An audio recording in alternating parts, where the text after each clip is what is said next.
The Bengals' joint practice with the Bears is just over 24 hours away, which means the preseason plan for Joe Burrow and the rest of the starters should be simple. That and more right now on First Word. Welcome to First Word, Cincinnati's only morning sports show, breaking down the biggest moments and the stories shaping Cincinnati sports with analysis that cuts through. First Word, setting the agenda in Cincinnati sports.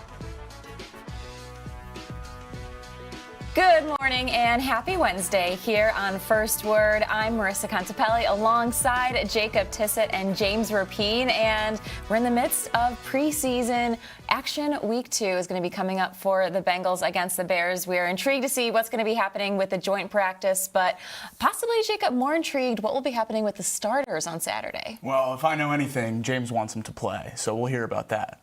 All right, James, let's hear. Yeah, play the starters because preseason matters, and it really, really matters, and it impacts winning when it actually counts. No, delete that. In fact, it's the opposite. I would suspend Zach Taylor if Joe Burrow plays on Saturday. Like, there's no scenario where Joe Burrow or these starters should play in a preseason game moving forward. And I would go as far as to say that feeling that you had Thursday night when Orlando Brown Jr., and it's played over and over and over and over again, Orlando Brown Jr. got beat and Joe Burrow took that hit. That feeling you had, is he okay? The stretch video that my guy Joey from in Dayton had where Joe Burrow stretching on the sideline and multiple Bengals fans, oh my goodness, is he okay? Is he not? You don't want that feeling again, and you don't have to, because what are we going to learn about Joe Burrow, about this offense on Saturday? And the answer is nothing.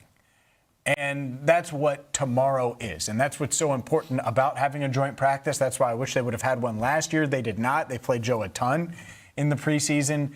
And it's just the risk versus reward is not there. And look no farther than my guy. The guy that I secretly, and not so secretly because the First Word crew heard about him every single day when we were doing test shows, Jeremiah Love. Got hurt in preseason game number 1 because he got too many carries, too many touches that were unnecessary. Did the Cardinals really need to see Jeremiah Love carry the ball a ton in his first NFL action? No. And now he's dealing with a high ankle sprain, and he's their best player, and why risk it? So this isn't just a Joe thing, but let's make it a Joe thing because we've talked about Joe's health and injury history and all of those things plenty. He's the key to things. And whether it's him or Jamar Chase or T. Higgins or any of these guys that we know the Bengals are banking on, Dexter Lawrence, Jonathan Allen, those two, by the way, combined for 6 snaps in preseason game number 1. There is no reason that we should see any of these guys on Saturday night. We should see them tomorrow. They should get a ton of reps tomorrow. I'm hoping that B.J. Hill is ready to go for the joint practice, but there is no reason to risk it. And yeah, Jacob, you're right. I do want the starters to play. 60-plus snaps against the Chicago Bears first-team offense and defense in practice, and then let's see the backups on Saturday night. Backup Saturday night. That should be the theme for the Cincinnati Bengals on Saturday. Sign me up. I was on the opposite side for preseason week 1, and I think going into week 2 here, it's an even easier question with the joint practice. You're going to get a lot of those meaningful reps against the Bears, so if you're in the camp that these preseason reps matter a ton and will swing it for week 1, Joe Burrow and the starters should be able to get those tomorrow in that joint practice in a much more controlled environment and not have to worry about taking those extra hits on Saturday. Completely agree. This is one of those rare instances where there's not a lot of positional battles for the Bengals. So you're not wondering who's going to beat out who. You need to see them live in preseason games. Joint practice should be more than enough for this team, especially on the offensive side. So the risk, the reward just does not outweigh the risk in this situation. Not at all. And how much did we learn? Like, do we suddenly think, not that they weren't valuable reps, but do we suddenly think that this under center offense is going to take 8 steps forward on Saturday if he gets another 2 series? He had 13 snaps last week, 7 snaps under center, 6 in shotgun. Is that going to be the difference? And if the answer is no, then there's no reason. I think Thursday could be. I think there's a lot because you're talking about 60 plays, 50 plays, something like that. I'm sure there's going to be plenty of under center. You're going to be able to design practice around the idea of getting better in certain areas. And I think that's what's good is Zach Taylor, when he does these, and most coaches, when they do these joint practices, they have relationships with the other head coach so they can structure practice in a way that's beneficial for both sides. And so that's it. This preseason game, I want to be talking about on Friday when we're previewing it, Dante Myers and is Mitch Tinsley going to emerge and get back into this hunt? Because we haven't really mentioned his name. Is Colby Young going to be someone that just dominates with maybe Flacco at quarterback and getting the start? Is it Josh Johnson most of the way? Do we see Sean Clifford for a whole half? Those are the things I want to be talking about. Not, man, Joe Burrow is going to play some. And we don't know. Zach Taylor hasn't said one way or another. He did say that the joint practice is going to impact his decision for Saturday. So I'm hoping we're all on the same page. And I'm speaking it into existence that we don't see number 9 in a game jersey again, at least with shoulder pads and a helmet on, until week 1. I think one of my nightmare scenarios for this joint practice would be, and we've seen this, already across the NFL, is teams getting into fights during these joint practices. And if there were to be a couple of fights that break out early and they end up shutting down practice early and not getting all the reps in, and then, like you said, that could impact Saturday's decision with Zach Taylor and wanting to play starters if they don't get the reps that they need to on Thursday. Oh, that is a good point. Is that all it is, a certain number of reps, or is there a level of effectiveness in that joint practice that could lead Zach to start these guys on Saturday? Yeah, I hope not. I hope not, because that's the other angle. Is Joe completes 61% of his passes or 51% of his passes, or whatever you want to say. Either way, it's way lower than he would want in a joint practice. They don't feel great about the under center stuff, and they're like, you know what? We need the extra work. They would have to. Actually, I'm not sure they could be so bad for me to feel that way.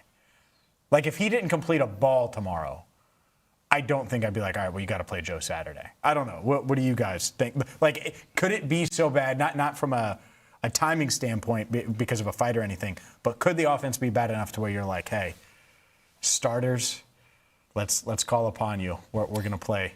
I think it would take something really drastic for me of, like, literally Joe going like 0 for 30 or something to that effect, which I don't see happening. Yeah. I don't see a route, even if it is 0 for 30 and tomorrow's joint practice, where they're playing more than a series or two. So then I would even then wonder what the value is of those 2 series. If it's so bad on Thursday that you need reps, then those reps should be more than 2 series, which I certainly don't want Joe Burrow playing in a preseason game. So I don't think there is a huge justification for it. I think being in the yes camp for week 1, watching him get hit a couple times solidly moved me to the no camp for week 2 and beyond. So I think this is a pretty easy question, especially with those additional reps. But I don't think there should be anything effectiveness-wise that leads them to play in the preseason game. Maybe if they don't get the number of reps they think they deserve.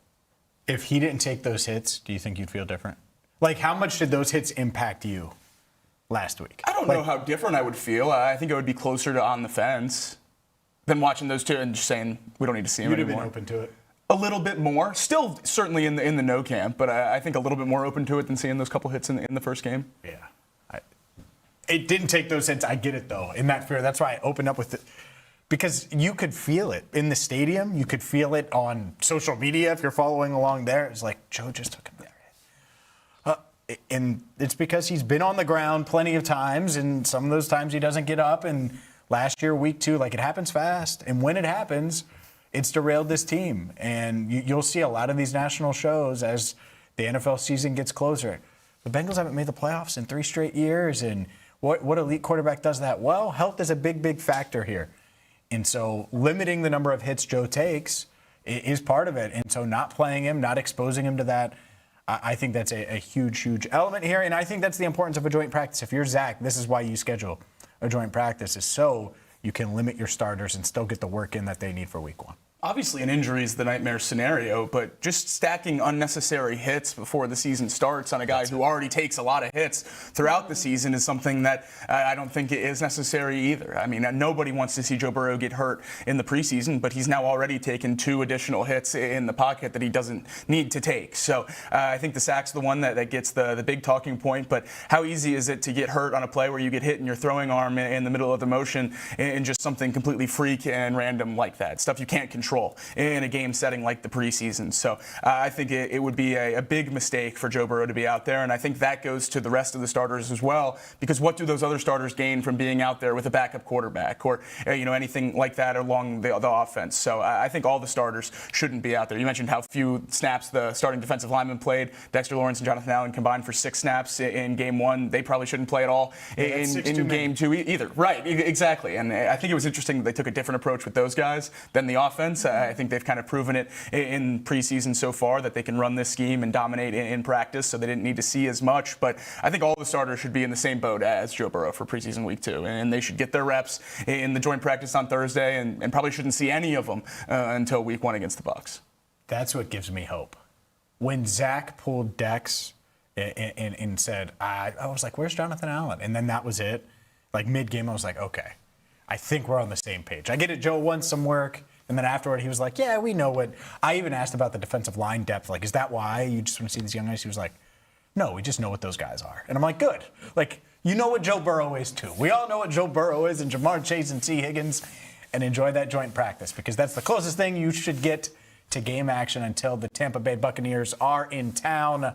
Up next, we'll continue the Bengals conversation. The latest training camp news, highlights. You'll hear from Mike Gesicki and more. While You Slept is next, right here on First Word.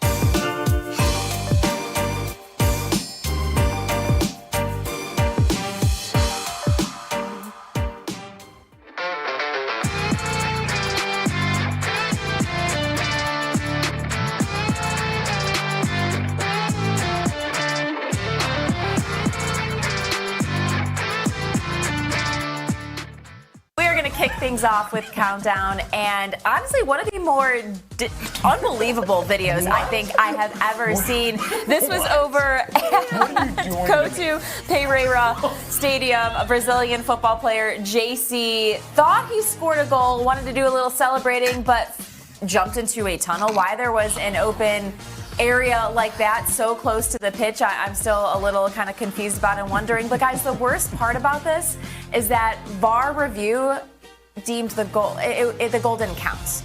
So the goal was called back. That's the best part of this whole thing. The worst part. I can't believe it. I mean, the worst celebration you've ever seen, and then it doesn't even count anyway. I mean, he jumped into nothing. How is that possible? Why would they? The best part of the fall is he makes no contact with anything. He just goes and it's straight down. It's a cartoon. Look like a cartoon. Yeah. It does. How deep could that be? go? This is the angle that gets me, though. It's just like, where'd he go? All right, I hope he's okay, obviously. Yes. Obviously. Goes without saying, but we'll still say it and we'll preface it there. But number 2, or number 5, or whatever, he did crawl. Okay, great. He came out, he's good to go. 1, how embarrassed would you be? More embarrassed from the grounds crew and left the cavern open. No, I would be embarrassed. 1. 2, it didn't count, which makes it way worse. So you don't even get the goal. And 3, this, I don't know what's coming next. How is this 5? This is one of the funniest things ever.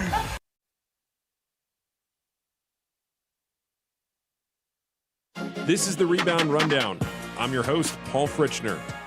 Your home for college basketball in the Cincinnati area and across the country every Monday through Friday during the season. Previews, recaps, breakdowns, interviews, and more. You can find it all right here. Your one-stop shop for a quick dose of college hoops on your morning commute. Make sure to subscribe on YouTube and wherever you get your podcasts. Every morning, Cincinnati wakes up and gets to work. Companies are built, deals are made, restaurants open, ideas become careers, and every day the people behind it all sit down at the working lunch. Founders, CEOs, entrepreneurs, community leaders, the people building Cincinnati. The Working Lunch with Jack Crumley, weekdays, noon to 1, only on The Crown.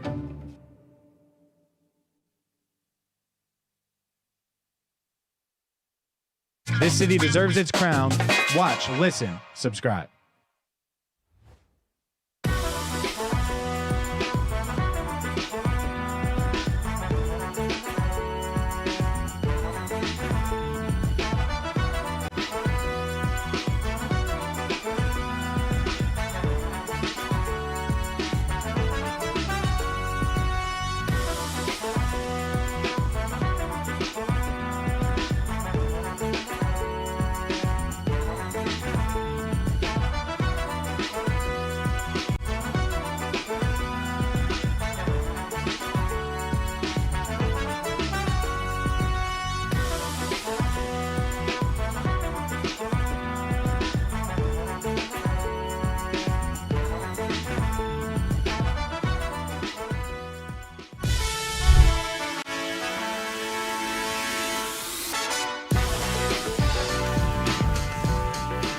First Word rolls on a hump day edition right here on The Crown. Welcome back in. I'm James Rapien alongside Marisa Contipelli and Jacob Tissot.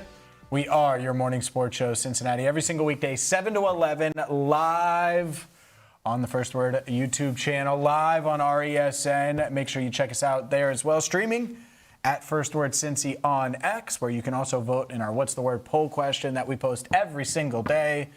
And we will get to on today's show. And boy, oh boy. Anything else that I can plug here before we get to the Reds continuing to struggle at the plate? You guys know I love offense. So it really pains me when they're scoring 0 or 1 run, which they've done 60% of their last 10 outings. 6 of their last 10 games, 1 run or less. Not a fan of that. They lose 3-0 to the Cardinals, and this offense continues to struggle. They continue to struggle at the plate, and Brian Hayes just setting a tone for the rest of the lineup. Yeah, the way they've been able to get wins has been scraping by the skin of their teeth, and then the losses, they've barely been able to get guys on base. It's incredibly frustrating. Another shutout last night, 3 hits, all singles, so never even really close to getting a run across. Just really frustrating to see this offense continue to struggle day in and day out. It's the same story, and it really has been since those first few series of the second half. A team that just can't consistently produce at the plate. Pitching staff has been good enough. Another solid start from Andrew Abbott, but when you score 0 runs, it's really hard to get wins. Thought they were going to be turning a page when they took the series against the White Sox and then took that first game against the Marlins, but since then have lost 4 of the last 5 and have been outscored 25-12 in those games. And last night, shut out for the 12th time this season. It's tough to see. I'm going to take a second. No, I believe this. I sort of blame you. Okay. Please explain. And here's why. Let's unpack this. And here's why. What was Saturday? Harry Potter night? Who'd you dress up as?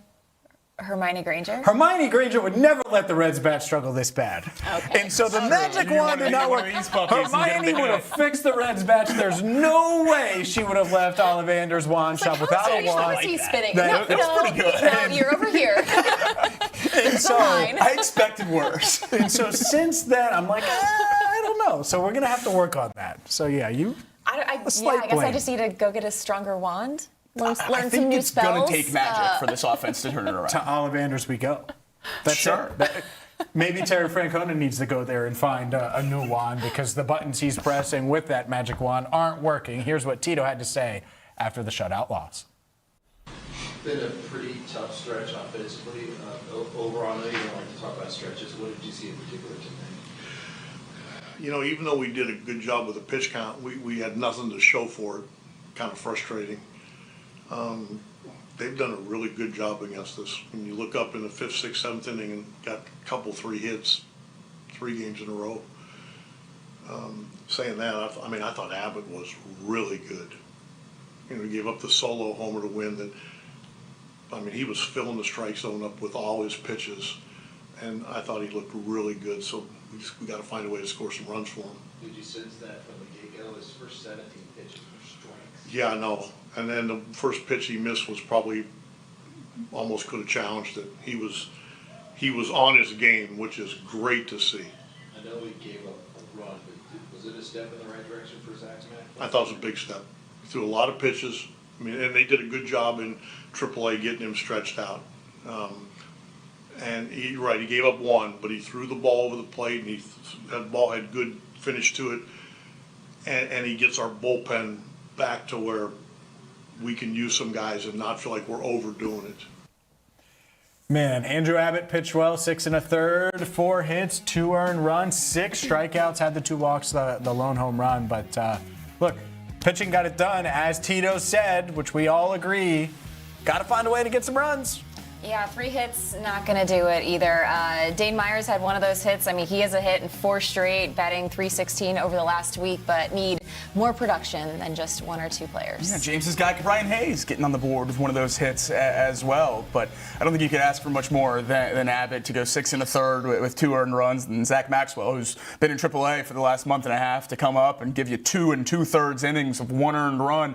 to not be able to win that game with 2 pitchers doing everything you could ask of them is really, really tough to swallow, because I don't know where the Reds were at with their bullpen after the doubleheader the day before. It would have been a really tough outing if these guys would have shortened down their length, did everything they could to give this offense a chance, just couldn't get runs across. It seems like a broken record with this team all year long. This has just been a longer stretch of not being able to score. Would the Reds score more or less points if they just played in the preseason game on Saturday? Yeah, I don't know how to. Are they playing football or baseball in the game? Football. I don't know the conversion rate for that. I don't know either. Like, Brian Hayes might be better at kicking field goals than at the plate. I mean, that's probably. I'm just saying, like, there's a decent chance. It's a pretty good fender, though. I mean, did you see Sal's sexy Dexy dance? He got the sack dance down if he does get a sack. The point is they really stink on offense, and they haven't been fun to watch. And, well, we'll see if they turn it around. But the Bengals are supposed to be able to score a ton of points. We're expecting them to be really, really good on offense. And the latest from Bengals training camp, well, it starts on offense where they had a really intense 11-on-11 period, multiple periods yesterday during practice, and there were multiple drops, miscues on offense. T. Higgins had a drop where he was wide open over the middle. And, I'm not panicking at all when it comes to this offense. But you see the drop there, very uncharacteristic by T. He catches that 99% of the time.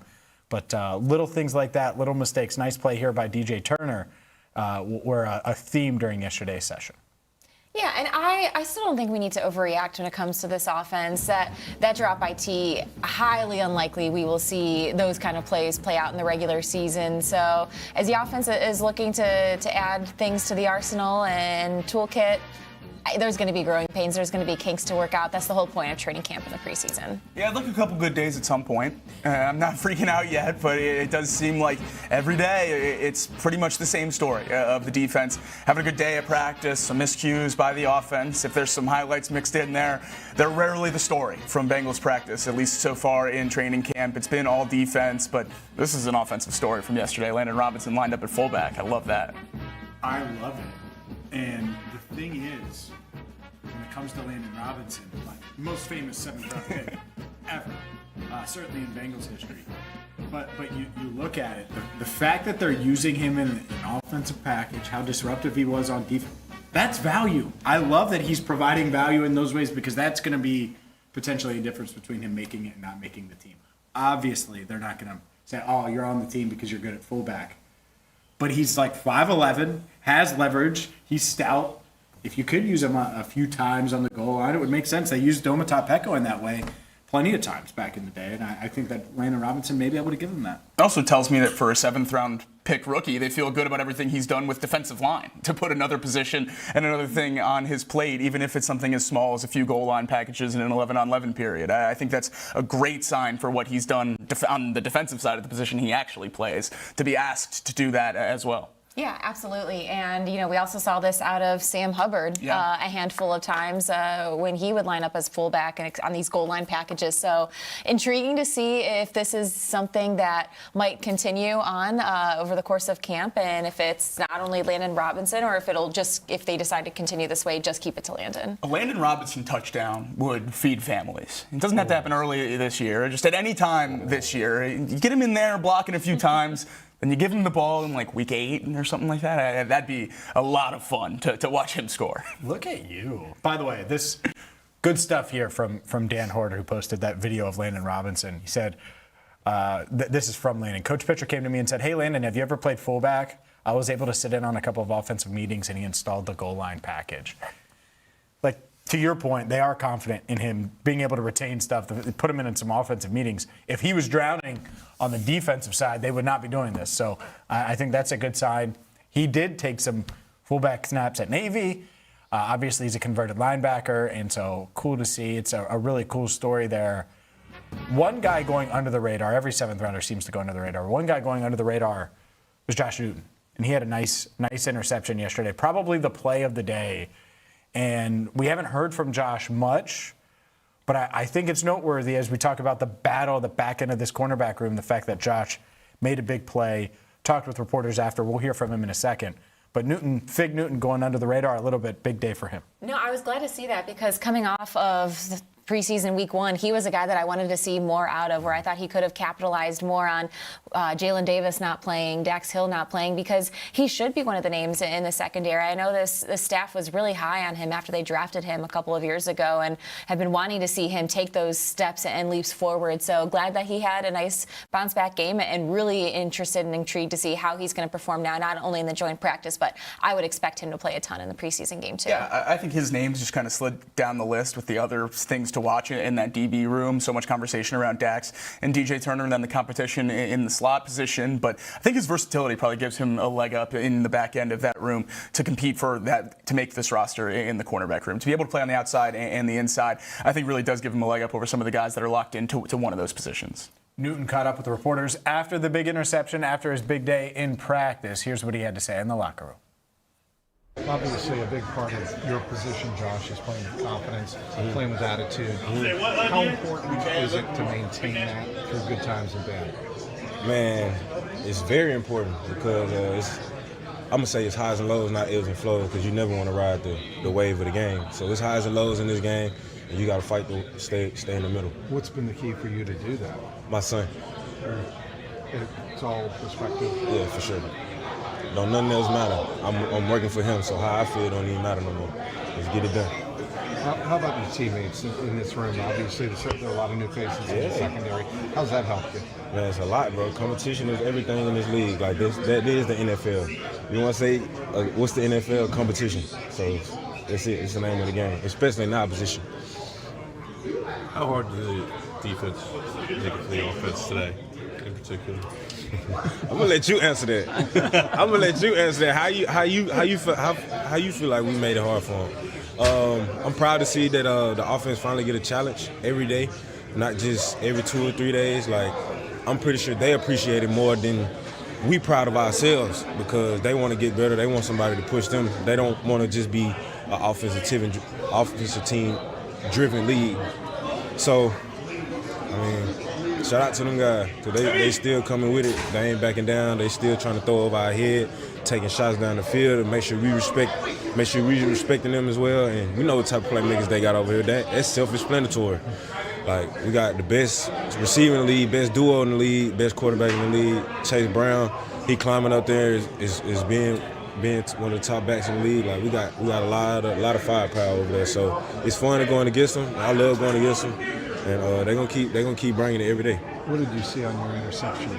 I was man to man, backside 3x1, and backside 3x1 man to man. You hot. I don't care what defense you're in, especially man. You know. A lot of players look at the third year as a prove-it year. Yeah. How much urgency do you feel going into this season? A lot of it, bro. Just ready to prove myself that I can be consistent in this league, and that's the journey that we on. Josh Newton trying to make his way onto the Bengals 53-man roster. I think it's a tall task still. He's going to need to be really good in this joint practice and good in the preseason to make the team. Yeah, so we needed to see yesterday to, I think, earn maybe a few more reps in that joint practice and on Saturday. So an opportunity in front of him. Hope he can seize it. Yeah. We'll see there. Mike Gesicki, one of the funniest plays in practice yesterday. Mike Gesicki scores a touchdown. Officials say, no, not a touchdown. And Mike loses it, which I love. He should be hungry. He should want that touchdown. And he's clearly leaning into the Feed Mike moniker. Feed Mike. Need it on a shirt.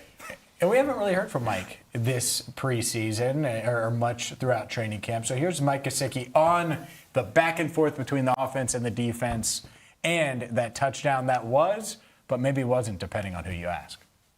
It was productive. It was good. You know, we were able to hit a bunch of different situations, offense, defense, special teams. We did 4-minute, 2-minute, move the ball, red zone. There was a lot of productive stuff. So, really good day. Are you still getting pushed by this defense almost on every snap? Yeah, but it's back and forth. It's the offense will win a couple plays, and the defense steps up and makes a couple plays. It's been a lot of back and forth. It's been good. So it's good for the Bengals.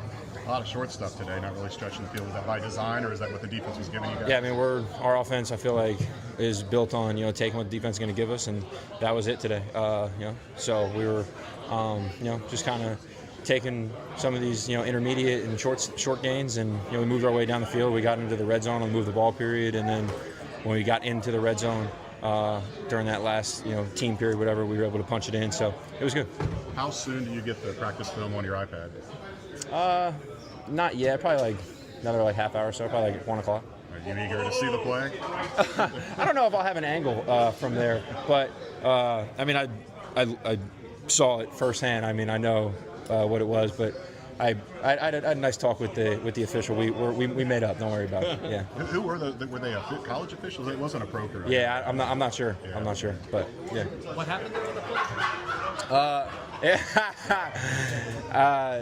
I just caught one on the 1 inch line, and then my feet were in, and I just kind of crossed the pylon.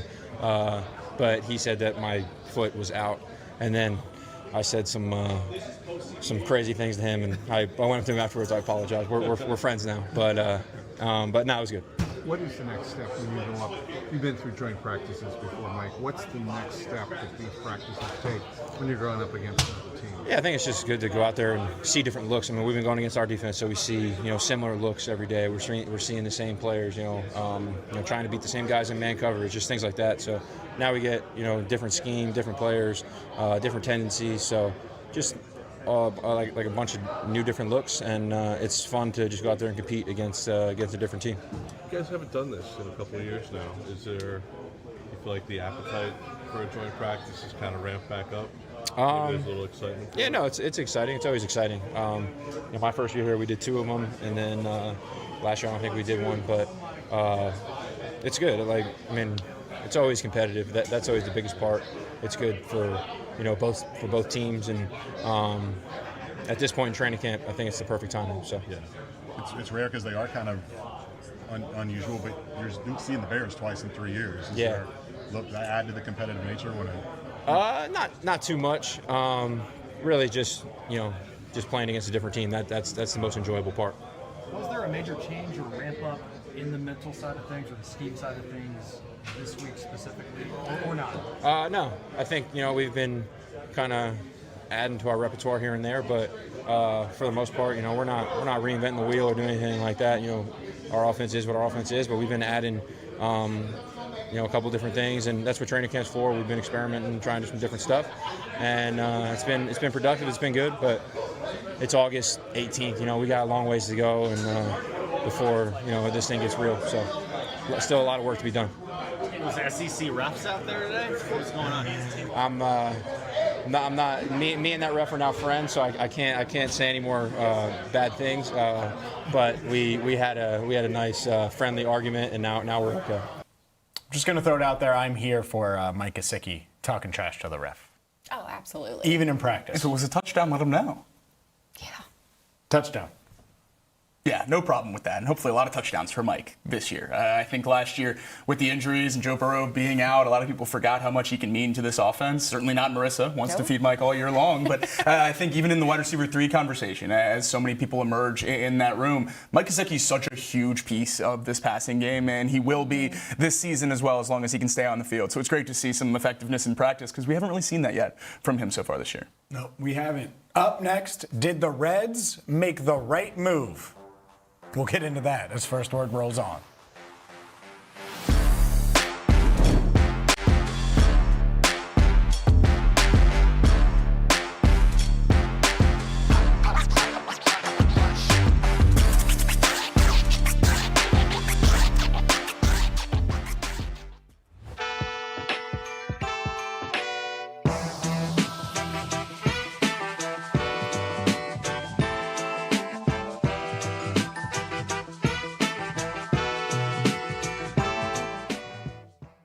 What is The Crown?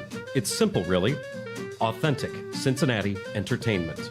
Not hot takes from a studio 3 states away. Not national noise pretending to know this city. Rather, bringing a voice to those who call the Queen City home. Where can I watch The Crown shows? Join us live from 7 to 11 a.m. for First Word and 12 to 1 for the Working Lunch on RESN.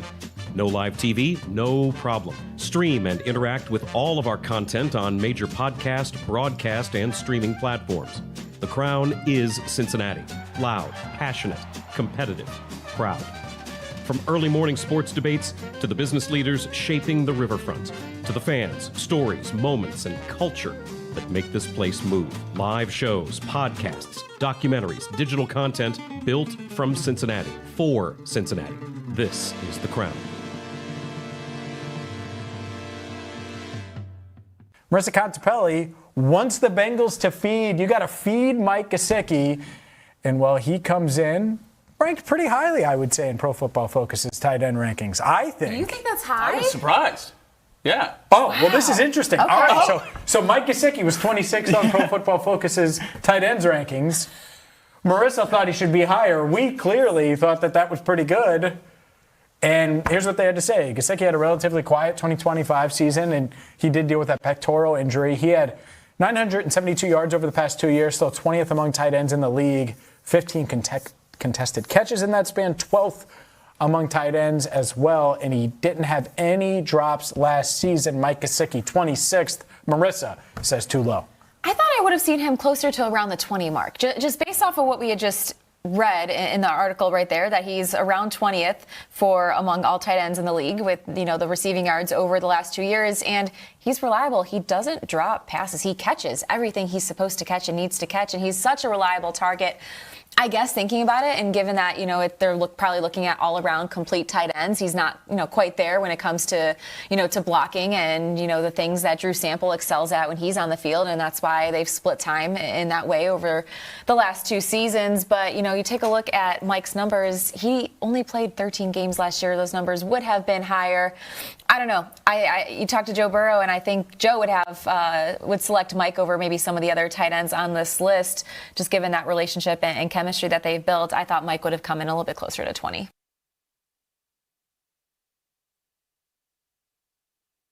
This city deserves its crown. Watch, listen, subscribe.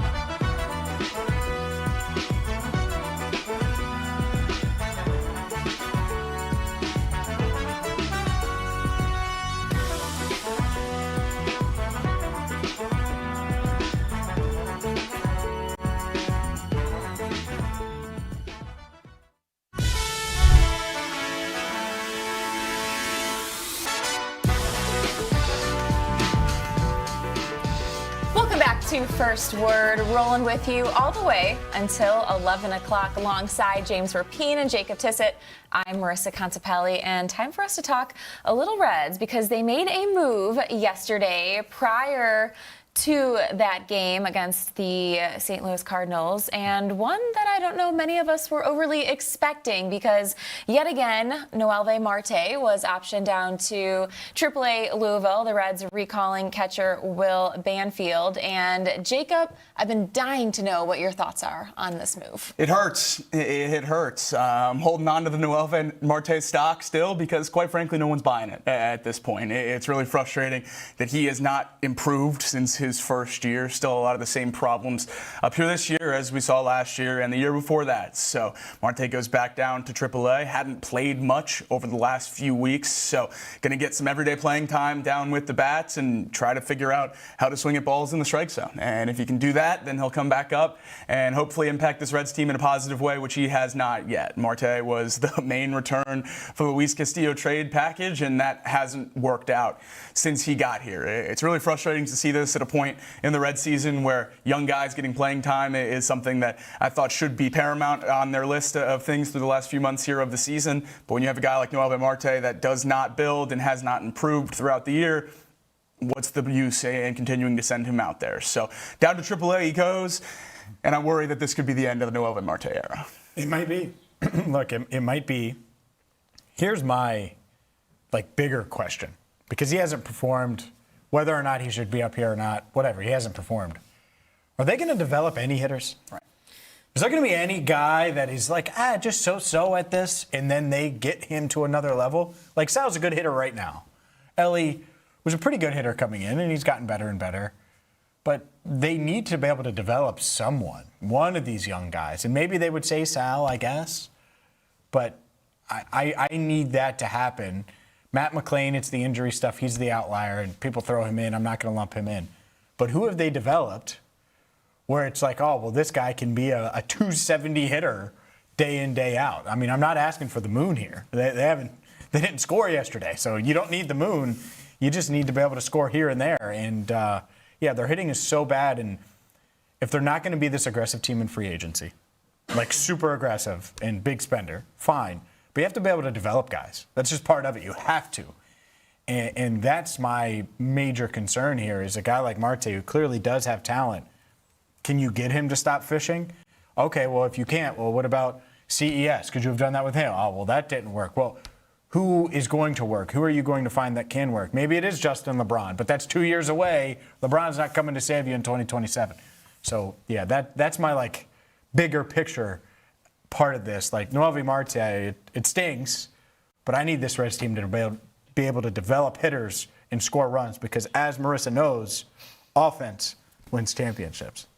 Yeah, and if the offense was going to be successful this year, I think everyone thought Noelvi Marte was going to be a huge piece of it. He was supposed to be the everyday right fielder out there, and that dream ended pretty quickly. He hit 160 his first few months up here, went back down to Louisville, and then called back up, and really no serious improvement. Every day how he was so good in Louisville. And that's the thing with this Reds organization that continues to be frustrating. So many of those prospects dominate AAA. You mentioned CES and Marte, but Reese Hines as well. How great was he in AAA before coming up here? It's still incredibly early for Hector Rodriguez, but the profile is very similar to Noelvi Marte. Dominates in AAA, can't stop chasing in the majors. It's really frustrating to see this because it's the exact same issue with every single player. And when you have that happen, I have a hard time putting the focus on the players, not being able to figure that out. And when every single one has the same struggle with the jump to the majors, I turn my focus to the organization at that point. Something needs to change with the development of these bats. We've talked about it with pitching.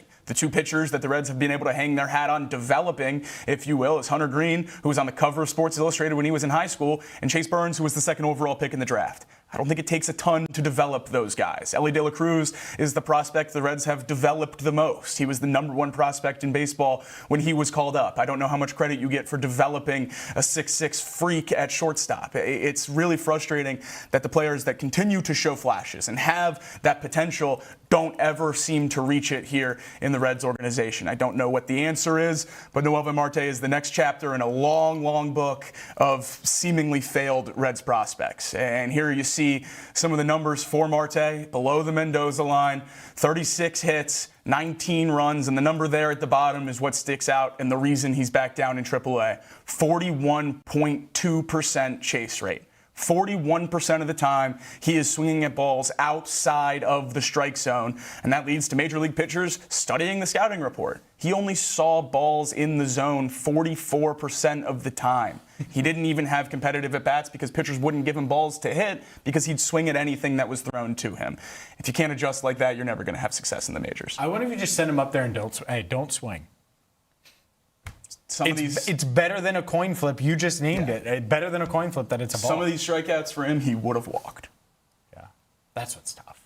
Is finding it because he has talent, and that's the unfortunate part. Is you see the talent that he has, and that's why you were so high on him. That's why when he was raking in AAA, you were like, man, Marte. Well, it has not translated, and so whatever that is, however you bridge that gap. And look, going from AAA to the bigs. There's always going to be a learning curve. But it can't be the same thing over and over again because then you either have the wrong prospects or you have a developmental issue, and the answer is probably both. Yeah. And that's what's scary, is the answer is probably both, somewhere in the middle where it's this to blame or it's that to blame or it's Matt McLain's health for part of it. Like there's always outliers, but it's unfortunate. We'll see if Marte, if this is it. I hope not. I hope not. Still young, talented. We will certainly see. We'll dive back into the Reds coming up in 15 minutes. The thing that I had never thought about the Reds doing that I want the Reds to do. We will dive into that. But up next, our What's the Word poll question of the day. Your confidence level in the Bengals offensive line. We'll get to it next right here on First Word.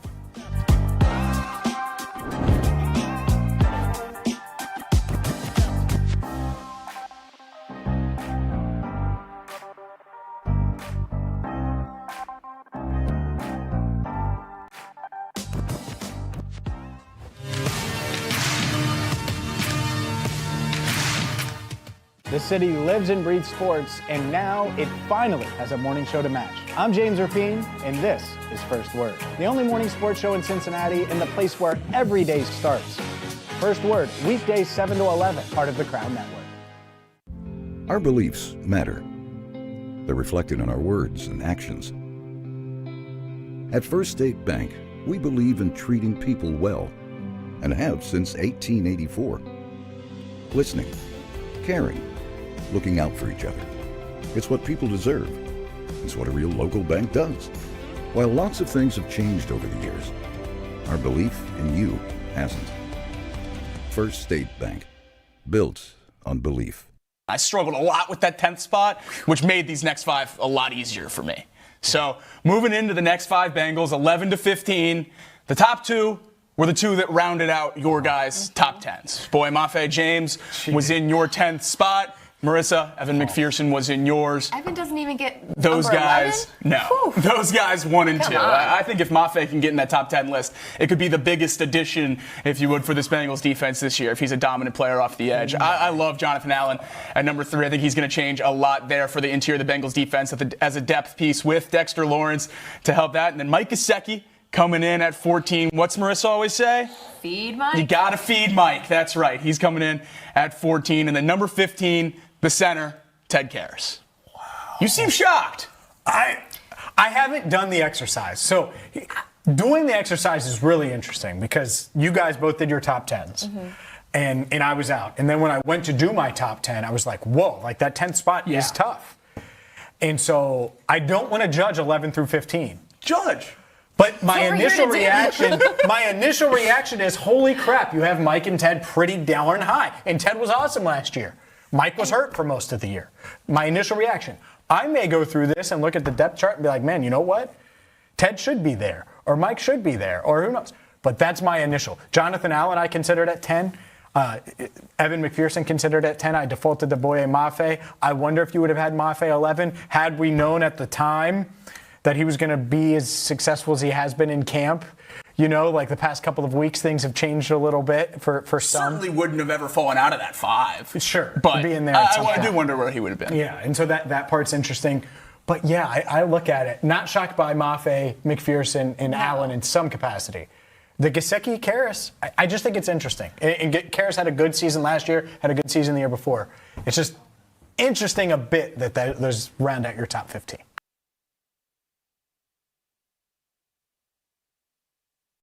On the radio here in Cincinnati. Cincinnati has always felt like home. Right here on the Crown Network. Out and about in Cincinnati, bringing you these stories that you need to hear in the Queen City.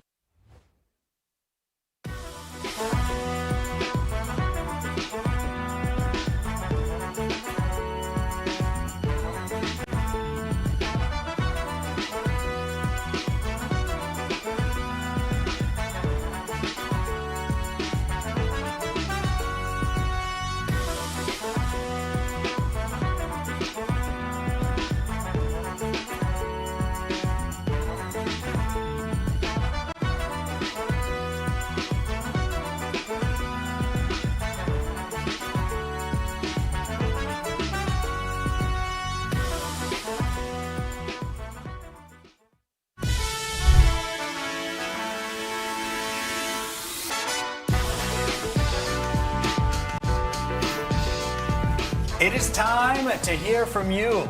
Welcome back to First Word. I'm James Rapien alongside Marisa Contipelli and Jacob Tissot. We are your morning sports show, Cincinnati, and every day at this time we dive into our What's the Word poll question of the day, which you can check out at First Word Cincy on X. Vote there every single day where you can weigh in on the Reds, the Bengals, or whatever other poll question we have for you. And today, it's Bengals related, with plenty of talk about the Bengals offensive line after preseason game number 1. How confident are you in the Bengals offensive line this season?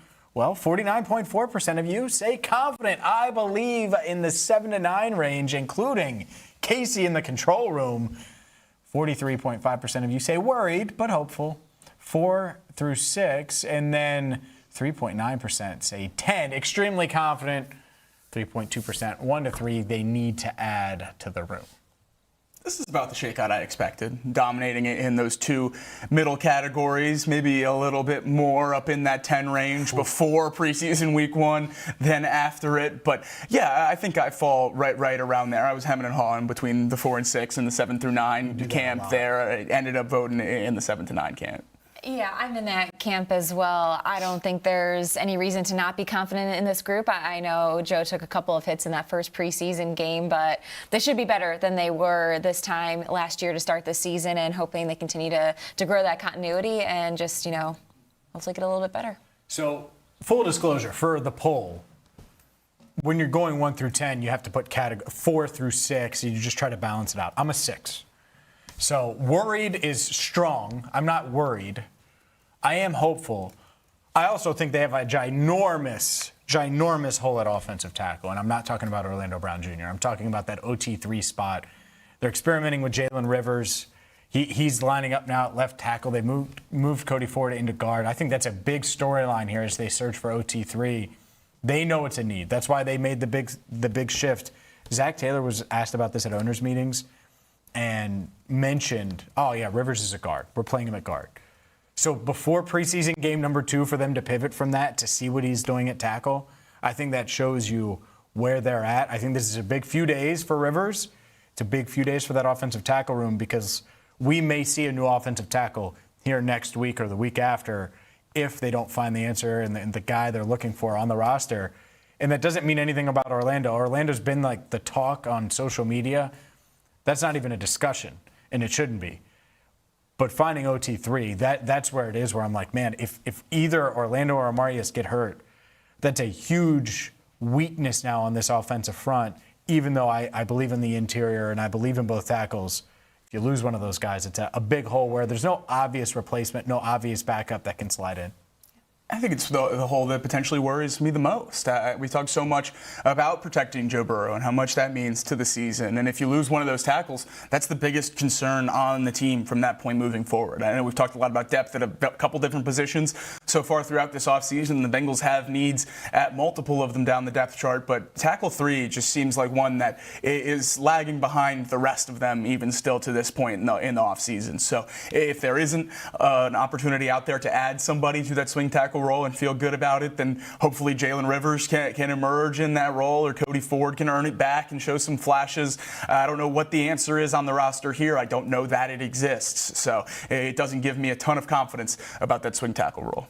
Yeah, I'll be really intrigued to see just how Jalen Rivers does. As you mentioned, it's going to be a big couple of days for him, not only with the joint practice, but in the preseason as well. And yeah, he's a guy hopefully who can, come in, was a draft pick of theirs after the 2024 season there in Miami, and is a little bit of versatility on that line, and someone that has a lot of potential and upside. Just have to hopefully be able to unlock it and unleash it from him. Yeah, we'll see. It's so interesting. Like, that quick pivot just scares the hell out of me, to be quite honest.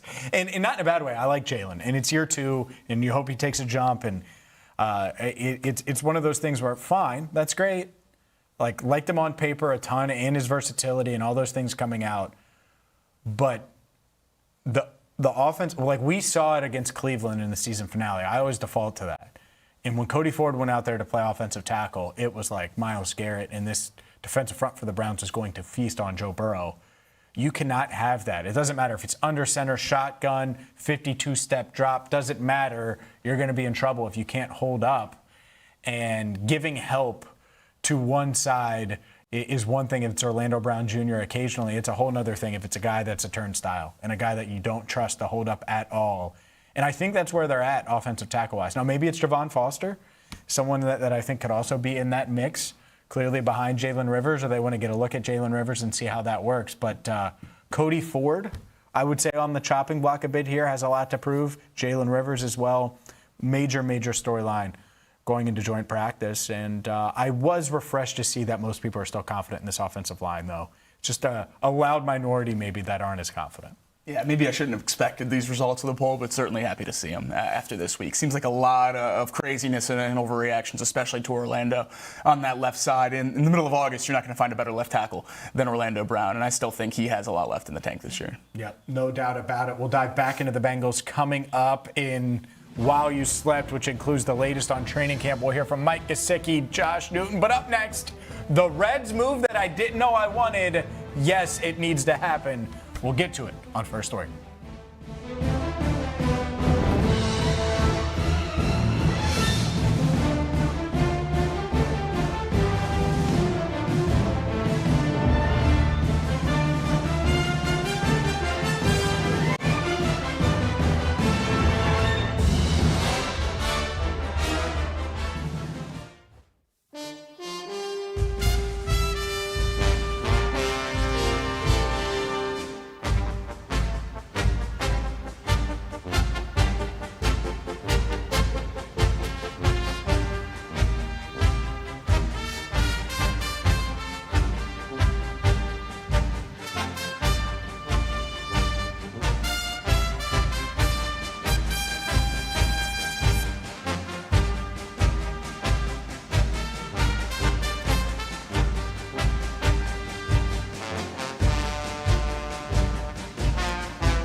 Should we flip?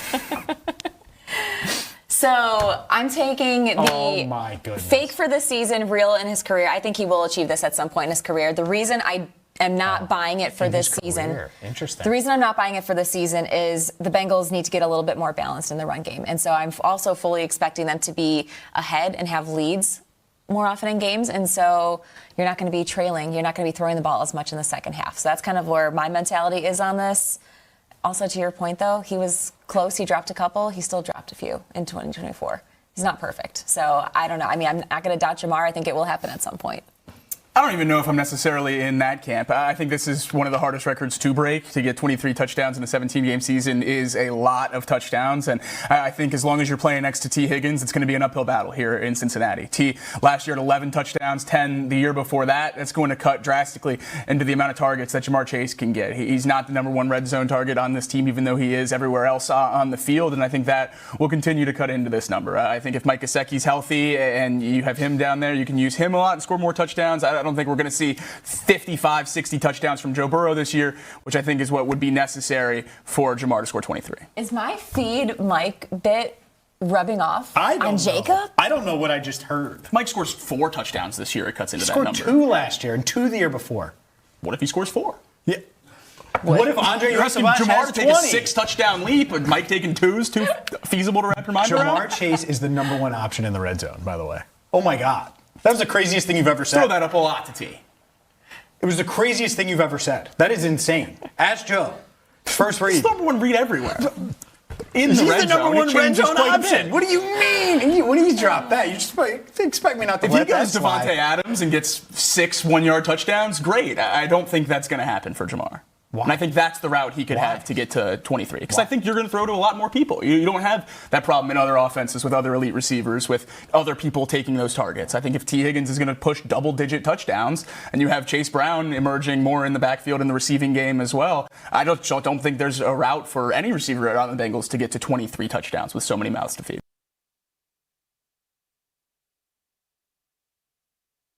This city deserves its crown. Watch, listen, subscribe.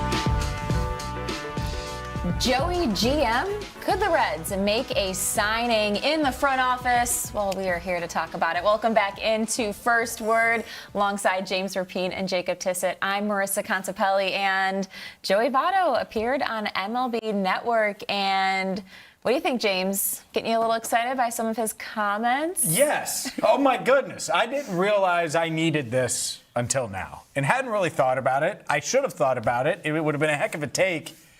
And now I'm going to think about it probably all too often and far too often when it comes to the Cincinnati Reds, who, what did we just talk about? They need hitting help. Well, Joey Votto was asked about potentially being a hitting coach in coaching, which naturally would make sense for arguably the best hitter in Cincinnati Reds history. Here's what Votto had to say on MLB Network. Do you want to coach or manage or get back in the game officially? No, I don't. Thank you for the offer. That's very kind. And anytime you're wanted, it's an honor. But I get to do this. I get to come here and hang out, and I'm just not motivated to hop on a plane and head all over the country. And most importantly, to serve the hitter, you have to spend time in the minor leagues. Okay. Oh, you'd want to be an apprenticeship and work your way up. Yeah. How about front office? If they want, a lot of guys dabble in the front office who are former players, and then you can pick your spots. Yeah. If they want to give me the Reds job, I'll take it. You mean running the club? Yeah. Just give me the GM. I'll take it. All right. There we go. We'll make news. Yes, make news all day long, Joey. Look, I didn't realize I needed Joey Votto to be the Reds general manager. Now I need Joey Votto to be the Reds general manager. And I get it. He was being sarcastic. He does that. He does that playful joking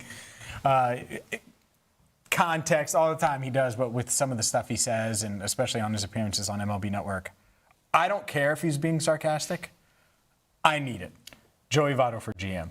There's a grain of truth in every bit of sarcasm. Maybe he is interested in getting in a front office. He obviously knows baseball. He knows this team. I think it would be a great opportunity for the Reds to have Joey Votto in their front office. I don't know if I'd go all the way to GM for his first role in a baseball front office, but to work his way there and get back to baseball. If Joey Votto wants to get back in baseball, there is no other organization that he should work for than the Cincinnati Reds. I hate that he almost played for a different organization the last year of his career when he was playing through the minors with the Blue Jays. He never called up, still only played for the Reds. But the biggest thing here is if he wants to get back in baseball, it needs to be here in Cincinnati.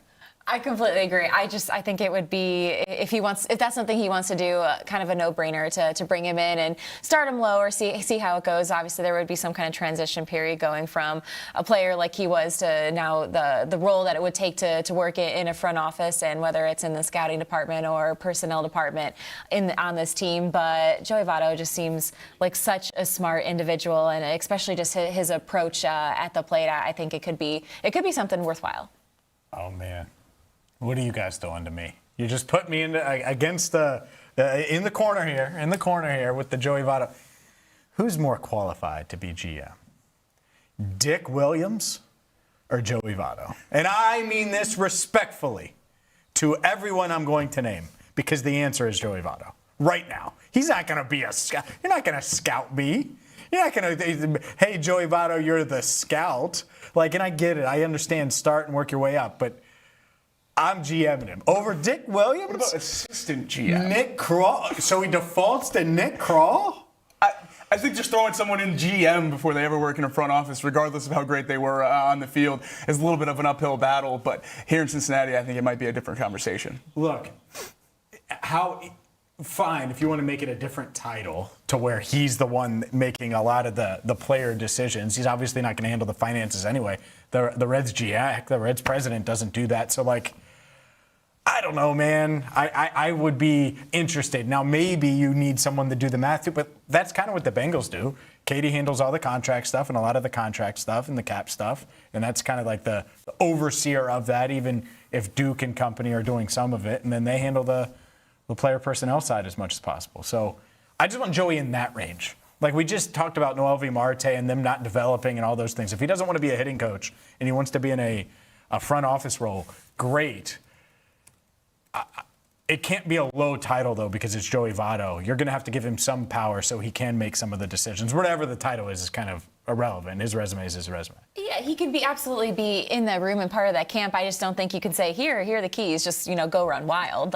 Give him the keys. Give him the keys. We get the keys. Give him the keys. Yeah, no, I think it would be great. I think he obviously knows baseball. And there we go. Yeah, Votto can have the keys as much as he wants. I think that would be great. But the thing for me that I've always said with the Reds front office is if they ever do make a decision to make a change in the front office, it needs to be an outside hire. You can't promote from within. And I know Votto played here, but that certainly does qualify as an outside hire. He's not someone that worked with this front office, worked with this team in that capacity at any point in time before. We've continued to see promotions from within, and that has not worked over the last few years. So if a change ever does need to get made, Votto does check the biggest box for me in terms of going outside the organization to make that hire. I think that's the most important thing for the Reds if they ever do make this change. Yeah, I would be surprised. I would be surprised if they did this. If you're Reds ownership, are you making the call to see if he's interested in joining in some capacity, if that's his real? Probably. I would have already called. I would have called last night. Would he be willing to do? To go viral. Yeah. Well, yeah, just to see, hey, Joey, you have this clock out here. Do you want to see it every day? Do you miss the banks? Regardless of what the title is, that announcement that Joey Votto has been added to the Reds front office would be one of the most encouraging things Reds fans have heard in a long time. The only thing I would say, the only thing I'd be hesitant with, because he probably still wants to do some of the media stuff, and I think that's could be his calling. It might be the best thing. He'd be as good there as he is a player once he gets into it and gets more experience. Is he going to want to do like a half-in, half-out role? Like Barry was kind of the hitting instructor to a degree, but kind of wasn't, and then there was flirtation behind the scenes that he was going to be the next manager, and then all the stuff that went with Barry Larkin, and now he's in the booth. It's just being around the team. Great. I love that Barry's around the team. But is it all in on front office or not, or is it dabbling as a consultant, I guess, for lack of a better term? I wonder what that would look like. Because if it's a consultant role, I don't think it's going to help. It may help with small things, but on a big picture level, is it going to help the Reds' development and help their overall talent acquisition and help them as an organization get closer to a World Series?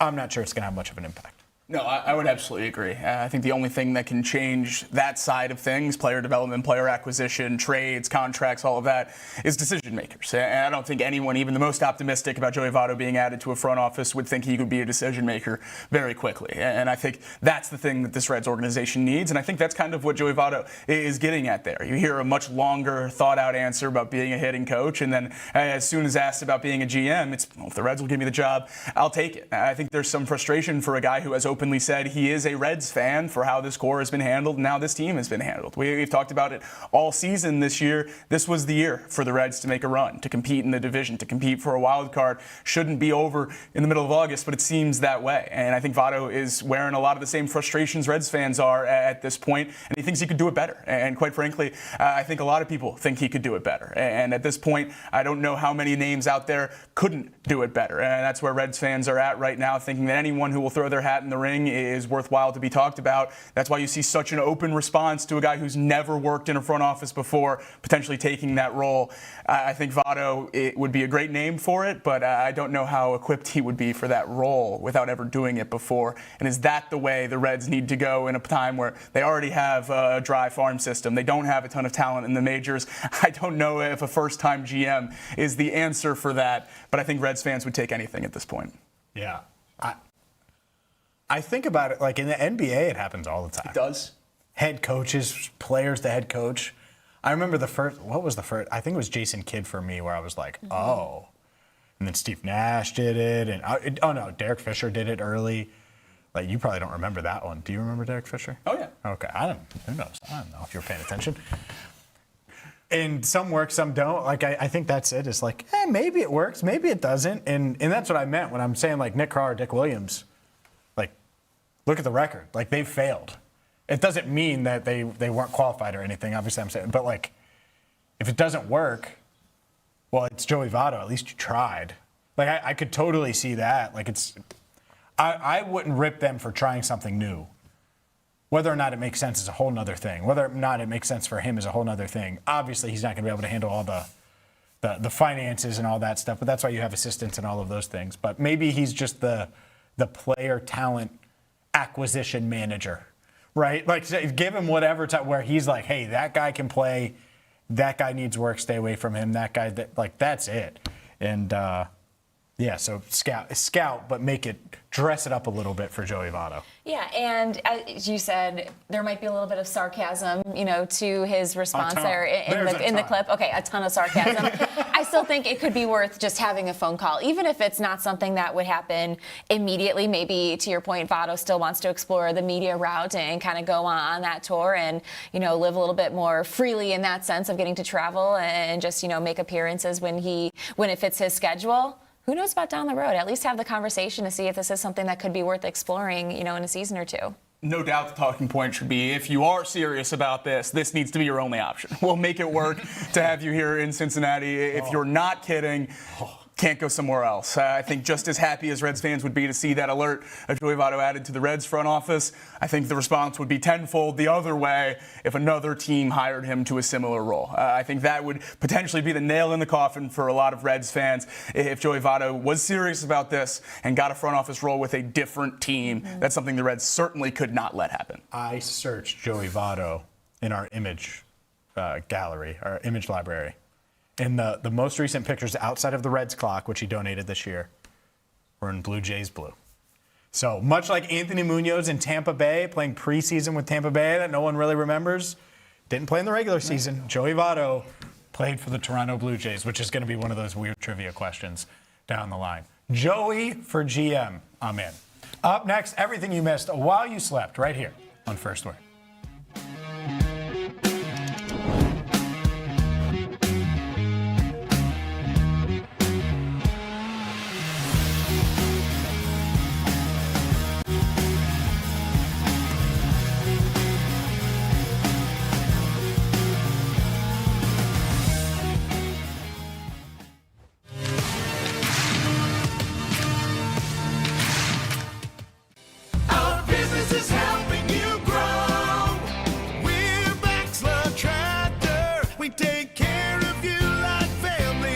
We've been growing since 1946. As your Kubota dealer, our focus is to help you grow today and into the future. Stop by one of our locations today, visit with our folks, and see our entire lineup of Kubota products. Our business is helping you grow. Bachelor Tractor.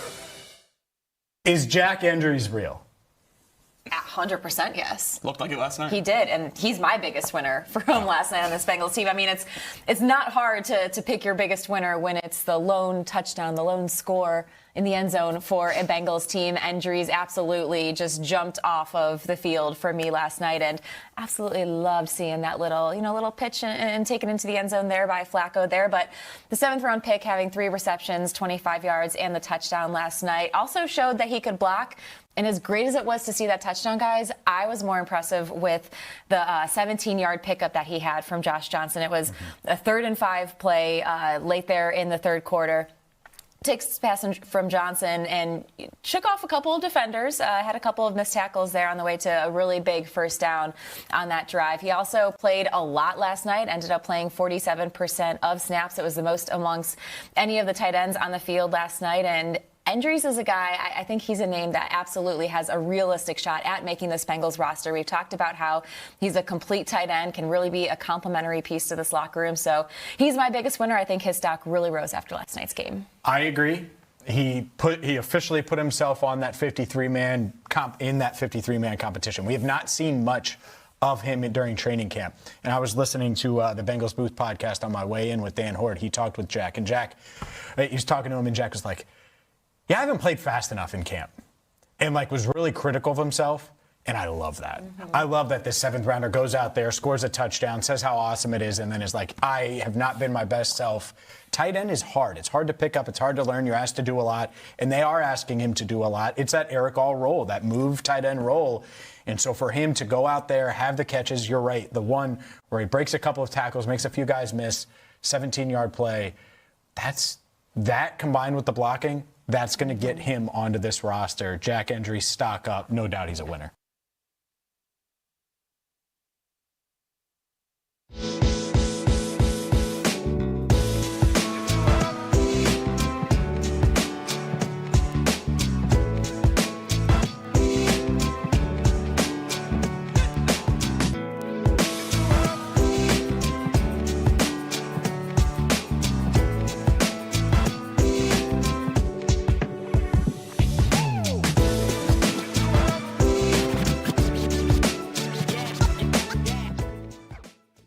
the radio here in Cincinnati. Cincinnati has always felt like home. Right here on the Crown Network. Out and about in Cincinnati, bringing you the stories that you need to hear in the Queen City.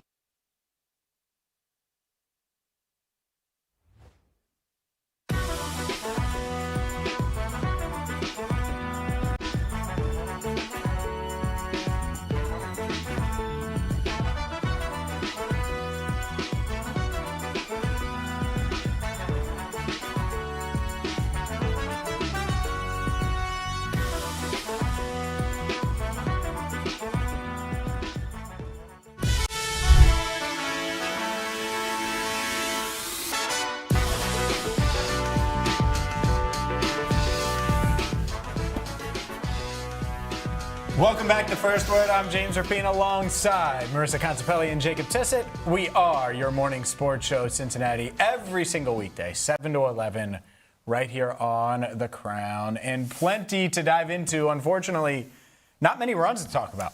Nope. In fact, 0 runs to talk about when it comes to the Cincinnati Reds. They get shut out 3-0 against the Cardinals yesterday. And I am sick and tired of these Cincinnati Reds struggling at the plate. This is who they are, and it's boring, and it stinks. And losing stinks, but it stinks even more if you're not going to score. Yeah, and didn't really get close yesterday. There's been times where the Reds haven't scored and they've left runners on base. Exactly. 3 hits, all singles. Really frustrating because it never felt like they had a chance. There's been plenty of games where the Reds have lost this year and it's been their own fault. Leaving guys on base, not timely hitting, all of that stuff. Last night, you never even had that glimmer. And no fault of the pitching staff. A great start for Andrew Abbott, coming in, nailing it down for Zach Maxwell. But when you score 0 runs, you're not going to win many games. Yeah, I thought maybe this team was turning a page after they take the series against the White Sox, get that first win against the Marlins, but since then have lost 4 of the last 5, have been outscored 25-12 in those games and shut out for the 12th time now on the season. Just tough to see. Yeah, no doubt about it. Tough to see, and Terry Francona discussed the shutout loss afterward. Been a pretty tough stretch offensively. Overall, I know you don't like to talk about stretches. What did you see in particular tonight? You know, even though we did a good job with the pitch count, we had nothing to show for it. Kind of frustrating. They've done a really good job against us. When you look up in the 5th, 6th, 7th inning and got a couple 3 hits, 3 games in a row. Saying that, I thought Abbott was really good. You know, he gave up the solo homer to win. That, he was filling the strike zone up with all his pitches, and I thought he looked really good. So we got to find a way to score some runs for him. Did you sense that from the get-go? His first 17 pitches were strikes. Yeah, I know. And then the first pitch he missed was probably almost could have challenged it. He was on his game, which is great to see. I know he gave up a run, but was it a step in the right direction for Zach Maxwell? I thought it was a big step. He threw a lot of pitches. And they did a good job in AAA getting him stretched out. And he gave up 1, but he threw the ball over the plate, and that ball had good finish to it. And he gets our bullpen back to where we can use some guys and not feel like we're overdoing it. Real tough there for Terry Francona and tough for the Reds. What are you going to say? 3 hits, left 4 runners on, had the error. You get blanked. 3-0 against the Cardinals. Andrew Abbott pitched pretty darn well. 2 earned runs in 6 1/3. Only gave up 4 hits. Had 6 strikeouts. All for another L. Yeah, the pitching was there. It's just 3 hits is just not going to cut it, and the 4 left on base.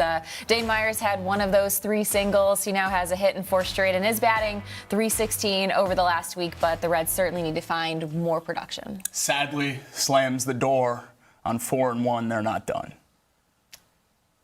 3-2, shake it out of your shoe. 3-2, I hate you, is what I'm going to do. What was that? I don't know. Shake it out of your Get some dirt in your shoe? Never heard that. No, 3-2, I hate you, and I'm talking to the Reds. If you go 3-2, then you're doing just enough to kind of be outside looking in.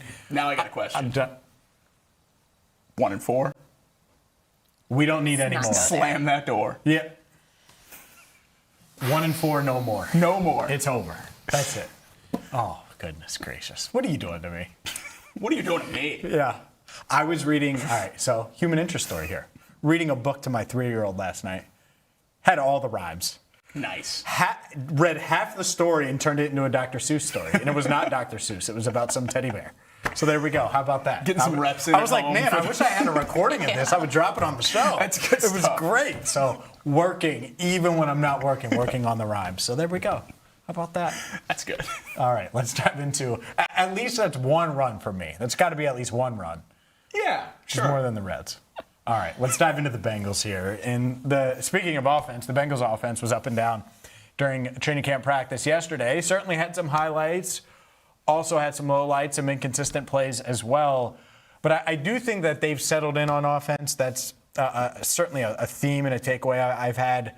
You've seen some of the production on this offense that we expect to see, even with the drop from T there, like you see. They've kind of dialed it in a bit and been able to produce. You're going to see a nice catch from Mike Gesicki along the sideline in a bit, and all that defensive dominance. Now I just think it's awesome competition where both sides are making each other better, including right there where Boy Mafe says, hey, Chase Brown, sit down.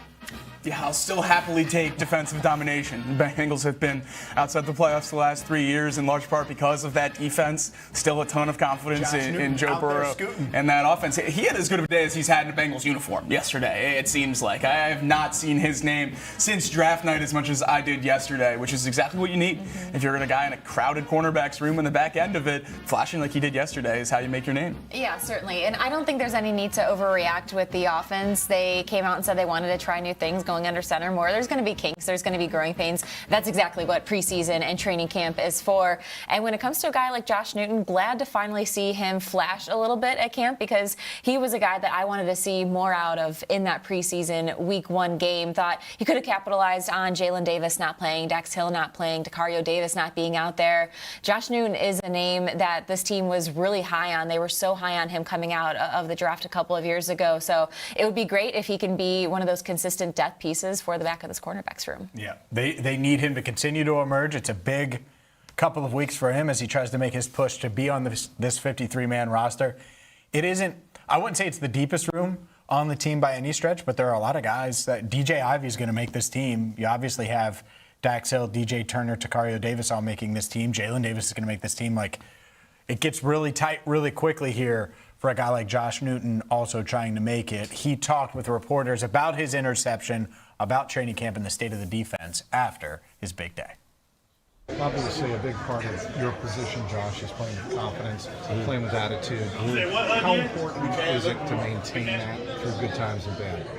Man, it's very important because I'm going to say it's highs and lows, not ebbs and flows, because you never want to ride the wave of the game. So it's highs and lows in this game, and you got to fight to stay in the middle. What's been the key for you to do that? My son. It's all perspective. Yeah, for sure. Don't nothing else matter. I'm working for him, so how I feel don't even matter no more. Let's get it done. How about your teammates in this room? Obviously, there are a lot of new faces in the secondary. How's that helped you? Man, it's a lot, bro. Competition is everything in this league. Like this, that is the NFL. You want to say, what's the NFL? Competition. So that's it. It's the name of the game, especially in our position. How hard did the defense make it for the offense today, in particular? I'm gonna let you answer that. How you feel like we made it hard for them? I'm proud to see that the offense finally get a challenge every day, not just every 2 or 3 days. Like, I'm pretty sure they appreciate it more than we proud of ourselves, because they want to get better. They want somebody to push them. They don't want to just be an offensive team driven league.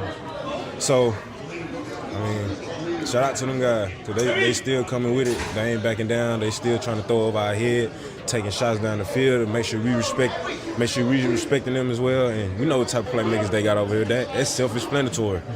Like, we got the best receiver in the league, best duo in the league, best quarterback in the league. Chase Brown, he climbing up there is being one of the top backs in the league. Like, we got a lot of firepower over there. So it's fun going against them. I love going against them, and they're gonna keep bringing it every day. What did you see on your interception? I was man to man, backside 3x1, and backside 3x1 man to man, you hot. I don't care what defense you're in, especially man though. A lot of players look at the third year as a prove-it year. Yeah. How much urgency do you feel going into this season? A lot of it, bro. Just ready to prove myself that I can be consistent in this league and that's the journey that we on. As Josh Newton had a big interception yesterday, you said it was the best day that he's had in a Bengals uniform. Question, poll desk question here, or poll question for the desk. Is it yesterday, or is it the day that Chad Johnson allowed him to cover him at practice? Were you there for that one? That completely staged Chad not trying hard. I was so excited to see that play. It was when Josh was a rookie, and then Chad just let him knock him off the line. I was like, oh. It might have been more fun to lock up Chad. Yesterday's his best day. Okay. You just said it was staged. If you would have actually locked up Chad. I don't know that it was staged. It felt really staged. Well, you wouldn't be able to lock Chad up. I wouldn't. No, I wouldn't. It's the best receiver in Bengals history, excluding Jamar. All right, let's hear from the best tight end on the team, a guy that Marisa wants to feed Mike every single Sunday or Monday or Thursday, depending on which day they play. Do they play on Saturday this year? They might play on Saturday. Mike on Saturday. Feed him. Mike Gesicki had a big touchdown grab. At least he would say it was a touchdown. Argued with the official who ruled him out at the 1 yard line. Regardless, Mike Gesicki on the state of the offense, the competition and the back and forth that they've had throughout training camp, and arguing with the officials. It was productive. It was good. We were able to hit a bunch of different situations. Offense, defense, special teams. We did 4-minute, 2-minute, move the ball, red zone. There was a lot of productive stuff. So, really good day. Are you still getting pushed by this defense almost on every snap? Yeah, but it's back and forth. It's the offense will win a couple plays and the defense steps up and makes a couple plays. It's been a lot of back and forth. It's been good. So it's good for the Bengals. A lot of short stuff today, not really stretching the field. Is that by design, or is that what the defense was giving you guys? Yeah, our offense, I feel like, is built on taking what the defense is going to give us, and that was it today. So we were, just kind of taking some of these, intermediate and short gains, and we moved our way down the field. We got into the red zone on the move the ball period, and then when we got into the red zone during that last, team period, whatever, we were able to punch it in. So it was good. How soon do you get the practice film on your iPad? Not yet. Probably another half hour or so. Probably 1 o'clock. Are you eager to see the play? I don't know if I'll have an angle from there, but I saw it firsthand. I know what it was, but I had a nice talk with the official. We made up. Don't worry about it. Yeah. Who were they college officials? It wasn't a pro career. Yeah, I'm not sure. Yeah. I'm not sure, but yeah. What happened to the I just caught one on the 1 inch line, and then my feet were in, and I just kind of crossed the pylon. But he said that my foot was out, and then I said some crazy things to him, and I went up to him afterwards. I apologize. We're friends now, but no, it was good. What is the next step when you go up? You've been through joint practices before, Mike. What's the next step that these practices take when you're going up against another team? Yeah, I think it's just good to go out there and see different looks. We've been going against our defense, so we see similar looks every day. We're seeing the same players, trying to beat the same guys in man coverage, just things like that. So now we get different scheme, different players, different tendencies. So just like a bunch of new different looks, and it's fun to just go out there and compete against a different team. You guys haven't done this in a couple of years now. You feel like the appetite for a joint practice is kind of ramped back up? There's a little excitement. Yeah, no, it's exciting. It's always exciting. My first year here, we did 2 of them, and then last year I don't think we did one, but it's good. It's always competitive. That's always the biggest part. It's good for both teams, and at this point in training camp, I think it's the perfect time. So yeah, it's rare because they are kind of unusual, but you're seeing the Bears twice in 3 years. Is there add to the competitive nature when it? Not too much. Really, just playing against a different team. That's the most enjoyable part. Was there a major change or ramp up in the mental side of things or the scheme side of things this week specifically, or not? No, I think we've been kind of adding to our repertoire here and there, but for the most part, we're not reinventing the wheel or doing anything like that. Our offense is what our offense is, but we've been adding a couple different things, and that's what training camp's for. We've been experimenting, trying some different stuff, and it's been productive. It's been good, but it's August 18th. We got a long ways to go, and before this thing gets real. So still a lot of work to be done. Was there SEC refs out there today? What's going on? I'm not. Me and that ref are now friends, so I can't say any more bad things. But we had a nice friendly argument, and now we're okay. I'm here, Mike. Mike, I am here for you to yell at officials during practice. I'm in on the trash talk. I just need you to let us know what you said. Explicitives or not? I want to know. Expletives? Transcript. Your I was transcript. going to let that go. Yeah, but whatever. Yeah, no, I would love content. a transcript, and hopefully the first of many Mike Gesicki touchdowns this year. I think he's poised to have a big year if he can stay healthy, and it's nice to see some flashes in training camp because I can't remember too many Mike Gesicki highlights so far throughout this offseason. So it's great to see that come in, and certainly someone I think is going to be a big part of this offense this year. I love the fire, and you guys, you know how I feel. Feed Mike, he's going to be, it should be their third option there as a pass catcher. I don't think that's that crazy to say. Chase Brown's in the building. As a pass catcher? Probably so, Mike. All I know is I keep hearing Kobe from Bengals fans, so it's going to be interesting who wide receiver 3 is. Mike would classify as that. I would count him in that competition, and that's the nice thing about having a ton of weapons. Up next, we're going to continue the Bengals conversation with a new weapon that they have that they're hoping to unleash on the entire NFL. That's next, right here on First Word.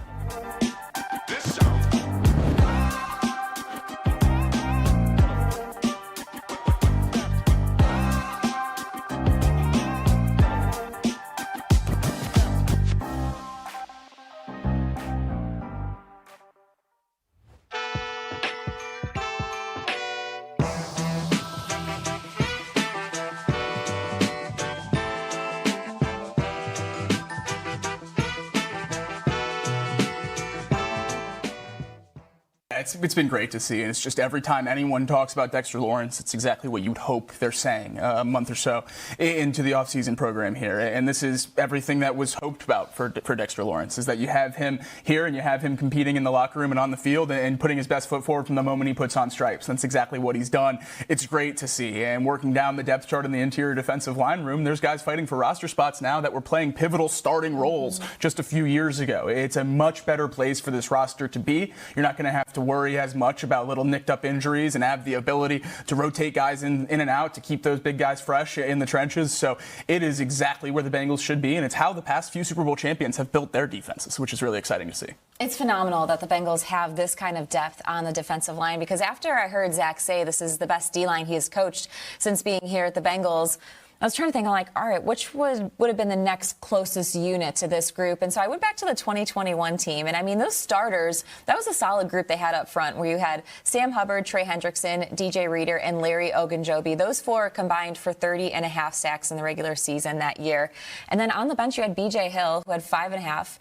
And then after that, you didn't really have a whole lot of depth. You had Cam Sample, you had Khalid Kareem, and then it kind of fell off a little bit after then. So absolutely, I think this year's defensive line has just a wealth of depth, and it's really going to come into play big here for the Bengals, because injuries at some point in time are going to happen. It would be shocking if the entire D-line stayed healthy for the entire duration of the schedule. So having depth and having quality pieces, where now BJ Hill is looking like he's going to be coming off of the bench. You have TJ Slayton, who last year was a key acquisition and starter for this team. He's going to be coming off the bench. So really excited to see how the defensive line is going to take shape.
This city deserves its crown.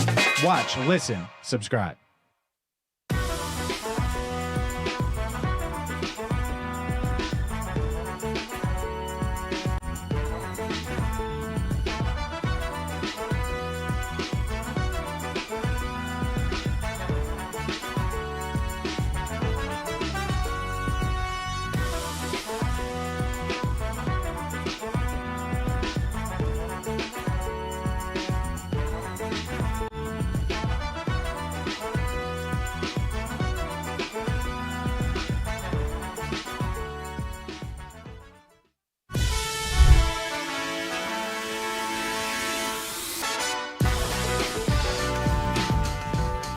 Welcome back into First Word, rolling with you all the way until 11 o'clock this morning. He's Dancing James Rapien. He's Jacob Tissot. I'm Marisa Contipelli. And guys, ranking season continuing across the NFL as we are in the middle of camp and preseason. And despite all of the beef that I have had with rankings this season, I can actually get on board with this one, but I'm honestly a little even kind of confused as to how the Bengals are this highly ranked because Pro Football Focus posted the top 10 defensive lines going into the 2026 season, and there you see it right in the middle of your screen. The Bengals coming in at number 8, which surprised me because when you look at PFF's rankings for their interior linemen, Dexter Lawrence, only Bengal on that list at number 4, and then their edge rushers list, Boye Mafe, only Bengal on that list, coming in at number 24. It just surprised me that Cincinnati's unit is considered this strong and this deep, despite only having 2 players in their other rankings so far. Yeah. When you look at it that way, it is surprising. I think that the depth clearly is something that they're taking into consideration.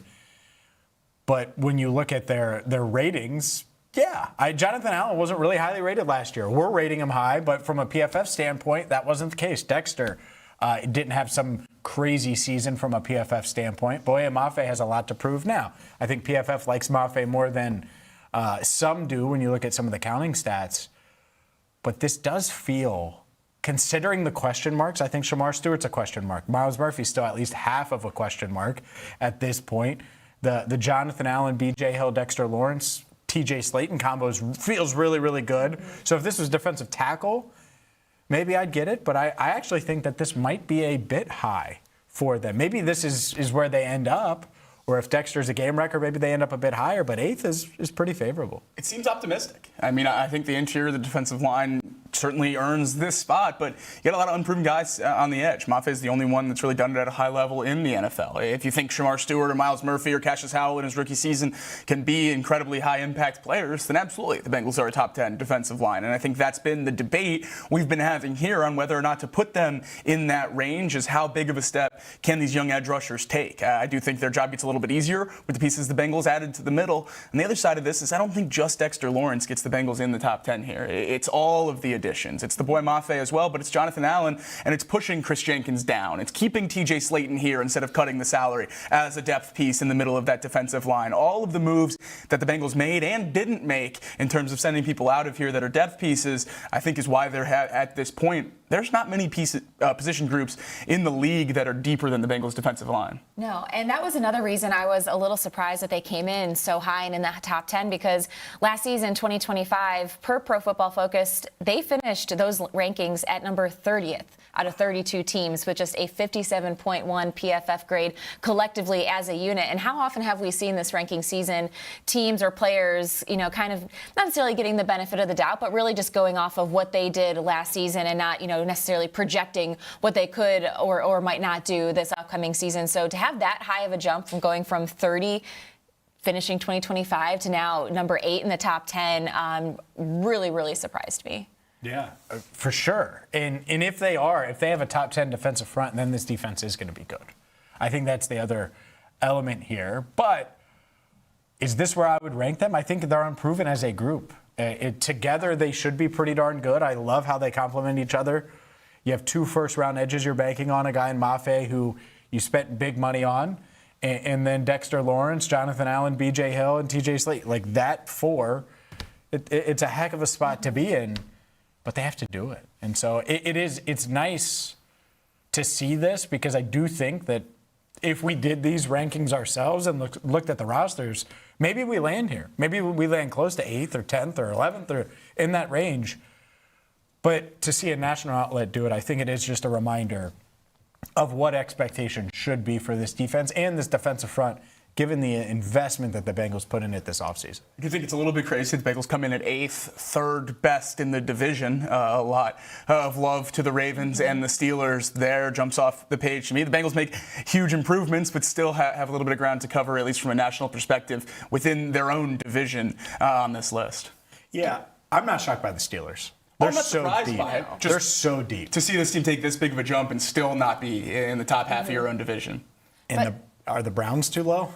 I think so. I mean, they're good. You lost Myles Garrett. I get it. Jared Verse is really good. Yep. And I think Brandon Graham is really good in the middle there, too. So I would certainly have the Browns, if not in 10, knocking on this door behind the Lions. Yeah, and also with this, so you're looking at that list. Okay, you obviously have the Steelers and the Ravens. Also looking at the Texans and the Jaguars, 4 of the first 6 opponents that the Bengals have to face this year.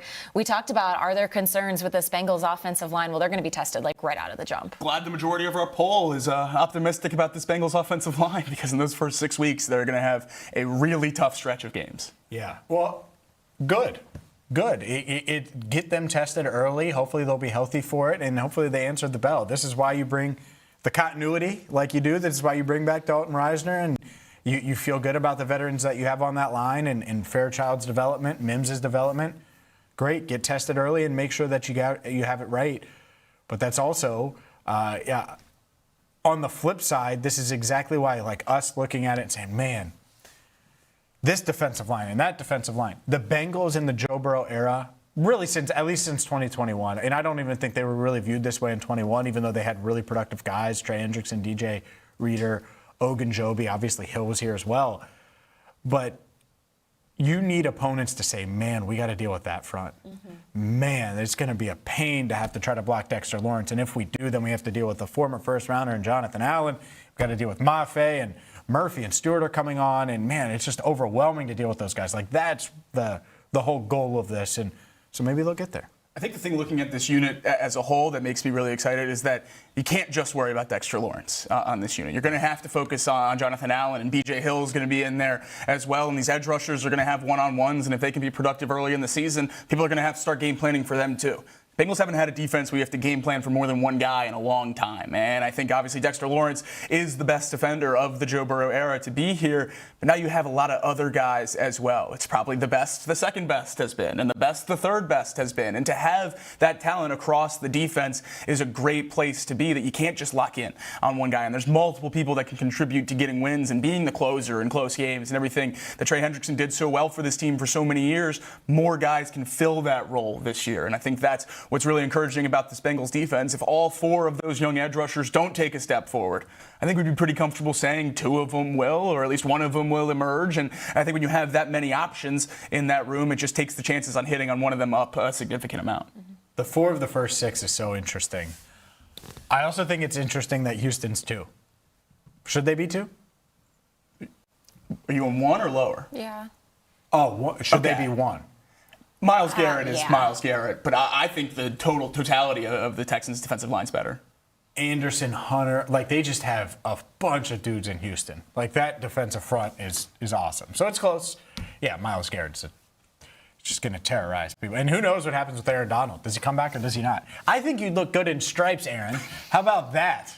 How about you hit Sean McVay with the chair and come over here and join your buddy Zach Taylor in Cincinnati? What about that? Sign me up. Oh, ultimate crossover. Ultimate villain mode. I would love that.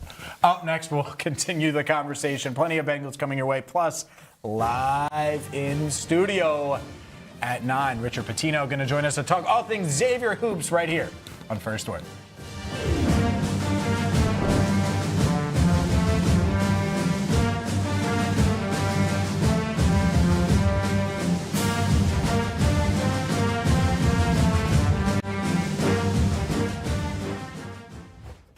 This city has always had something to prove. While the rest of the country talked about us, we built our own voice. Blue collar, underdogs, built differently, overlooked, talked about like we were supposed to stay quiet. But that was never who we were, because this city doesn't wait for permission. And neither do we. And now, for the first time, Cincinnati has a network built in its image, because the biggest stories in this city deserve more than highlights. This isn't cable television. This isn't national media. This is ours. This is the Crown.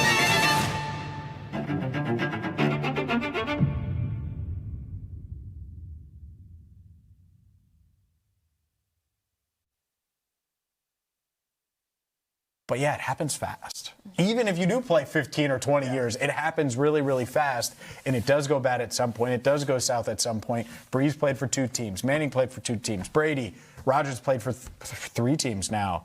That's part of it. And so we will see if how long Burrow can play. But to your point, the clock is always ticking. And I do think that the Bengals organization showed Burrow that they're going to continue to give him the pieces. And now it's up to him to deliver. And I think he's had the right mindset there this offseason and coming into this year about delivering, about putting pressure on himself, about putting pressure on the players in the locker room because they have that kind of talent. And one thing he said, he did the interview with one of the Barstool, I think it was one of the Barstool guys a couple of years ago at Black Sheep. He did the interview and he was asked, would you take like 10 straight MVPs? Or 1 Super Bowl, and he was like, well, can I go for a Super Bowl in that 11th season? It was something like that. Like, that's his mindset. Mm-hmm. So he's always going to be put. So that's why I think he's going to play for a long time. And he's always going to be thinking about those trophies. Everything this offseason leads me to believe he's committed to that too. Growing his leadership, growing his game, expanding what he does on and off the field. That's the mindset of a player trying to play for 22 years. Okay, what made me great for the first 7 isn't going to make me great for the next 13. I need to get better as defenses evolve and game plans evolve. That is probably the best thing for him moving forward, is a commitment to continue to get better, and just leads me to believe that if he wants to do this and can stay healthy, he can get it done.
This city deserves its crown. Watch, listen, subscribe.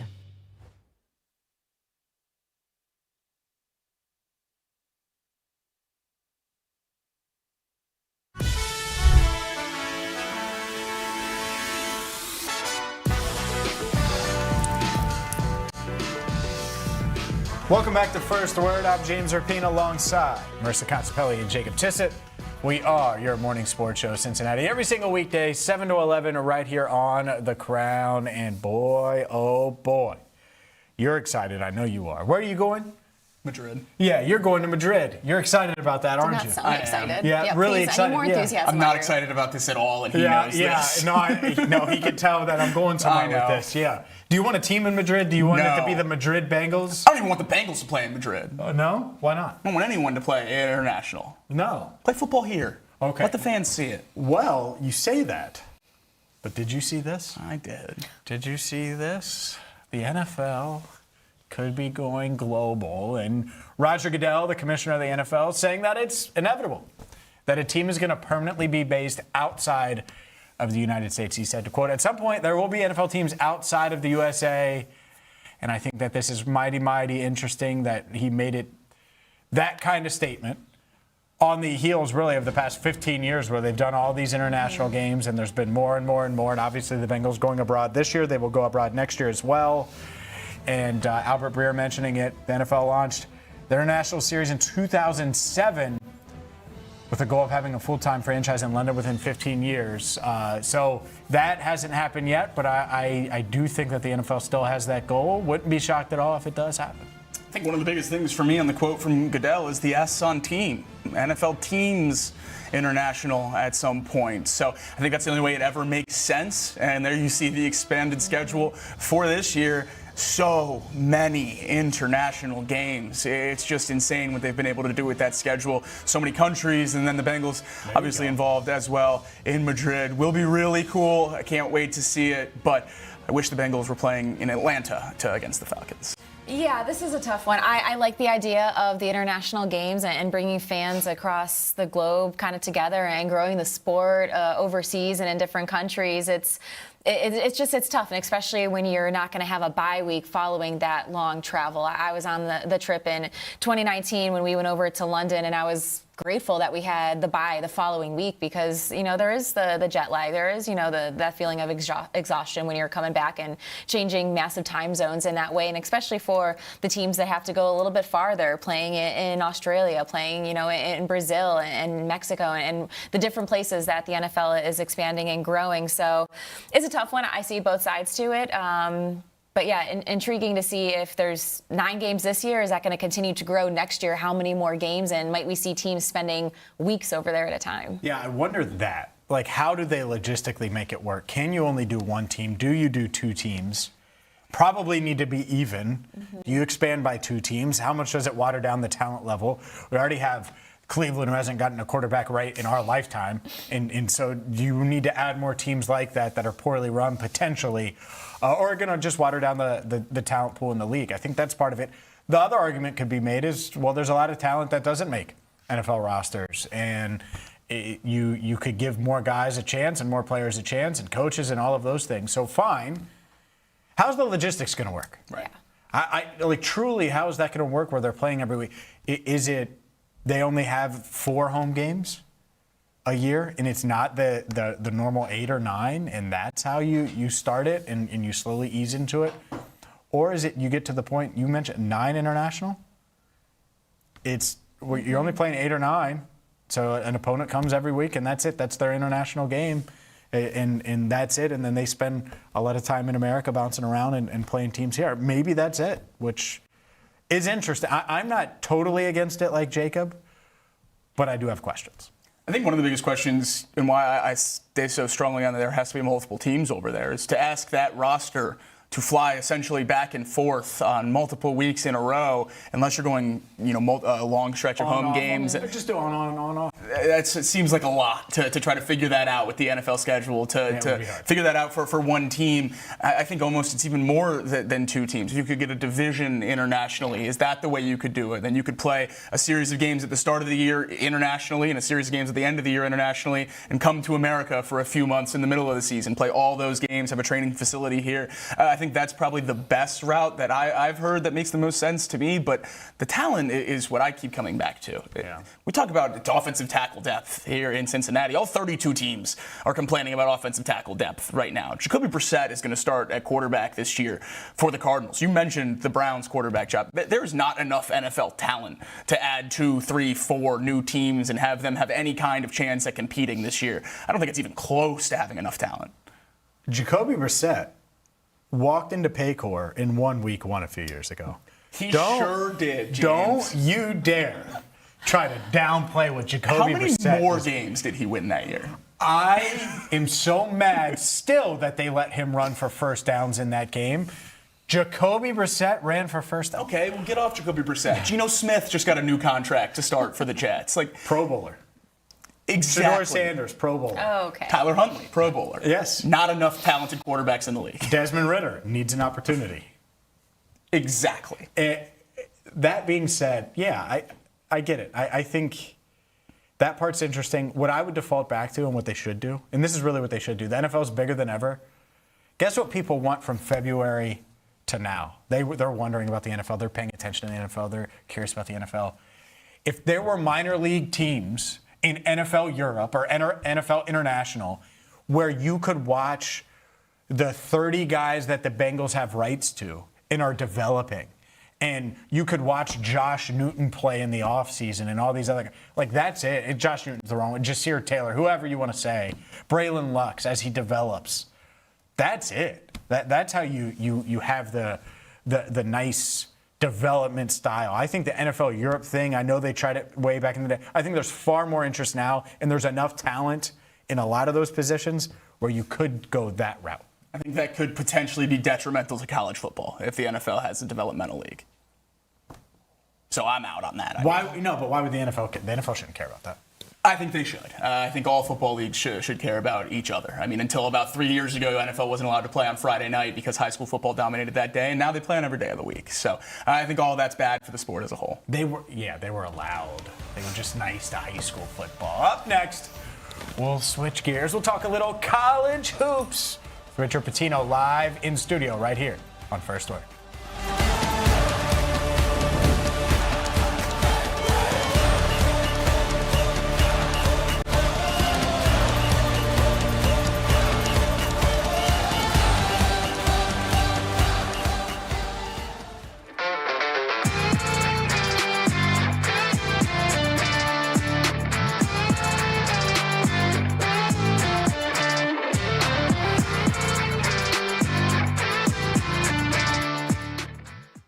QB1 has the right mindset. I don't know what the season's going to look like, but I like what I'm hearing from him right now.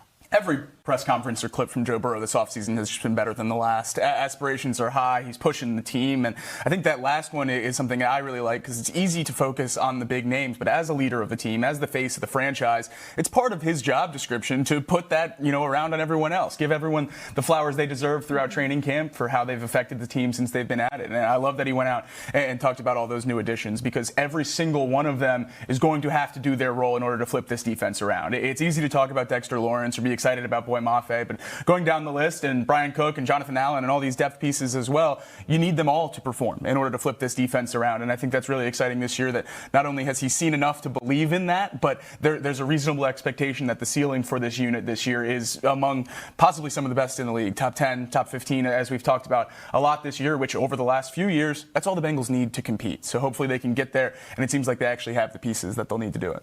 I feel like Joe Burrow has been talking about Brian Cook specifically since the Bengals signed him in free agency and just how excited and hyped up he's been for that acquisition. Goes to show in the things he has been saying about Brian Cook and that leadership that he's bringing and that stability that he's going to bring there in that safeties room. And Joe just doesn't say things by accident. He's very careful when he chooses his words and who he chooses to highlight. So the fact that he's mentioning the big names that they brought in free agency and talking about guys like Brian Cook, Boy Mafe, along with Dexter Lawrence, just really goes to show the offseason that the Bengals had and how the front office went out and addressed what they needed to. And it makes me really excited to see this side of Joe Burrow because he's always been great about that part of his leadership and part of him being that leader in the locker room and praising the guys. But it feels like he's going out of his way a little bit more often this offseason to make sure, to your point, that he's giving these guys their flowers. Yeah, for sure. And I think he knows the importance of just stability at safety. I mean, he's watched that be a revolving door, and it's such a major issue for this team. And two other guys that he did mention with K was DJ Turner and Dax Hill. And so that's three members of the secondary, Allen, Mafe, and Dexter. Like this defense, you just think of it that way, that's six guys that they're naming on defense. And we're not going to see much of them tonight or them at all when it comes to Dax Hill and Brian Cook. But regardless, expectations are where they are. One, because Joe believes. Two, from a defensive standpoint, all of the new additions, he sees the vision. And so if he sees it, you see it, it's okay to be excited. I think that's it, too. A lot of people have been tentative, going, I don't know, we'll see. It's okay to allow yourself to be excited. On the radio here in Cincinnati. Cincinnati has always felt like home. Right here on the Crown Network. Out and about in Cincinnati, bringing you these stories that you need to hear in the Queen City.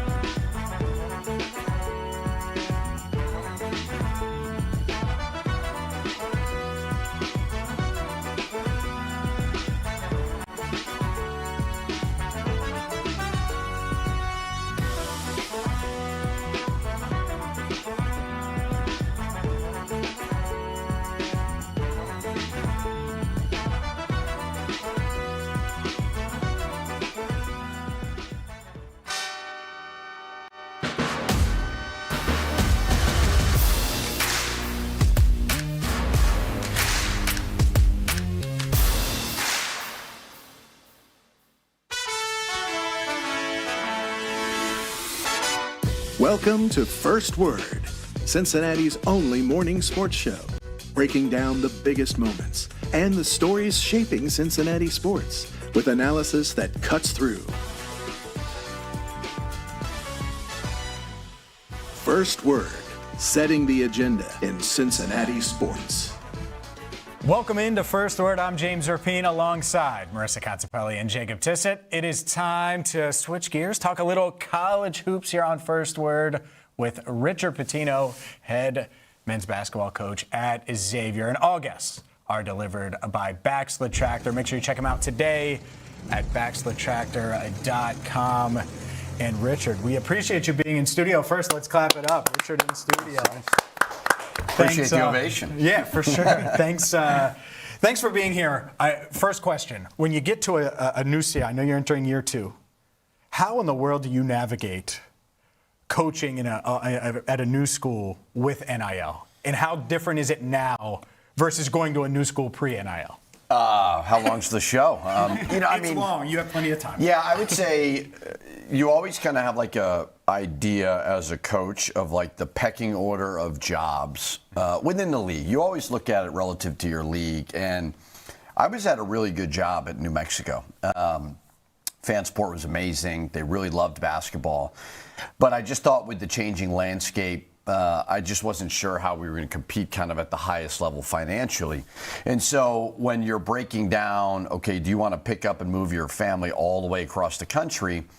That commitment piece, every university is like, we love basketball specifically.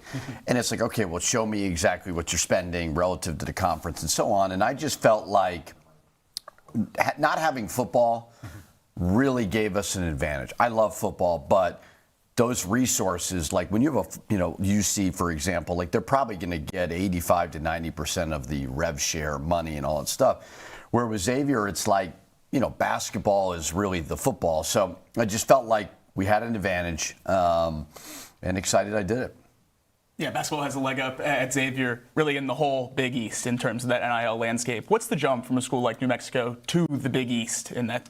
Well, I mean, it's just different. This is my 4th head coaching stint, and really every job I've worked at has had football. And so it's just a unique part of it of like the majority of the resources are going to go to basketball. And it's hard to be an AD at those football schools because football is the revenue generator. But, for us, I think it's important for us to be good for a lot of reasons, but just for our campus and our community, like student experience, that winter time, it's no different than tailgating for an SEC football game or whatever. So it's a big responsibility, but it's a lot of fun. When you look ahead to this season, you brought in a lot of transfers in this offseason. Just what feels different about this team and maybe the identity that you want to create and shape heading into the year? I would say year 1 is always a bit of a challenge. I mean, you want to win every year, but year 1, it's like you're meeting so many new people. You're moving your family. You're trying to get them settled. You're trying to kind of figure out where the bodies are buried a little bit and really position yourself for great success in year 2, 3, 4, and beyond. And, I think when we first got here, trying to figure out what's on the roster, who's staying, who's going, hiring a staff, and then, figuring what the resources are like relative to your conference. And I think we made a big jump from my first year to now. We were able to target the right guys in our program they wanted to stay and then supplement them with some transfers to go along with the high school class. So we're very excited about them. We think we got a good blend. We got a long way to go, but I really feel like we're going to be in the fight this year. What did it mean to you that the university made that jump, NIL-wise, and gave you those resources? I mean, they've been great, starting with our president. She keeps telling me how much she believes in me. I'm like, you obviously didn't watch last year, But, I think it's too important to Xavier. I just think we want to continue to grow and evolve, and you need basketball to be kind of that marketing tool, worldwide, nationwide, and it's just there's a cost that goes into winning now, and it's we've got an amazing arena, we've got a great practice facility, weight room, we've got great people, but if you don't have that finance piece, you're just going to be on the losing side of it. And I think they all understood, that, starting with my president to my athletic director. Our board has been great. So, I think it's now a responsibility on me to make sure I show them that there is a return on that investment. Does that feel like pressure or expectation or how? Well, I mean, every year when you're a basketball coach, you're going to feel that pressure, but it's better than people not caring, So I had a big meeting with our staff the other day about it. I'm like, they've stepped up. Now we have to do the same. Yeah, that increased NIL led to a pretty significant transfer portal class this year. One of those guys, a guy you coached before in True Washington. How much does it mean to have a guy that knows what you're about, what you're trying to build in a program coming in as one of those transfers?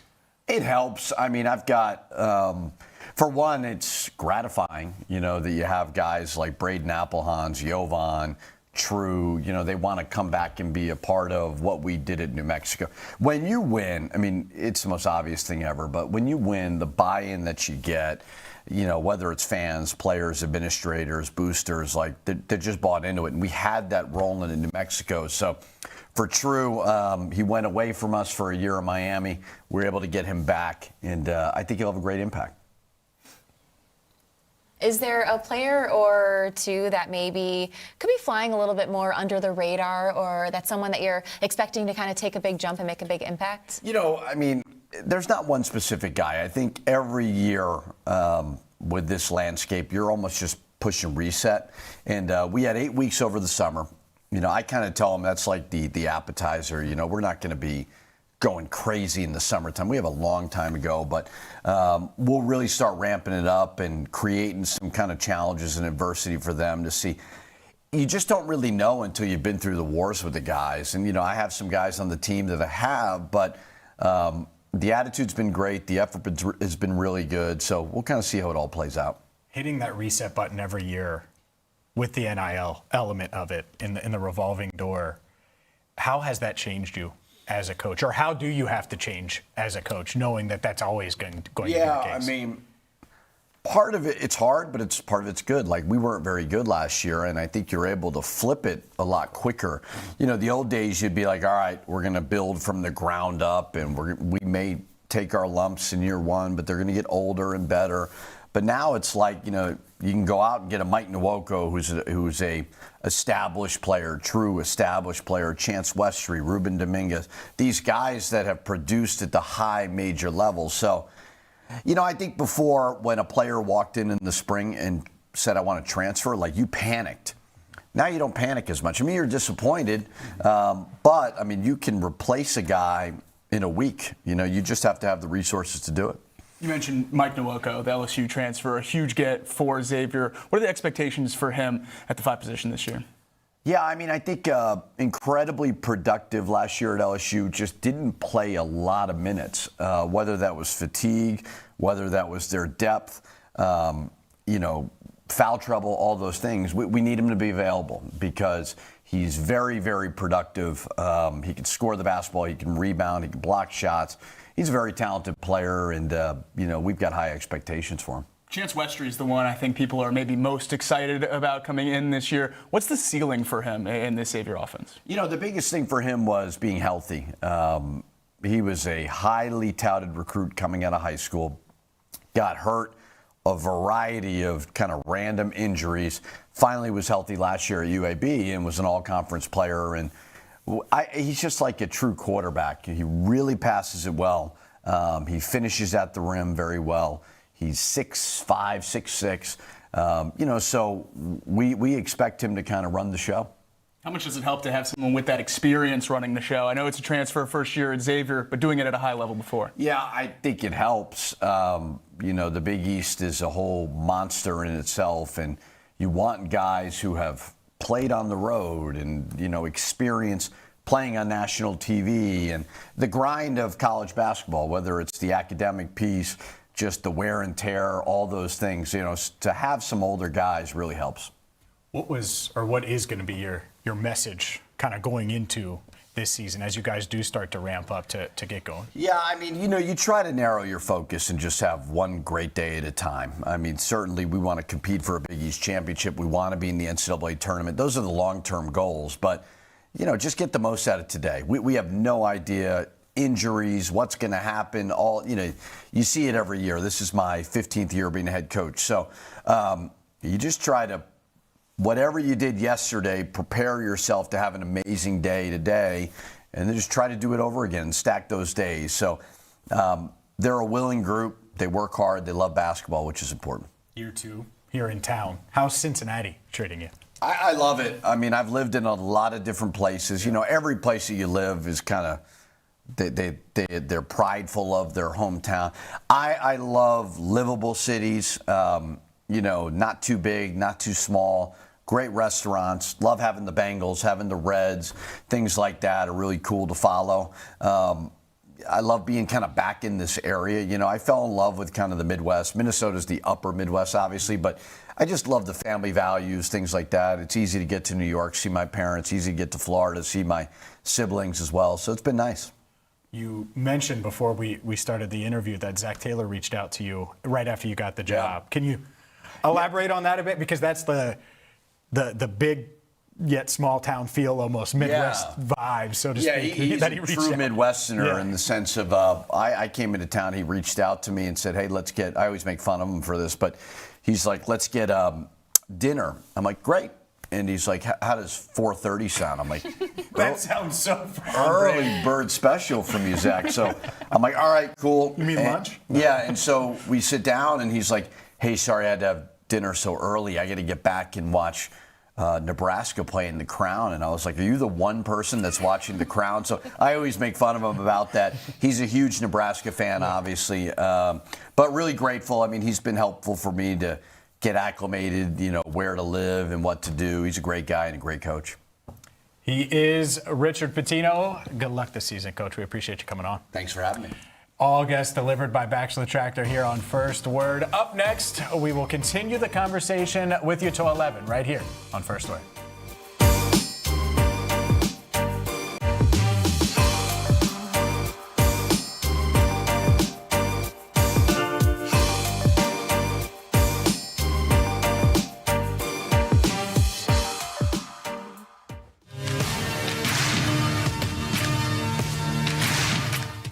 Pretty difficult going through then my 11 through 15. I had a harder time with this list than my initial top 10 list. So if we want to take a look at my next 5 Bengals, number 11, I have Boye Mafe, who just missed the cut for me on the top 10.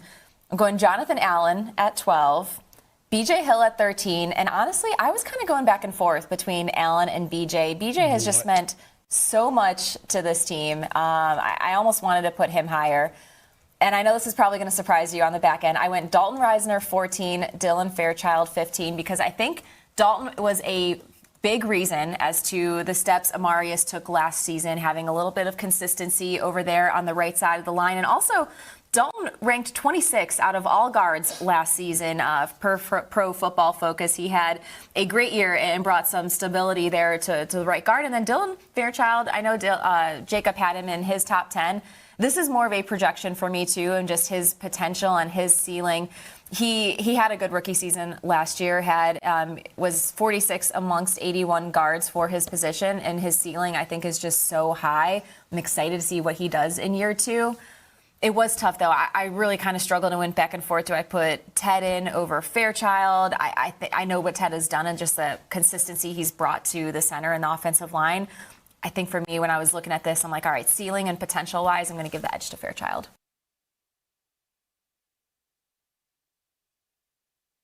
The Bengals need Orlando Brown of a few years ago out there as well. And I think that's where the concern comes in for Orlando Brown, a guy who has been an Iron Man his whole career, didn't miss time until the last few years. Now the injuries start to stack up while the age continues to head in that direction. And you wonder, when does regression come in? When does that come into play for a guy who was never the best athlete at the position anyway, which usually helps players stay a little bit longer at the top of their game. So it is a concern, but I don't know how much time should be spent on it, because I don't know what other options there are for that position.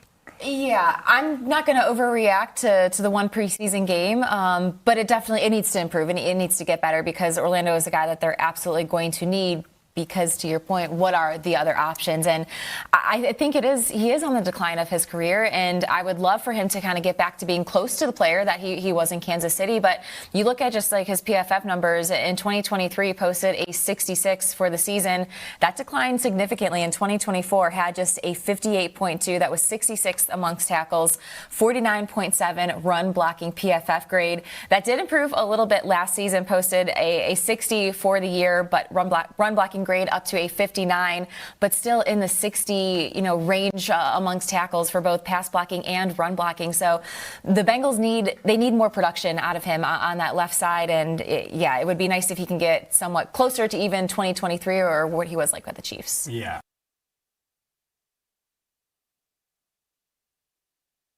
This city deserves its crown. Watch, listen, subscribe.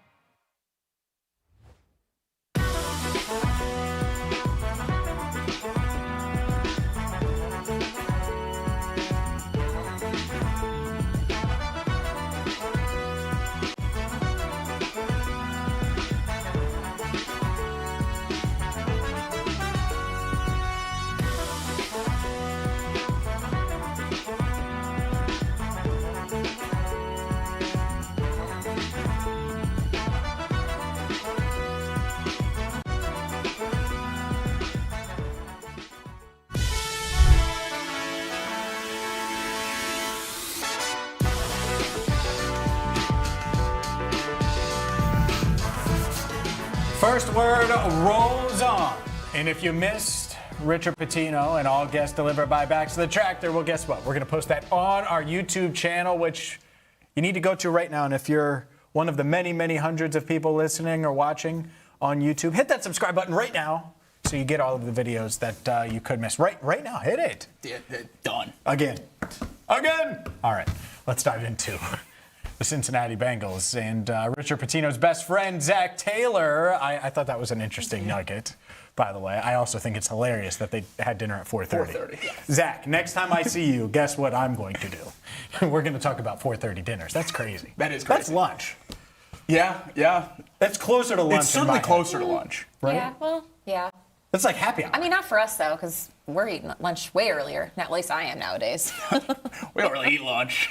Well, we all know that. We're working lunch. And the working lunch with Jack Crumley's every single day, noon to 1, right here on The Crown. All right, let's dive into a pretty interesting dilemma that the Bengals might have at that defensive tackle spot. And it's thanks to Chris Jenkins. The third-year defensive tackle was pretty darn dominant, arguably their best defender in preseason game number 1. He was impressive against the Lions, had the sack, did the Macarena, was all smiles after the game, had 5 tackles, a quarterback hit, a tackle for loss, and really, really impressed. It might have been his best day in orange and black. Here's what Zach Taylor had to say on Chris Jenkins' performance.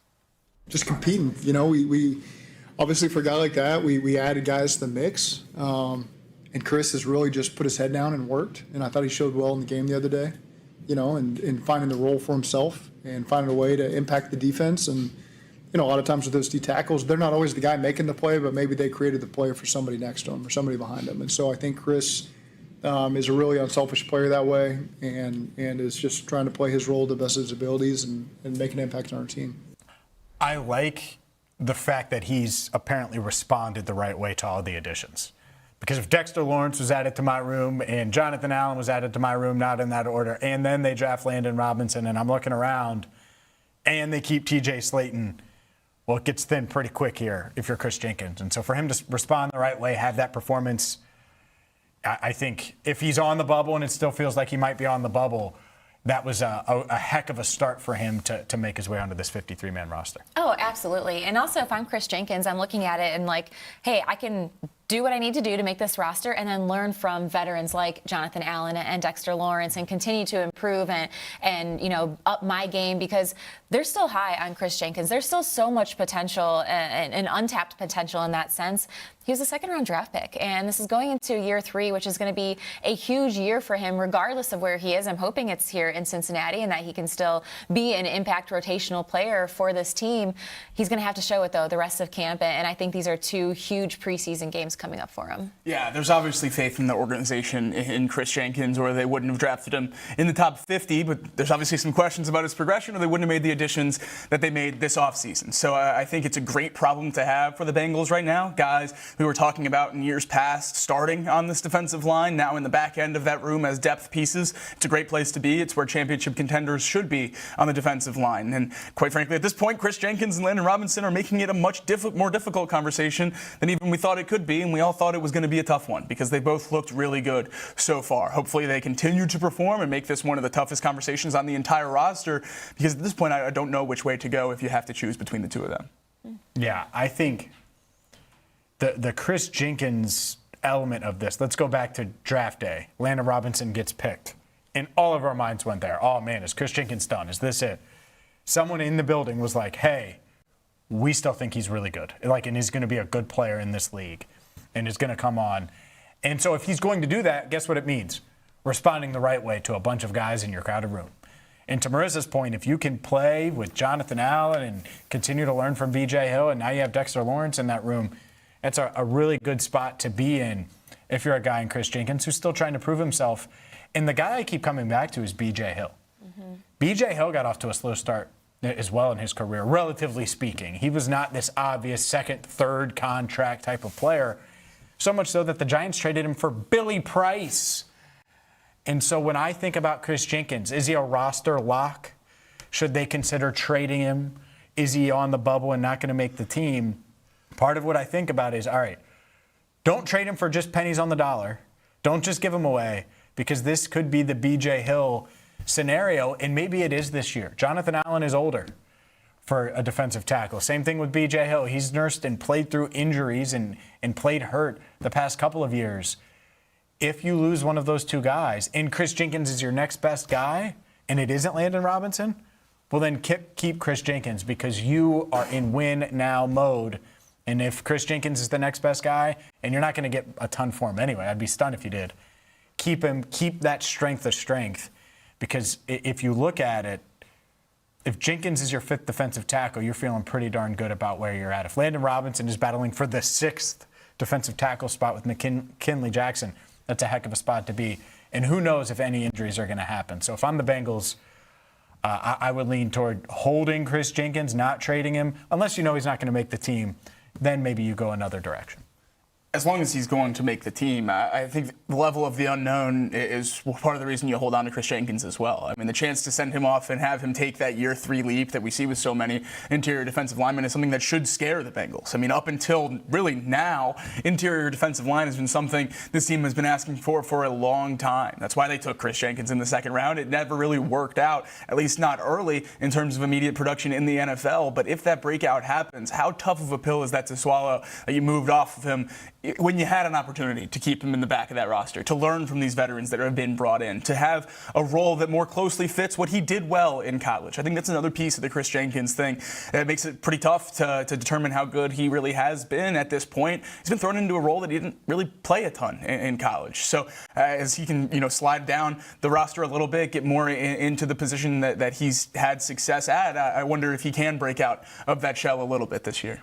And if the Bengals are truly, let's say they're torn between the two and they see so much upside and potential in both Landon Robinson and Chris Jenkins, what's the harm in having 11 D linemen for the year and you figuring out, roster gymnastics and taking that spot from, somewhere else? Yeah, I agree, certainly on the surface. I look at their safety room, for example, and could you get by with 3 initially?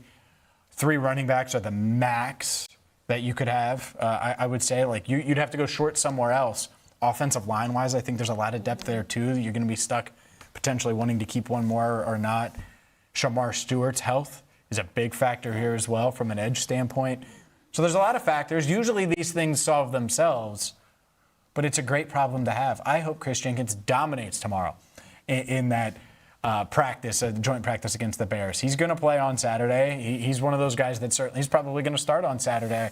And so you want to keep this going because you just don't know how health is going to play out. But for me, I do think he's going to make this roster. I think they were always higher on him than the public perception because they know his potential. And he's flashed it some. He hasn't stayed healthy maybe this is the year. Maybe not. Maybe he doesn't figure it out. Maybe over the next 2 weeks it goes the other way, because I'm certainly sold on Landon Robinson as well. I don't want to cut Landon Robinson. I think Landon Robinson should make this team and has put himself in position to do so, and will if he is productive over the next couple of weeks. But man, oh man, what a crazy, sometimes you just say it out loud, we are talking about DT 5. Defensive tackle 5 in a battle for defensive tackle 6. Last year, Chris Jenkins, starter. Borderline, he was your third defensive tackle. So, that's basically a starter with the rotation. Obviously, it was TJ Slate and BJ Hill. Right after that, you were banking on Chris Jenkins in year 2. Now he's all the way back to DT 5 and being mentioned with Landon Robinson at DT 6. It just shows how much depth is in that room. Yeah, I do have to wonder if that could affect development at all, going from significant number of reps, even more reps in practice in years past than this year. Now with more bodies on the line, he's going to have less once you get through the preseason, if he does make this team, to continue to work in practice. Less reps in the games than he's had over the last few years. So he's going to have to get more out of those reps in order to continue taking steps forward. The current version of Chris Jenkins is not good enough to play for this Bengals team on the defensive line. I do think there's something to hold there to kind of bet on the stock, if you will, that it'll keep going up and he can get there at some point. I do just wonder if you're not going to get many more reps than you've gotten over the last few years in terms of the opportunity to learn on the fly. Bengals are relying on that with a lot of the other positions going in to this year, and players that haven't exactly produced at a high level yet, but have had a ton of snaps under their belt. Chris Jenkins has that, but falls down the depth chart quite a bit this year. Going to have to wonder how he attacks a different role this season. Yeah, you look at the numbers. Chris Jenkins played exactly 497 snaps in each of the last 2 years. He had the 3 sacks his rookie season. That dipped to just a sack and a half, and that sack and a half came in the same game last year, too, against the Vikings, in which we all know how that one played out. Felt like a throwaway game there at the end. But a lot of his numbers dipped, even when you look at his pressures and quarterback hits. So from a numbers and production standpoint, have to be getting a little bit more out of Chris Jenkins, especially when he's going to be in that rotation. He was never a dominant pass rusher at Michigan at all on the defensive line. And then he's just kind of thrown into that role here, asked to rush to the passer. I think if you use him as a stopgap in the run game, more off the side there, I think he can really have a more significant role, a more productive role. I don't think those sack numbers are ever going to jump off the page for Chris Jenkins. I don't think that's what he should be being asked to do. And if they can take a little bit off of the plate for him on that front, I do think he could thrive in that other role. Yeah. Hopefully. Ideally, we're having a conversation where it's like Jonathan Allen costs a lot of money and it's essentially a 1-year deal, but he has a second year. But Chris Jenkins has emerged and Landon Robinson has emerged, and what do they do? And then it's like, we still got to keep Allen. TJ Slaton's a free agent. And now you have Landon and Chris Jenkins coming in. A year from now, that would be the ideal scenario where that is very much still a strength of this team. I still believe in Chris Jenkins. I don't know. I don't know if it's the bloodlines. I don't know if it's because he's a funny dude that I hear works really hard. I don't know what it is. I don't know if it's just Thursday and that recency bias. Look, he was productive Thursday. We will certainly see if he continues to produce and make this Bengals roster. But up next, it is time for Contipelli's Countdown right here on First Word.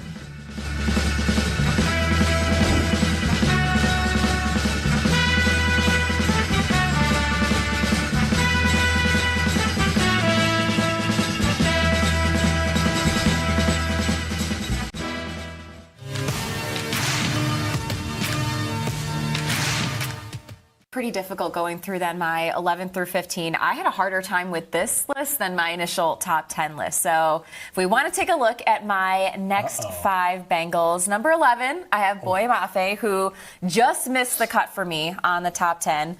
I'm going Jonathan Allen at 12, BJ Hill at 13. And honestly, I was kind of going back and forth between Allen and BJ. BJ has just meant so much to this team. I almost wanted to put him higher.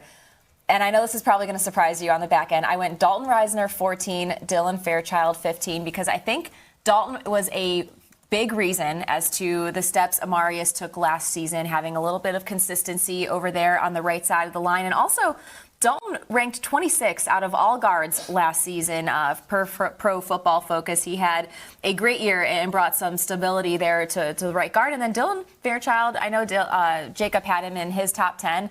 this is more of a projection for me too, and just his potential and his ceiling. He had a good rookie season last year, was 46 amongst 81 guards for his position, and his ceiling I think is just so high. I'm excited to see what he does in year 2. It was tough though. I really kind of struggled and went back and forth. Do I put Ted in over Fairchild? I know what Ted has done and just the consistency he's brought to the center and the offensive line. I think for me, when I was looking at this, I'm like, all right, ceiling and potential wise, I'm going to give the edge to Fairchild.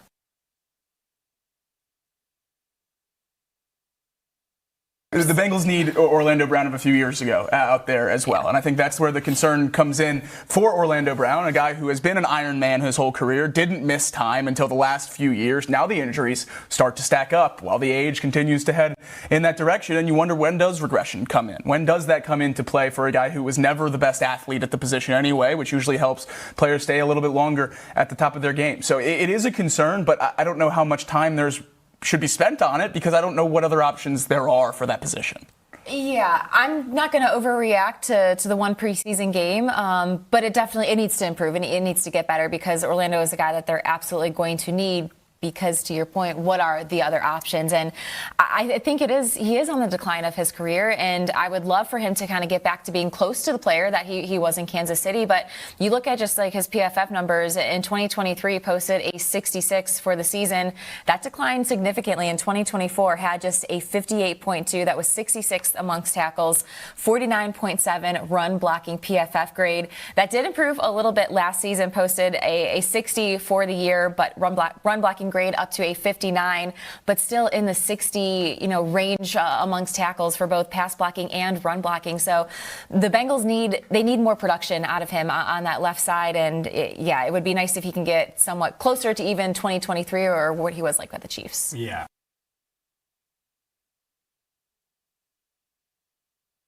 This city deserves its crown. Watch, listen, subscribe.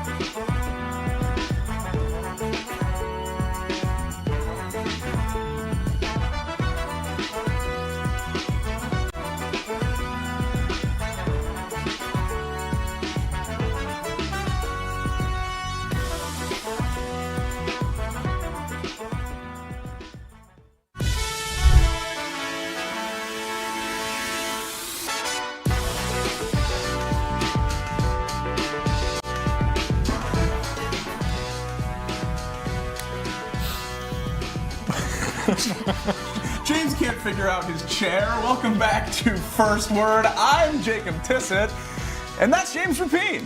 It's time for Contipelli's Countdown. Jacob, thank you so much for bringing us back on that one. James, get it together over there. Trying. We might need to send you off for some lessons on how to go for a jog. Make chairs work at the desk.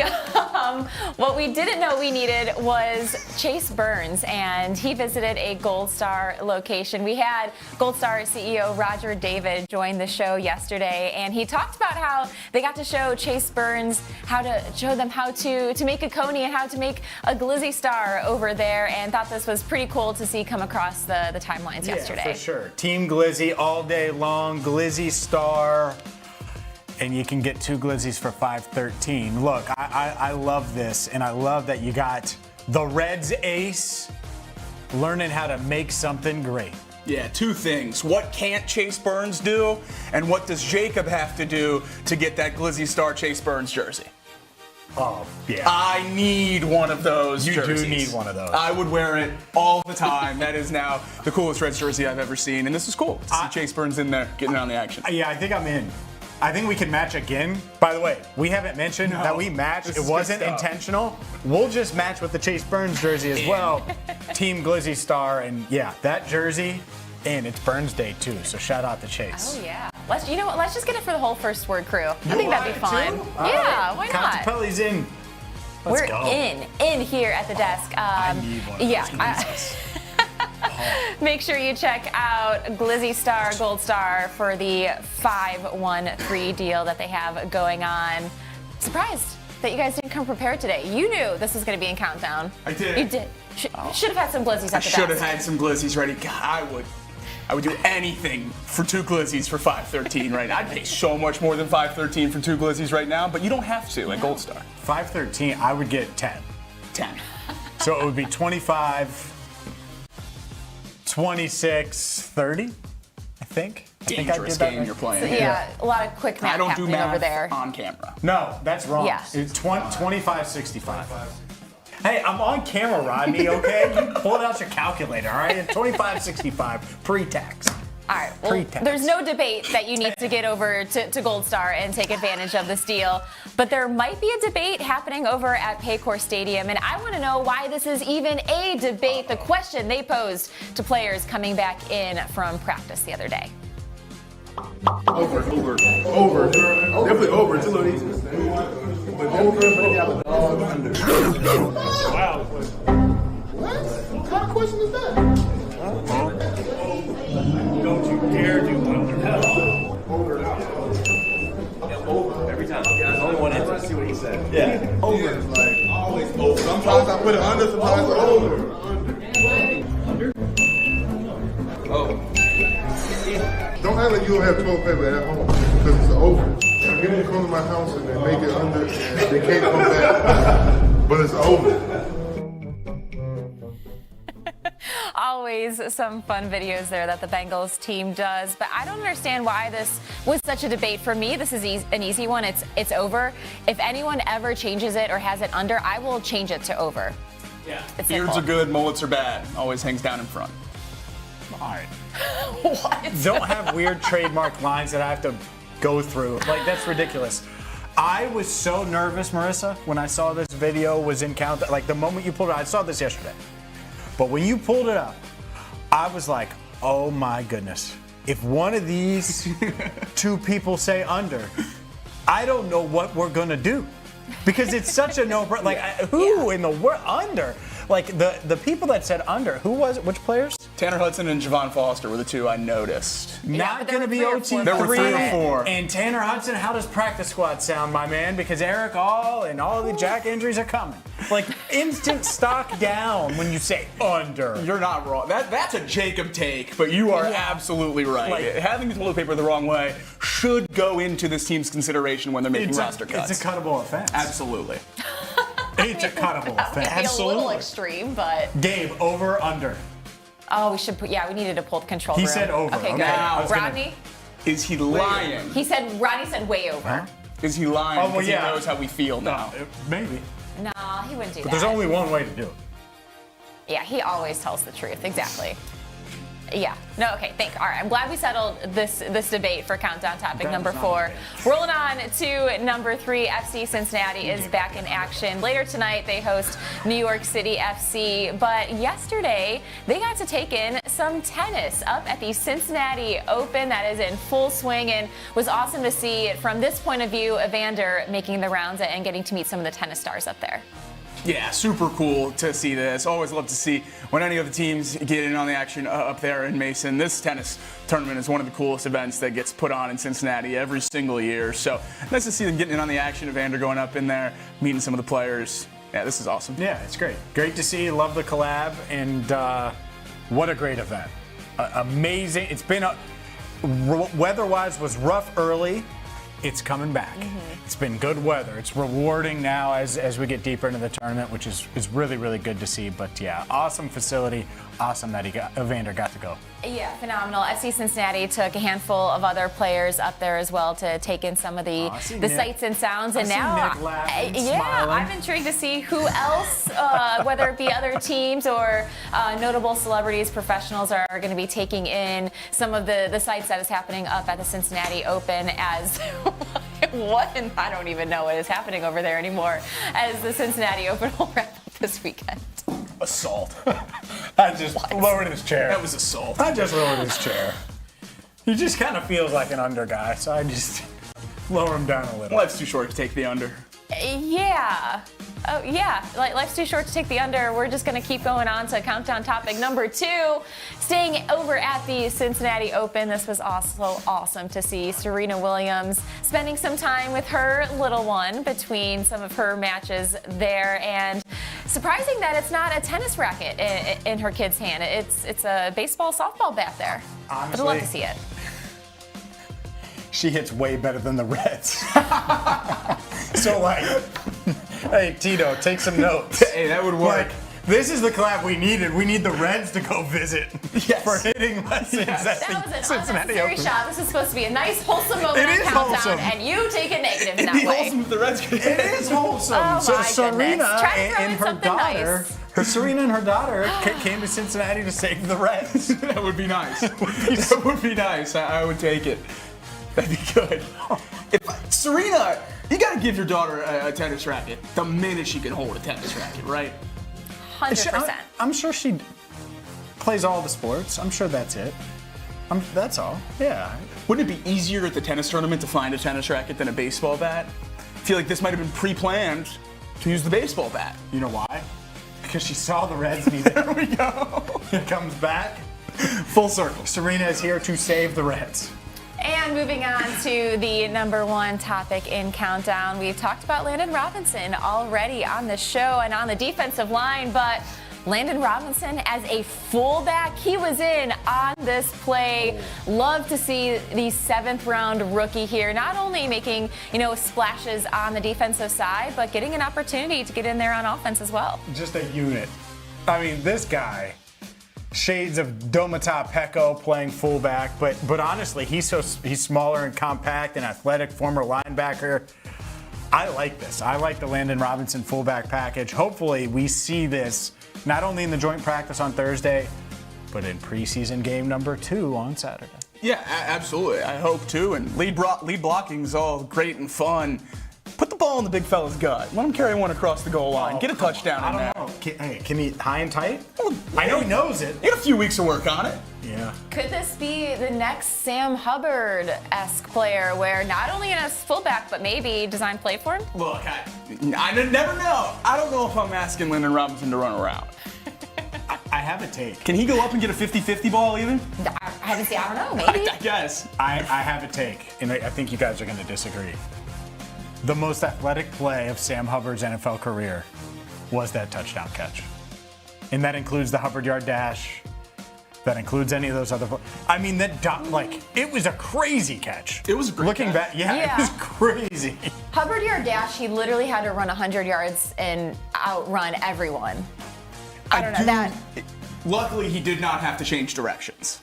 Otherwise, it could have went poorly. Yeah. No, I definitely thought Marisa was going to say the Hubbard yard dash. I get it. I think the catch was so tough. It was contested catch, high point, brings it down. Just tough. That was his last play, though. It's an awesome walk-off. It is a good walk-off. It was a good walk-off. But yeah, regardless, defensive players scoring touchdowns is fun. Landon Robinson is the most famous 7th round pick in Bengals history. Hopefully he makes the team. Maybe he could score a touchdown on Saturday as part of his quest to make the team. As soon as I saw this, it was Landon Robinson's not just the most famous 7th round pick in the fan base, it's permeating the organization as well. To give him reps at goal line fullback in training camp before his first season as a 7th round pick is not anything I expected throughout training camp this year, so really fun to see. Do you even need a 3rd running back? Yes. You do. You're talking to me. Of course I know that, but I figured I'd toss it out there. What about offensive tackle? Does this Bengals team need a 3rd offensive tackle? That's somewhat part of the conversation we have coming up next because it's time for our What's the Word poll question of the day, and it involves your concern level about the offensive line.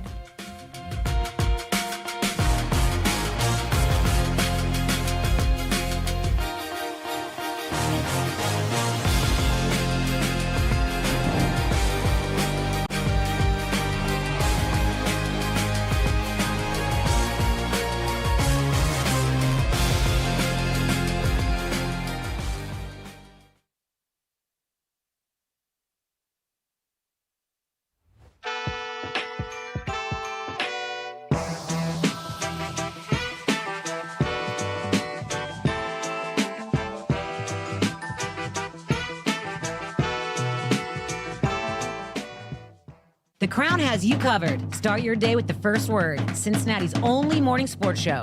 Power through midday with the working lunch. Cincinnati business talk that keeps you in the know. Nat tries that for lifestyle around the city. And the Rebound Rundown covers every corner of the college basketball scene in the tri-state and beyond. This is The Crown. Built for Cincinnati. First word for your morning sports. The working lunch for business that hits home. Nat tries that for lifestyle around the city. And Rebound Rundown for college hoops. This city deserves its crown. Watch, listen, subscribe. But yeah, it happens fast. Even if you do play 15 or 20 years, it happens really, really fast. And it does go bad at some point. It does go south at some point. Breeze played for 2 teams. Manning played for 2 teams. Brady, Rodgers played for 3 teams now.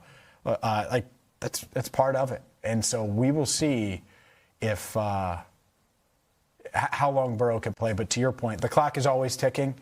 And I do think that the Bengals organization showed Burrow that they're going to continue to give him the pieces. And now it's up to him to deliver. And I think he's had the right mindset there this offseason and coming into this year about delivering, about putting pressure on himself, about putting pressure on the players in the locker room because they have that kind of talent. And one thing he said, he did the interview with one of the Barstool, I think it was one of the Barstool guys a couple of years ago at Black Sheep. He did the interview and he was asked, would you take like 10 straight MVPs or 1 Super Bowl? And he was like, well, can I go for a Super Bowl in that 11th season? It was something like that. Like, that's his mindset. So he's always going to be put. So that's why I think he's going to play for a long time. And he's always going to be thinking about those trophies. Everything this offseason leads me to believe he's committed to that too. Growing his leadership, growing his game, expanding what he does on and off the field. That's the mindset of a player trying to play for 22 years. Okay, what made me great for the first 7 isn't going to make me great for the next 13. I need to get better as defenses evolve and game plans evolve. That is probably the best thing for him moving forward, is a commitment to continue to get better, and just leads me to believe that if he wants to do this and can stay healthy, he can get it done.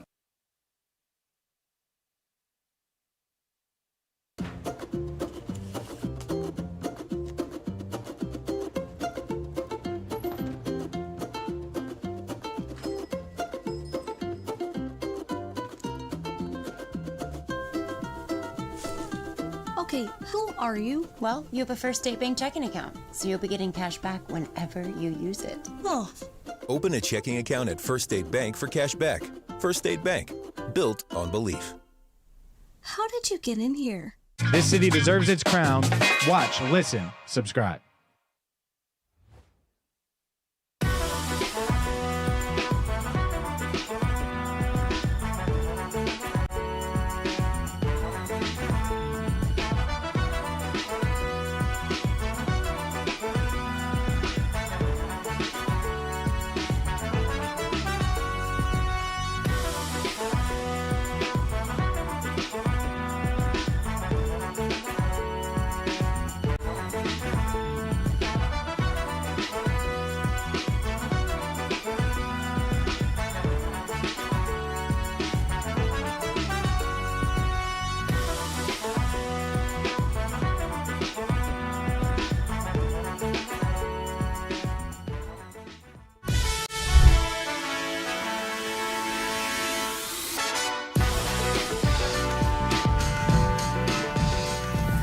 Back with you here on First Word all the way until 11 o'clock on The Crown this morning alongside Jacob Tissot, James Rapien. I'm Marisa Contipelli, and time for us to get back to a little Bengals conversation and the offensive line. Are there concerns? Should we be concerned heading into preseason game number 2?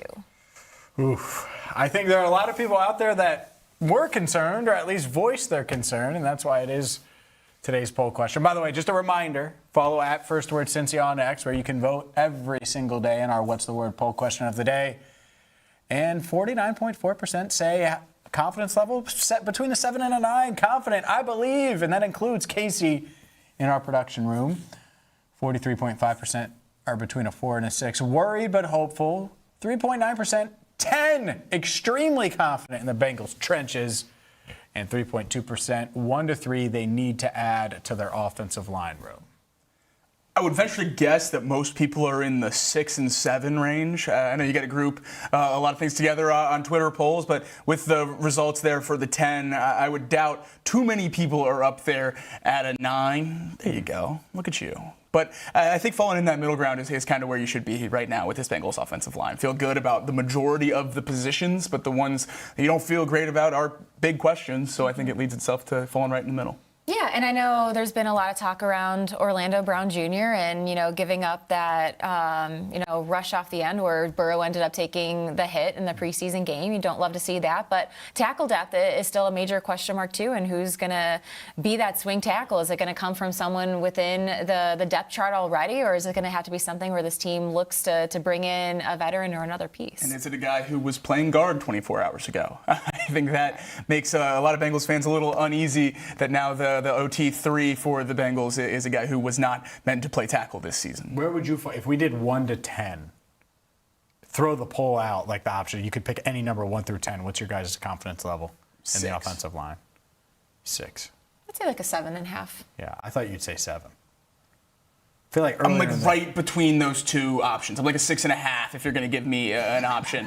Yeah. You just keep getting me. I know, but I really am right between that because I feel like 7 is a big jump in terms of confidence on a scale out of 10. And I'm more confident than an average offensive line. That's why I go 6. I think it's somewhere between a 6 and a 7. I'm a 7 to an 8, between 7 and 8 for the starters. But that OT3 job changes it for me. Yeah. So I'm at a 6, a firm 6, and it's because that's such a big role. Like if Amarius goes out and he's missed some time of pieces of games in each of his first 2 years, or Orlando, who was healthy last year but has missed time, of course, and he's getting up there in age. Everyone's going to mention that when he gets beat around the edge, but health is a part of it too.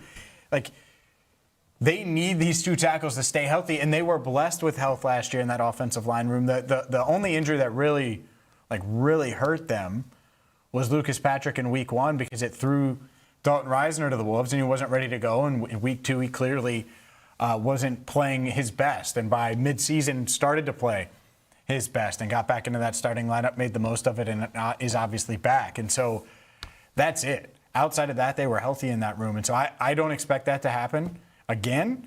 They have the Brian Parkers and the Connor Lews and the interior depth necessary to thrive there. But I'm not sure an average starting level offensive tackle is on this roster besides the 2 that they have in Orlando and Amarius. And obviously Amarius is far better than average, but that's tough if Orlando misses a month to say, all right, well, which guy's going to step up and give you that level of play, even for a month? I'm not sure they have it. Even for a week or 2, I'm not sure they have it. And so that is a big concern of mine. Yeah, I think looking at that as one of the weakest depth positions now, and also the one that's probably most likely to be used, is a really tough conversation. And it feels like that's one that, with so many starting needs out there, was kind of put on the back burner throughout this offseason. You go out, you address the defensive line and the safety room, and offensive tackle 3 just kind of gets pushed down the list a little bit. Now, sitting here in mid-August, not a ton of options out there. I do think there are some improvements available for the Bengals if they wanted to go that route for an outside addition to offensive tackle 3, but I think at this point you're just hoping someone steps up and seizes that role. If it's Cody Ford getting it back at some point, then that's who it is. And if it's Jalen Rivers really seizing this opportunity as the swing tackle now that he's earned it yesterday, maybe that's the best route for this team. Yeah, and I'm intrigued to see how Jalen Rivers will fare because he played both guard and tackle at Miami. He played tackle his final 2 seasons there over at left tackle. But last year, after he was drafted and came in, he worked a lot at guard because they wanted to see how he was going to be on the interior. So he has that versatility. It's going to be, really intriguing to see just how Thursday goes, how Saturday goes in the preseason, if that's where he's going to be playing, which I would kind of expect to see him at. Yeah, Rivers only allowed 1 sack his last year at Miami and almost 350 pass block snaps. Really good pass. 82% of those snaps that year came at tackle. Played a lot of guard, and he described himself coming out at the draft as a guard who can play tackle. So if he's saying it that way, I don't know how great I feel about putting him at tackle if the best position for him would be guard. Yeah, I think the other thing here is he has the size you look for versus a Brian Parker. I know Damian in our YouTube live chat mentioned Brian Parker, and I look at Brian, and I hope I'm wrong. I hope he does end up playing tackle like he did at Duke. Looks like a guard, looks like a center, and that's where he's taken all of his reps so far. That's where he took all of his preseason reps in week 1. Let's get to a couple of your responses here at First Word Cincy on X to our What's the Word poll question of the day. Don says depth That offensive tackle is a worry. Yeah, it is. Don, yes, it is a worry. There's no doubt about that one bit. And Jeff says 7. Worried about left tackle and OT3. So more of the same. And I think it's pretty simple here that they need to find that answer. Maybe it's Javon Foster. Maybe it is someone on the, Jalen Rivers. Maybe we should see, like if Rivers struggles and they're not sold out any of the other tackles, I would put Parker at tackle just to see it, because I'm not sure they've done that yet because of the size limitations.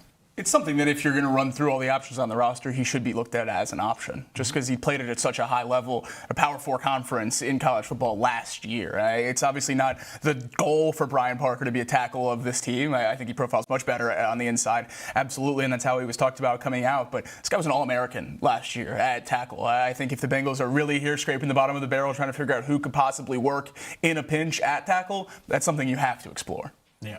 We will see. We certainly hope that the Bengals figure that part out. But it's time to continue the conversation when it comes to the Cincinnati Bengals. We have Bengals training camp ahead. We have an FC Cincinnati preview for you. The Reds, how many runs are they going to score today? It's Burns Day. Plenty to dive into with you till 11 right here on First Word.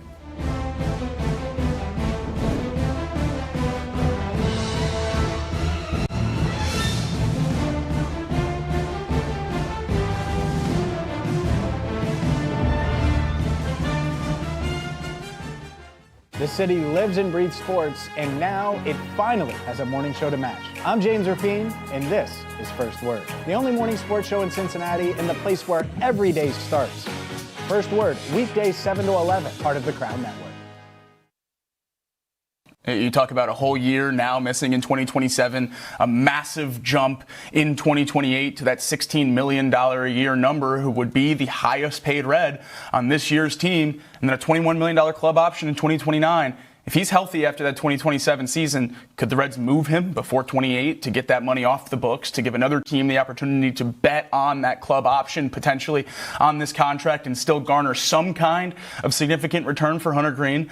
I don't know. I think the answer to that question probably relies in Rhett Lauder and Nick Lodolo's hands. If one of those guys can seize the number 3 spot in the rotation and feel pretty similar to a Burns, Abbott, Lauder, Lodolo, as we did at some point this year to a Green, Burns, Abbott top 3, then I think it makes it a little easier to stomach. But the route to the Reds getting in contention in 2028, now looking forward with him out through 2027, is still in my mind having Hunter Green in this rotation. I can't see a route where we're sitting here in free agency and the Reds have an ability to add a Hunter Green level player when he's healthy, which is why it's such a difficult conversation to have. They have to weigh those different things right now, because if you trade Hunter Green, what are the chances you ever get a pitcher of his caliber again if you can't get it on the open market?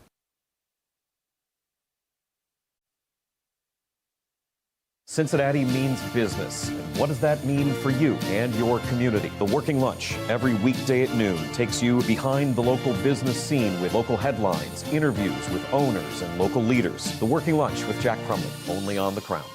I got to be honest, guys. I was surprised is the wrong word, but I thought it was interesting how often they leaned into the under center game. I get it. They've done it in camp, but they've done this in camp in the past. Clearly, this is a point of emphasis for them in what probably will be Joe Burrow's only preseason action. I think that's the safe bet. We'll see. But for him to go out there and 4 of his first 5 snaps were under center, 7 of 13, like I mentioned, clearly a point of emphasis. It is, and I'm glad we kind of saw as much as we did of it last night, because it's something that if they want to implement more in the regular season, they have to get comfortable with it. A lot of these guys have not spent a lot of time under center in this offense, Joe being one of them, some of the offensive linemen too. They got to get comfortable with it, so if you're going to have your starters play in the preseason, you might as well try to work on the things that you want to, improve on before week 1 rolls around. This is certainly not the first offseason of Joe Burrow's career we've talked about under center and play action, but it seems like a completely different level of emphasis on it this year. The amount of times we've seen it in training camp so far, and especially last night, over 50% of Joe Burrow's plays under center. They're taking it to a different level this year. I think we've seen the rest of the NFL really lean into it over the last few years and have a lot of success with under center and play action, most notably the Lions with Jared Goff. So kind of funny to see Joe Burrow and Jamar Chase connect on that play action from under center, a classic Jared Goff play last night or early in the game. But it's cool to see them adding this element and having some early success against other uniforms that we really haven't seen in training camp for the most part so far. On the radio here in Cincinnati. Cincinnati has always felt like home. Right here on the Crown Network. Out and about in Cincinnati, bringing you the stories that you need to hear in the Queen City.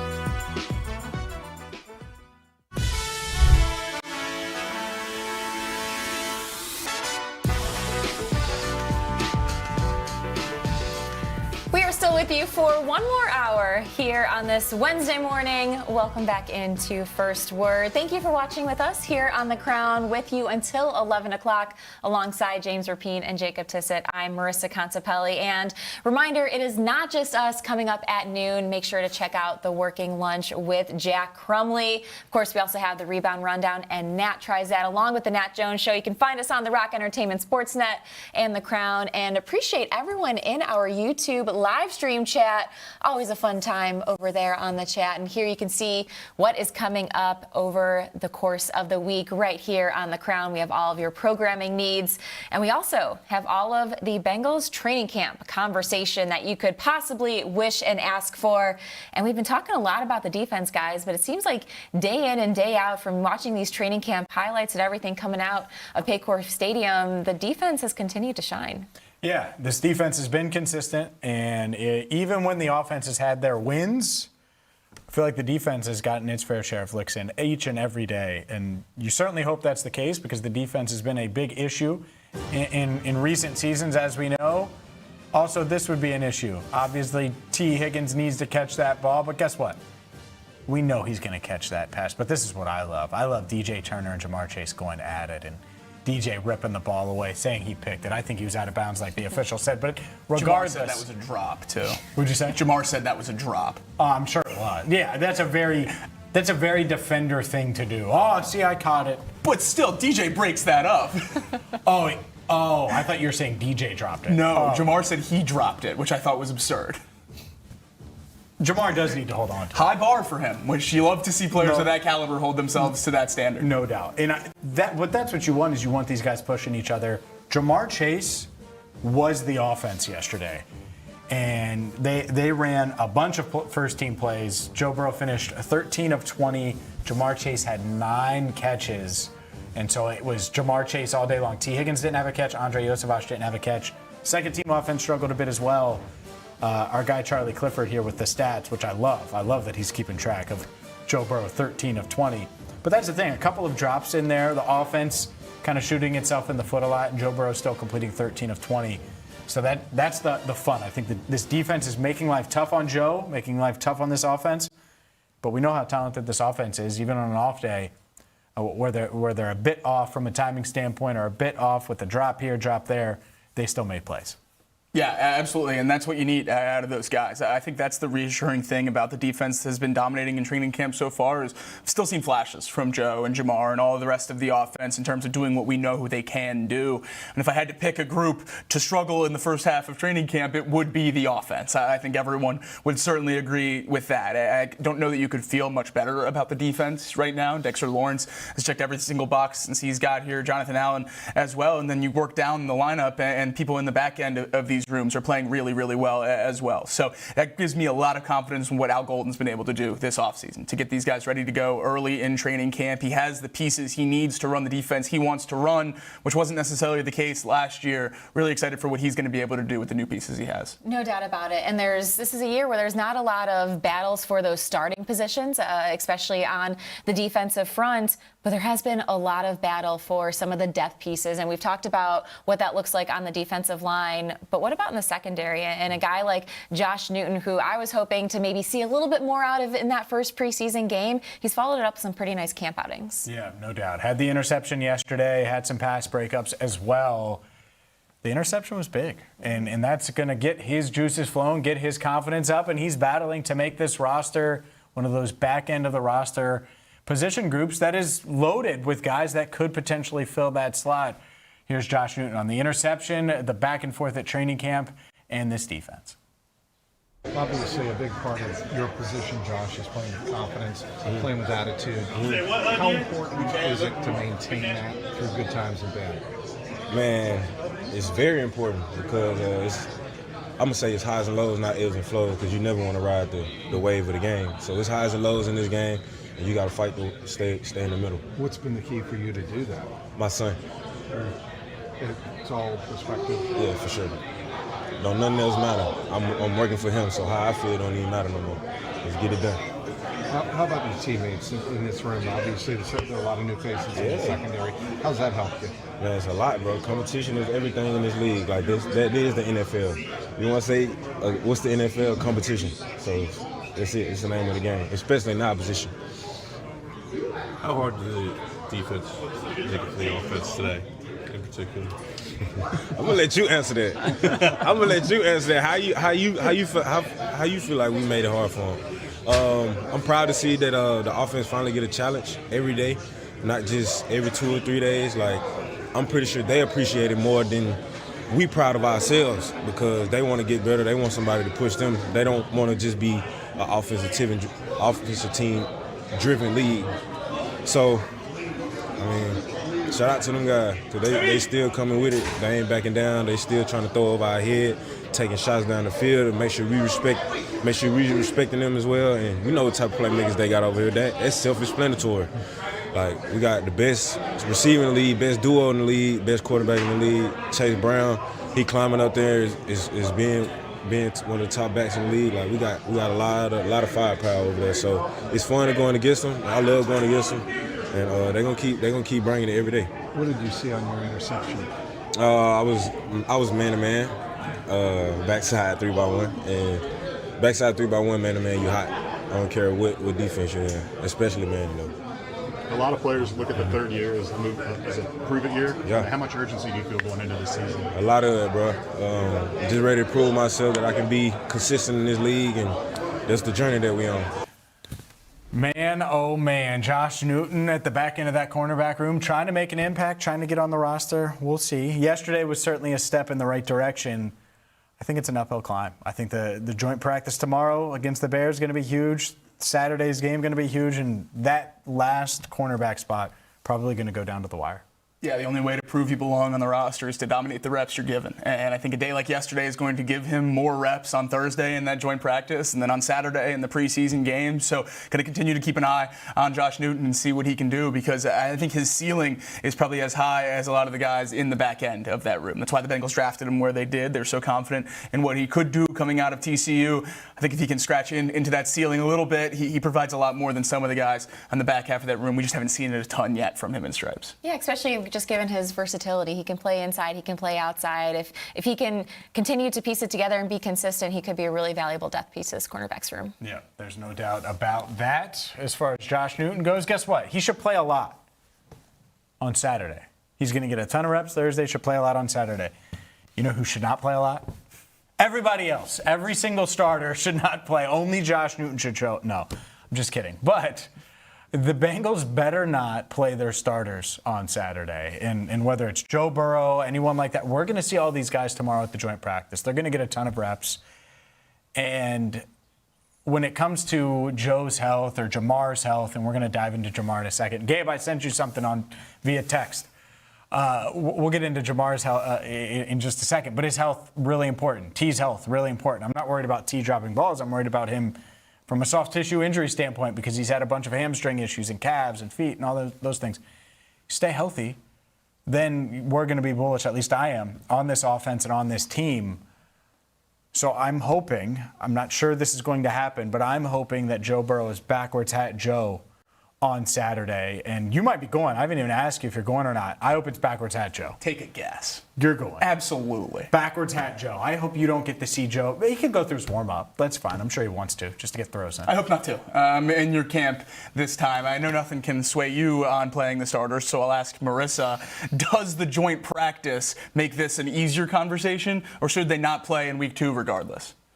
The only reason I would consider playing any starters on Saturday is if something catastrophically goes wrong on Thursday's joint practice. And for that would be a massive fight breaks out and they, cancel practice after like 3 plays or something to that effect where it would have to be really extreme for me. Otherwise, they should get the work in Thursday that they need on the offensive side, and then, yeah, you can sit them on Saturday. Don't want to see them. I would venture to say if the coaching staff is sitting there after practice on Thursday, I think these starters need more work on Saturday, you attack the joint practice the wrong way. The goal of the joint practice should be to get them the reps that they need to do, check that box, and move forward through the preseason. I don't want to see the starters out there on Saturday.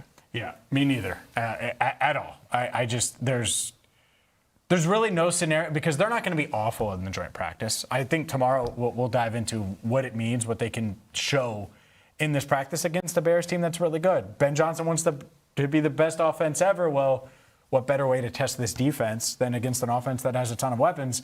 So there's a lot there.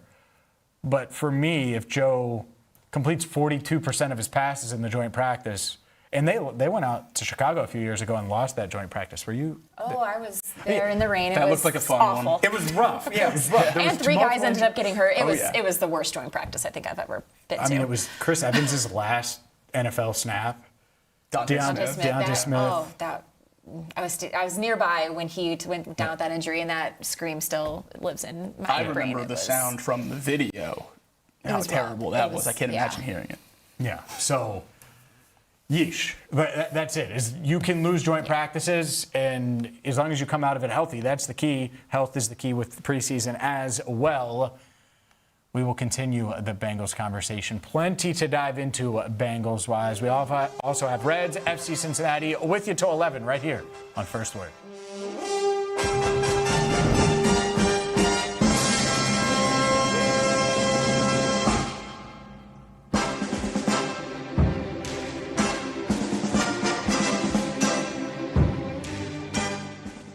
The city lives and breathes sports, and now it finally has a morning show to match. I'm James Rapien, and this is First Word, the only morning sports show in Cincinnati and the place where every day starts. First Word, weekdays 7 to 11, part of the Crowd Network. You talk about a whole year now missing in 2027, a massive jump in 2028 to that $16 million a year number, who would be the highest paid Red on this year's team, and then a $21 million club option in 2029. If he's healthy after that 2027 season, could the Reds move him before 28 to get that money off the books, to give another team the opportunity to bet on that club option potentially on this contract and still garner some kind of significant return for Hunter Green? I don't know. I think the answer to that question probably relies in Rhett Lauder and Nick Lodolo's hands. If one of those guys can seize the number 3 spot in the rotation and feel pretty similar to a Burns, Abbott, Lauder, Lodolo, as we did at some point this year to a Green, Burns, Abbott top 3, then I think it makes it a little easier to stomach. But the route to the Reds getting in contention in 2028, now looking forward with him out through 2027, is still in my mind having Hunter Green in this rotation. I can't see a route where we're sitting here in free agency and the Reds have an ability to add a Hunter Green level player when he's healthy, which is why it's such a difficult conversation to have. They have to weigh those different things right now, because if you trade Hunter Green, what are the chances you ever get a pitcher of his caliber again if you can't get it on the open market?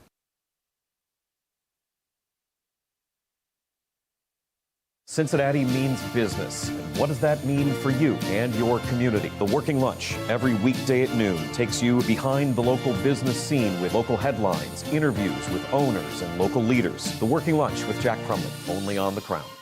I got to be honest, guys. I was surprised is the wrong word, but I thought it was interesting how often they leaned into the under center game. I get it. They've done it in camp, but they've done this in camp in the past. Clearly, this is a point of emphasis for them in what probably will be Joe Burrow's only preseason action. I think that's the safe bet. We'll see. But for him to go out there and 4 of his first 5 snaps were under center, 7 of 13, like I mentioned, clearly a point of emphasis. It is, and I'm glad we kind of saw as much as we did of it last night, because it's something that if they want to implement more in the regular season, they have to get comfortable with it. A lot of these guys have not spent a lot of time under center in this offense, Joe being one of them, some of the offensive linemen too.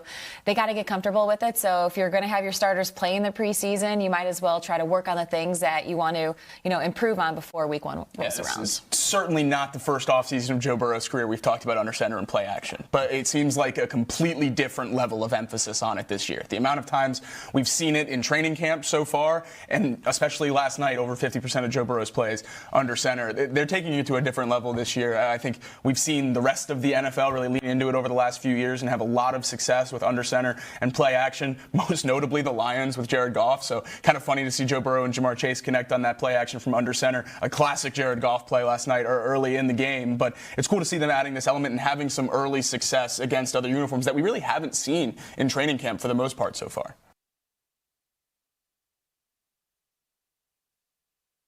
On the radio here in Cincinnati. Cincinnati has always felt like home. Right here on the Crown Network. Out and about in Cincinnati, bringing you these stories that you need to hear in the Queen City.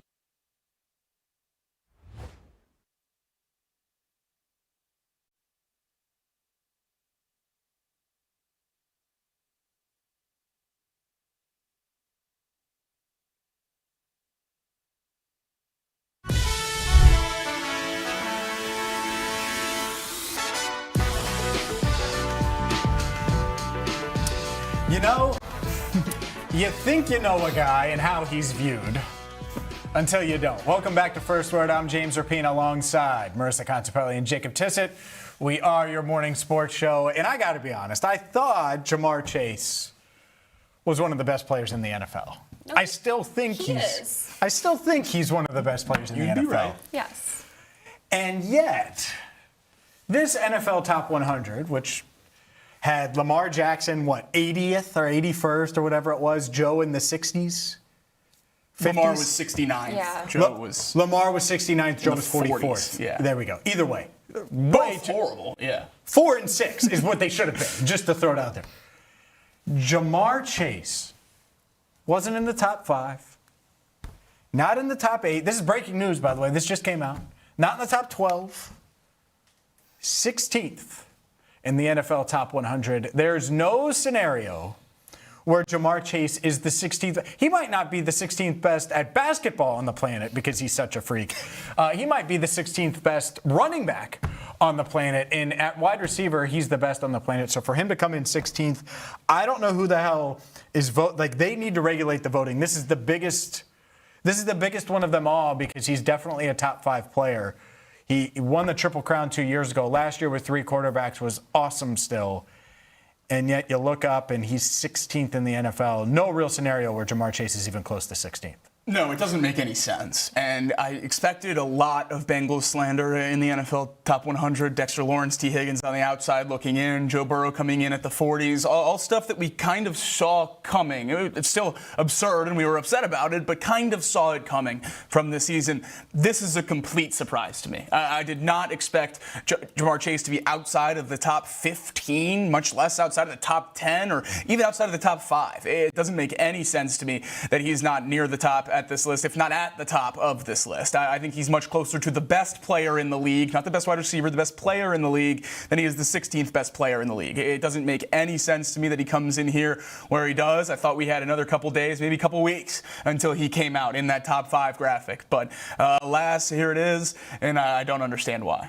I'm so confused by this. Not only winning the Triple Crown the season prior, but last season, it's not like his numbers dipped off that much. And he played with 3 different quarterbacks. And we all know what happened how it looked like when when Jake Browning was out there. But Jamar still led the NFL with 185 targets. He still had 125 receptions there and over 1,400 receiving yards on the year. I just can't make it make sense for him to have this drastic of a dip going from number 4 on the NFL Top 100 in 2025 to here outside of the top 15. And that's the biggest thing I'm looking at here with the other receivers that we're still waiting on. It's Jackson Smith and Jigba, it's Puka Nacua, maybe more, but I think it's just those 2 that are coming, looking at some of the names that are still out there.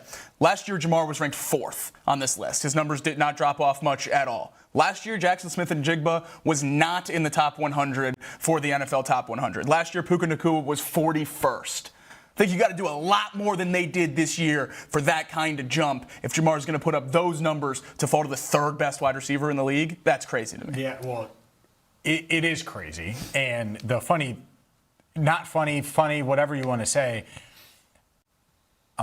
The Rams would trade both of their receivers, Puka and Devontae, for Jamar today, just to put it out there. And I don't even think that's, given Puka's nonsense and the contract and all that stuff and questions off the field and Devontae's age, I think they would do that. I don't think that's crazy. And so that gives you an idea of where Jamar should be relative to Puka. Jackson Smith-Njigba was awesome last year. Jamar Chase mid-season was posting video of like, man, I would love to get a free release like this. And he loves Jackson's game and has praised him multiple times. And he studies receivers. And so he's like, man, that's a unique thing. Because he is treated differently. Jamar's treated much, much differently. And so that announcement, the NFL announced it like 15 minutes ago. The fact that he's 16th is a huge, huge indictment on this NFL top 100, where everybody's at. And me, for sure, I look at this and I think, all right, well, is Jamar going to be, like Tyreek Hill a couple years ago was number one. Number one. Mm-hmm. Number one. 2024. And he was awesome. There's no doubt. But he shouldn't have been number one then. And I'm not saying Jamar should be number one. But he's much closer to number one than number 16. And that's what's really, it's surprising to me because I thought that with the Joe stuff and the Joe ranking, it's like, yeah, he's been hurt. The physical traits don't pop off as much. And so some of these players can just dismiss Joe if they haven't had to play him when he's healthy, all those things. With Jamar, I thought everybody just kind of knew. And I guess not. Not everybody knows. Yeah, add something to the list this year for the Bengals having to prove people wrong. I thought we were going to be in a decent spot with the defensive line and the DBs, and I guess Joe Burrow proving people wrong. Add Jamar Chase to the list. Jamar Chase has to prove to people where he stands in the league this year. Great. I hope he's paying attention. Go get those 23 touchdowns. Go chase 2,000 yards. Go do it all and be number one on this list at this point next year because he's capable of all of that. And I don't think there's any or many other receivers in the league that are. So he needs to go out there and be an outlier again this year like he has every single year of his career so that we don't have to do this next year. And we shouldn't be doing it this year because people need to understand what he is in this league, and he's the best wide receiver in the league. He's one of the best wide receivers we've seen in recent memory. Well, and that's where something like the NFL Top 100, it's voted on by your peers. And how often are we hearing about opposing players talking so highly about Jamar Chase? So this is where I don't understand where that disconnect is and who are the players that are putting in or submitting these ballots and with the names for the Top 100, because for Jamar to not even be, I could have seen him falling inside the top 10. For him to not be in the top 10, it feels like a massive fail on this part. We did top 15 Bengals. We did 1 through 10. And then we did the next 5, 11 through 15. The NFL said, yeah, he's not making our top 15. Like, 15 is crazy, especially when it's a 15. Like, it would be one thing if it's like, oh, we're defaulting to positional value and quarterbacks. And, like you could kind of get to maybe low end of the top 10 if you throw Myles Garrett in and some of the pass rushers because of their value. But if you look at it, Lamar wasn't in it. Joe wasn't in it. In the top 20 isn't ahead of Jamar. Jamar is the Bengals' highest ranked player. Dexter not in it. Like there's a lot there where it's like, man, the ballot issue is one thing, but the Jamar thing it is stunning to see him 16th. The good news is, and I know you guys are sick of the rankings.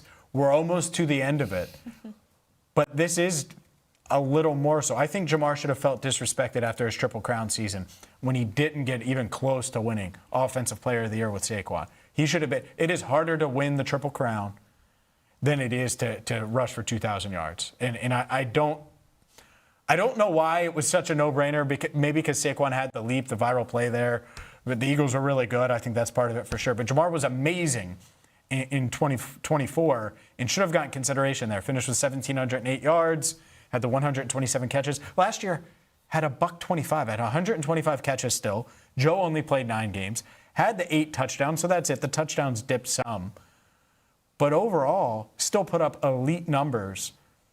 And so the disrespect continues, even after the Triple Crown season, to not get votes. And then now, not getting enough votes here to crack not just the top 5 or top 10, but top 15. Well, the theme of the top 100 I thought that we had taken so far was that you got credit for everything you've done in your career as long as your last season was good enough. Mm-hmm. Of the 15 players remaining, 8 of them were outside of the top 25 on last year's list. 8 players in the next 15 were outside the top 25 on last year's list. And Jamar's going to fall from 4th to 16th after the season he had last year with 3 different starting quarterbacks. I just can't understand giving so many players the benefit of the doubt after 1 or 2 good seasons to jump them over a player like Jamar Chase, who has done it his entire career at the highest possible level. Are you more shocked that T is not on it or that Jamar's 16th? I'm more shocked that Jamar's 16th. Yes, same. More shocked that Joe is 44th, I believe he was, or Jamar? Jamar. I'm still going with Jamar, because even with Joe, you can still make the case and argument of the injury history and how he hasn't really been able to stay healthy. So at least there's more of an argument there. Jamar has been on the field. He's been healthy. He's been incredibly productive for this team. There's no reason why he should be outside the top 10. The second most egregious one to me is Dexter being on the outside of it. I understand he had the half a sack last year, but still coming in the top 105 and the top 5 guys outside of that list. He's another one that has done it for so long at such a high level in his career. I expected him to be on the back half of this list. Yeah, for sure. And what a wild, what a wild NFL top 100. Yeah. This is the worst. This is the worst it's been, and not just Bengals wide, like just in general, the worst it's been ever. They need to revisit it. Maybe this is why they slow rolled. Like, I feel like they rolled it out much slower this year. They had to check the ballots again to make sure that the voting was correct, because this, you should have checked again or you should have changed it, because this is just wild. Like, Lamar 69th, Joe 44th, no Dexter. T is not a super surprise, but guess what? T. Higgins has 21 touchdowns over the past 2 years. He's been a touchdown machine. Jamar had 8 touchdowns last year. He has 25 over the past 2 seasons and over 3,100 receiving yards, over 250 catches over the past 2 years. Like, it's Madden numbers. It's ridiculous. And so to say, oh, he's 16th, and you're going to put multiple receivers ahead of him, that's it. If all the receivers were lower, then fine, it's subjective position. That's not the case. So it's just better wild. just be those 2. Who else could it? I don't know. I haven't looked. We've been trying to think about it. Those are the only 2 I can think of that makes sense to be in the top 15 players of the league after what they did last year. Where did St. Brown come in? Came in at 22nd. Yeah, I think it should only be those 2. I'd be just shocked looking if at there the was list. anything else. And there's a lot of other players. You have both running backs still to come, and Jahmyr Gibbs and Bijan Robinson. You have Josh Allen still to come, Myles Garrett still to come, Saquon Barkley still to come. So there's a lot of big names. Drake May still to come. So stop it. Guarantee you he's a top 10 player on this list. Guaranteed. God. Which is absurd. He's one of the names listed on the NFL site of who will be number 1. Oh. Stafford still out there. But fine. Pat Surtain still out there. I'm just saying there's a lot of names that are still out there. I think it will be only those 2 receivers, but 3 unranked players from last year still out there. I have a take that you guys may disagree. It's not a Bengals take. It's an NFL take. I would have Amon-Ra ahead of Puka. I think Amon-Ra is awesome. I love Amon-Ra. I think I would take Puka. Yeah, Puka's numbers have just been... They're just so good. Doesn't have Stafford. Correct. Amon-Ra would be... Put him with Burrow and see that man would have 200 catches. Like, him and Chase would be a lot of fun. Regardless, though,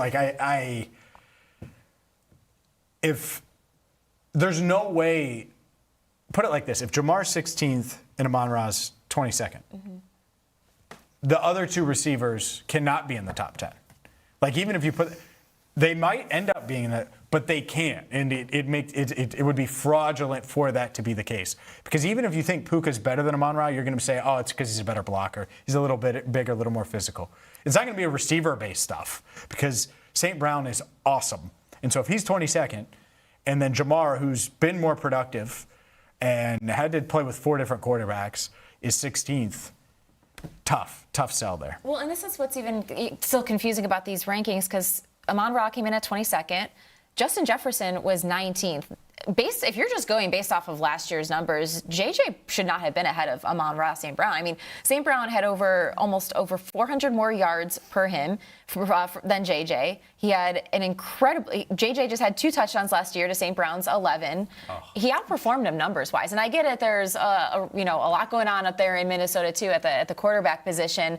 But it goes back to the NFL needs to fix this voting system and how they're polling and ranking these players. Hopefully this year's top 100 leads the NFL to kind of address this and come up with a better solution for next season. I think at this point, my only question is, how do you incentivize it? How do you have the players take it seriously? Because that's the only conclusion I can come to now, up to the 16th best player in the league here, is that these players are not taking it seriously when they're ranking. They're putting their friends high on the list. They're putting people they don't like low on the list. Whatever it is, I don't know, but they're not taking it seriously. Because ranking players in the NFL this way does not make sense and is not a good representation of where the league is right now. I think it would be much better to do away with the NFL Top 100 than to do it like this.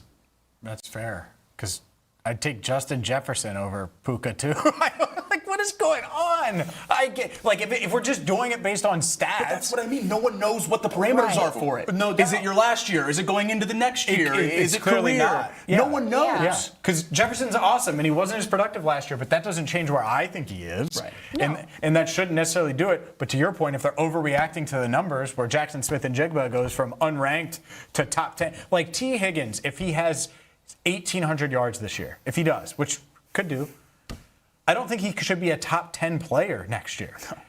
Doesn't mean he's not awesome, right? But there's no way that Jackson Smith-Njigba should be there. So I think there's inconsistencies all across the board. And the NFL Top 100, Jamar Chase, if you're just joining us, 16th. I'm sure we'll have more thoughts on this. But up next, let's talk trenches in the Bengals defensive line right here on First Word.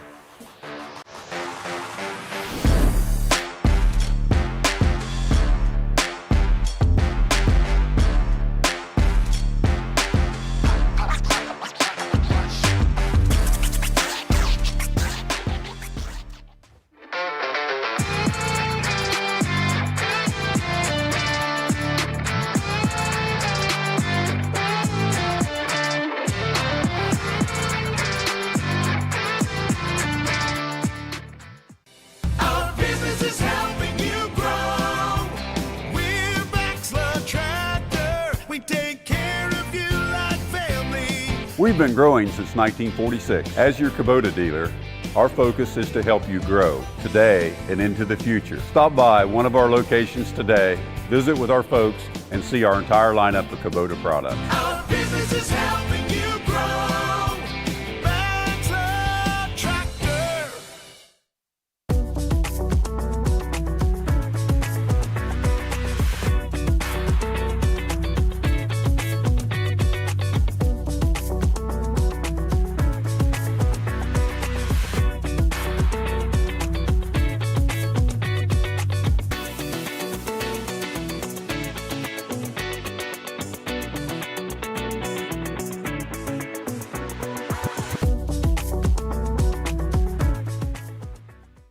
Other teams get production from their late round picks. It's nice to see the Bengals having some come in here that you can see it for too. Jack Andrews, touchdown, Landon Robinson, swim move, looking like an edge. Looking like an edge rusher a little bit there. And that's what he did at Navy. And I think that's the thing that really set him apart from a lot of the other interior defensive linemen in college football last year, and why he got the All-American nod at such a small school. It's because he was an elite pass rusher at that interior position. We talked about how much that can matter for Dexter Lawrence and what he can add to this defense. If you can get that in a 7th round pick, that's really, really hard to find. Looks like the Bengals have found someone that at least has a little bit in them early in his career. Yeah, I've been pulling for Landon. Like we've said, he's the most famous Bengals 7th round pick possibly of all time. And just love the story of him kind of growing up a Bengals fan because his dad was. And so great to see him have the preseason game that he did. Love Baldy's breakdowns and just hope this continues out of him over the next 2 preseason games. Yeah, he's a guy that I think a lot of people want him to make the roster and have tried to will it. He needs production like that to make the roster. Yes. Chris Jenkins was awesome on Thursday. And McKinley Jackson dealing with a little something. This is the injury-wise, this is the chance for Landon to say, hey, I need to be a roster lock. And these young guys that have potential, that have flashed, it has to continue. It has to be consistent. I know no one knows that more than Landon. But watching that breakdown, just a highlight. I noticed Landon during the game, but then watching Baldy's breakdown, I was like, oh, this dude's for real. Yeah, it's nice when you see people with the national media recognizing some of those young guys popping too, because we all go into that game wanting to see what Landon Robinson's going to do. How does he flash? I'm sure Ryan Baldinger did not, and now he watches the game. Landon pops off the screen, and it's so big that he wants to point it out on social media. That's a great sign for Landon and what he's done so far.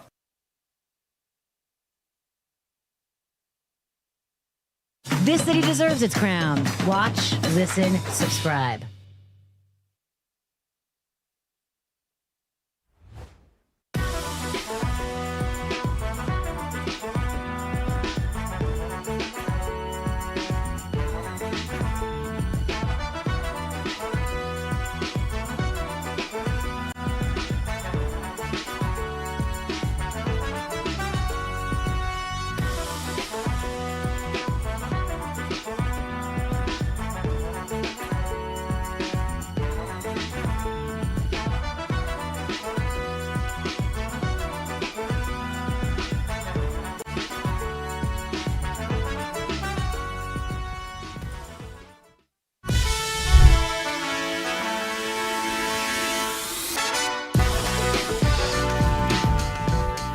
Welcome back into First Word. Rolling with you all the way until 11 o'clock this morning. He's Dancing James Rapien. He's Jacob Tissot. I'm Marisa Contipelli. And guys, ranking season continuing across the NFL as we are in the middle of camp and preseason. And despite all of the beef that I've had with rankings this season, I can actually get on board with this one, but I'm honestly a little even kind of confused as to how the Bengals are this highly ranked because Pro Football Focus posted the top 10 defensive lines going into the 2026 season, and there you see it right in the middle of your screen, the Bengals coming in at number 8, which surprised me because when you look at PFF's rankings for their interior linemen, Dexter Lawrence, only Bengal on that list at number 4, and then their edge rushers list, Boye Mafe, only Bengal on that list, coming in at number 24. It just surprised me that Cincinnati's unit is considered this strong and this deep, despite only having 2 players in their other rankings so far. Yeah. When you look at it that way, it is surprising. I think that the depth clearly is something that they're taking into consideration. But when you look at their ratings, Jonathan Allen wasn't really highly rated last year. We're rating him high, but from a PFF standpoint, that wasn't the case. Dexter didn't have some crazy season from a PFF standpoint. Boye Mafe has a lot to prove now. I think PFF likes Mafe more than some do when you look at some of the counting stats. But this does feel, considering the question marks, I think Shamar Stewart's a question mark. Myles Murphy's still at least half of a question mark at this point. The Jonathan Allen, B.J. Hill, Dexter Lawrence, TJ Slayton combos feels really, really good. So if this was defensive tackle, maybe I'd get it. But I actually think that this might be a bit high for them. Maybe this is where they end up. Or if Dexter's a game record, maybe they end up a bit higher. But 8th is pretty favorable. It seems optimistic. I mean, I think the interior of the defensive line certainly earns this spot, but you got a lot of unproven guys on the edge. Mafe is the only one that's really done it at a high level in the NFL. If you think Shamar Stewart or Myles Murphy or Cassius Howell in his rookie season can be incredibly high-impact players, then absolutely the Bengals are a top 10 defensive line. And I think that's been the debate we've been having here on whether or not to put them in that range, is how big of a step can these young edge rushers take. I do think their job gets a little bit easier with the pieces the Bengals added to the middle. And the other side of this is I don't think just Dexter Lawrence gets the Bengals in the top 10 here. It's all of the additions. It's the Boye Mafe as well, but it's Jonathan Allen, and it's pushing Chris Jenkins down. It's keeping TJ Slayton here instead of cutting the salary as a depth piece in the middle of that defensive line. All of the moves that the Bengals made and didn't make in terms of sending people out of here that are depth pieces, I think is why they're at this point. There's not many position groups in the league that are deeper than the Bengals defensive line. No, and that was another reason I was a little surprised that they came in so high and in the top 10, because last season, 2025, per Pro Football Focus, they finished those rankings at number 30th out of 32 teams with just a 57.1 PFF grade collectively as a unit. And how often have we seen this ranking season, teams or players, kind of not necessarily getting the benefit of the doubt, but really just going off of what they did last season and not, necessarily projecting what they could or might not do this upcoming season. So to have that high of a jump from going from 30 finishing 2025 to now number 8 in the top 10 really, really surprised me. Yeah, for sure. And if they have a top 10 defensive front, then this defense is going to be good. I think that's the other element here. But is this where I would rank them? I think they're unproven as a group. Together, they should be pretty darn good. I love how they complement each other.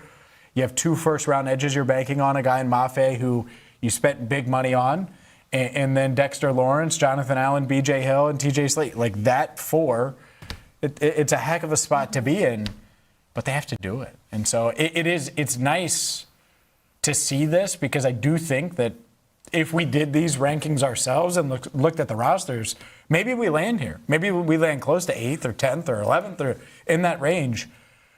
But to see a national outlet do it, I think it is just a reminder of what expectations should be for this defense and this defensive front, given the investment that the Bengals put in it this offseason. I think it's a little bit crazy. The Bengals come in at 8th, 3rd best in the division. A lot of love to the Ravens and the Steelers there. Jumps off the page to me. The Bengals make huge improvements, but still have a little bit of ground to cover, at least from a national perspective, within their own division on this list. Yeah, I'm not shocked by the Steelers. I'm not surprised by it. They're so deep. To see this team take this big of a jump and still not be in the top half of your own division. And Are the Browns too low? I think so. I mean, they're good. You lost Myles Garrett. I get it. Jared Verse is really good. Yep. And I think Brandon Graham is really good in the middle there, too. So I would certainly have the Browns, if not in 10, knocking on this door behind the Lions. Yeah, and also with this, so you're looking at that list. Okay, you obviously have the Steelers and the Ravens. Also looking at the Texans and the Jaguars, 4 of the first 6 opponents that the Bengals have to face this year. We talked about, are there concerns with this Bengals offensive line? Well, they're going to be tested like right out of the jump. Glad the majority of our poll is optimistic about this Bengals offensive line, because in those first 6 weeks, they're going to have a really tough stretch of games. Yeah. Well, good. Get them tested early. Hopefully they'll be healthy for it, and hopefully they answer the bell. This is why you bring the continuity like you do. This is why you bring back Dalton Reisner, and you feel good about the veterans that you have on that line, and Fairchild's development, Mims's development. Great. Get tested early and make sure that you have it right. But that's also, on the flip side, this is exactly why, like us looking at it and saying, man, this defensive line and that defensive line, the Bengals in the Joe Burrow era, really at least since 2021, and I don't even think they were really viewed this way in 21, even though they had really productive guys, Trey Hendrickson, DJ Reader, Ogunjobi, obviously Hill was here as well. But you need opponents to say, man, we got to deal with that front. Mm-hmm. Man, it's going to be a pain to have to try to block Dexter Lawrence. And if we do, then we have to deal with the former first rounder and Jonathan Allen. We've got to deal with Mafe and Murphy and Stewart are coming on. And, man, it's just overwhelming to deal with those guys. Like, that's the whole goal of this. And so maybe they'll get there. I think the thing looking at this unit as a whole that makes me really excited is that you can't just worry about Dexter Lawrence on this unit. You're going to have to focus on Jonathan Allen, and B.J. Hill is going to be in there as well. And these edge rushers are going to have one-on-ones, and if they can be productive early in the season, people are going to have to start game planning for them too. Bengals haven't had a defense where you have to game plan for more than one guy in a long time. And I think obviously Dexter Lawrence is the best defender of the Joe Burrow era to be here. But now you have a lot of other guys as well. It's probably the best the second best has been, and the best the third best has been. And to have that talent across the defense is a great place to be, that you can't just lock in on one guy. And there's multiple people that can contribute to getting wins and being the closer in close games and everything that Trey Hendrickson did so well for this team for so many years. More guys can fill that role this year. And I think that's what's really encouraging about this Bengals defense. If all 4 of those young edge rushers don't take a step forward, I think we'd be pretty comfortable saying 2 of them will, or at least 1 of them will emerge. And I think when you have that many options in that room, it just takes the chances on hitting on one of them up a significant amount. The 4 of the first 6 is so interesting. I also think it's interesting that Houston's 2. Should they be 2? Are you on 1 or lower? Yeah. Oh, should they be 1? Myles Garrett is Myles Garrett, but I think the totality of the Texans' defensive line's better. Anderson, Hunter, like they just have a bunch of dudes in Houston. Like that defensive front is awesome. So it's close. Yeah, Myles Garrett's just going to terrorize people. And who knows what happens with Aaron Donald? Does he come back or does he not? I think you'd look good in stripes, Aaron. How about that? How about you hit Sean McVay with the chair and come over here and join your buddy Zach Taylor in Cincinnati? What about that? Sign me up. Oh, ultimate crossover. Ultimate villain mode. I would love that. Up next, we'll continue the conversation. Plenty of Bengals coming your way right here on First Word.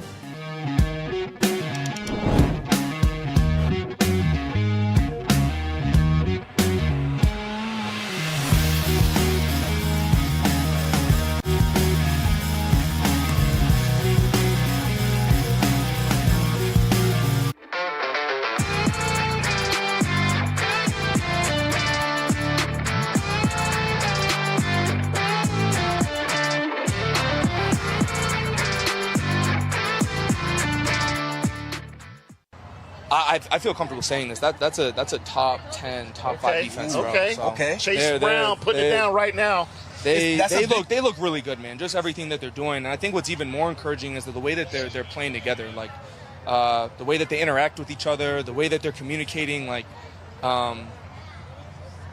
it's really good to see. Top 10, top 5. Chase Brown clearly bullish on the Bengals defense after going up against them for 10 training camp practices. You guys buying this? I could get on board and buy the top 10. I don't know if I'm there for the top 5. This defense has a lot to prove. And I would just be happy if they're top 15 at the end of the day.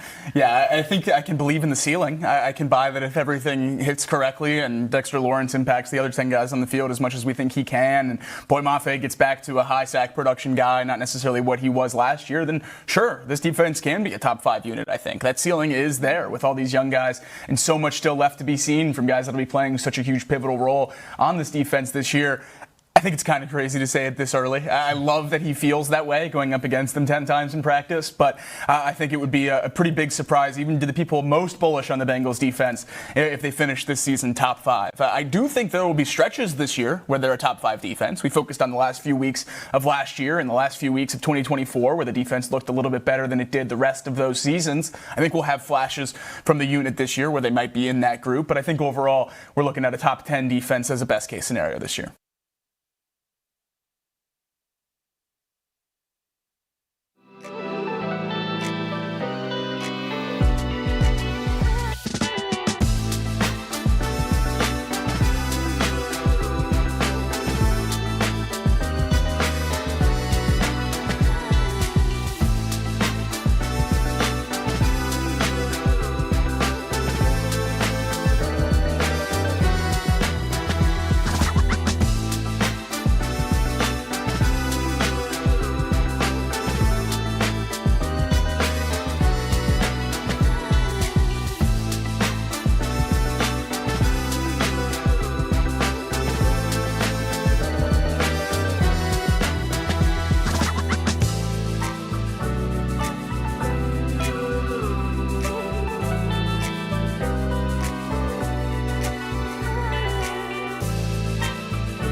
We have one more segment with you here on First Word this morning, and is there a lot to get to because it's a Burns Day over at Great American Ballpark. FC Cincinnati is back in action tonight as they host the New York City FC, and a pretty big one when it comes to the Eastern Conference table. Yeah, no doubt about it. FC Cincinnati, they just tied. They've been giving up leads. It is time to get the lead and keep the lead here as FC Cincinnati has a loss, win, and a draw in their last 3.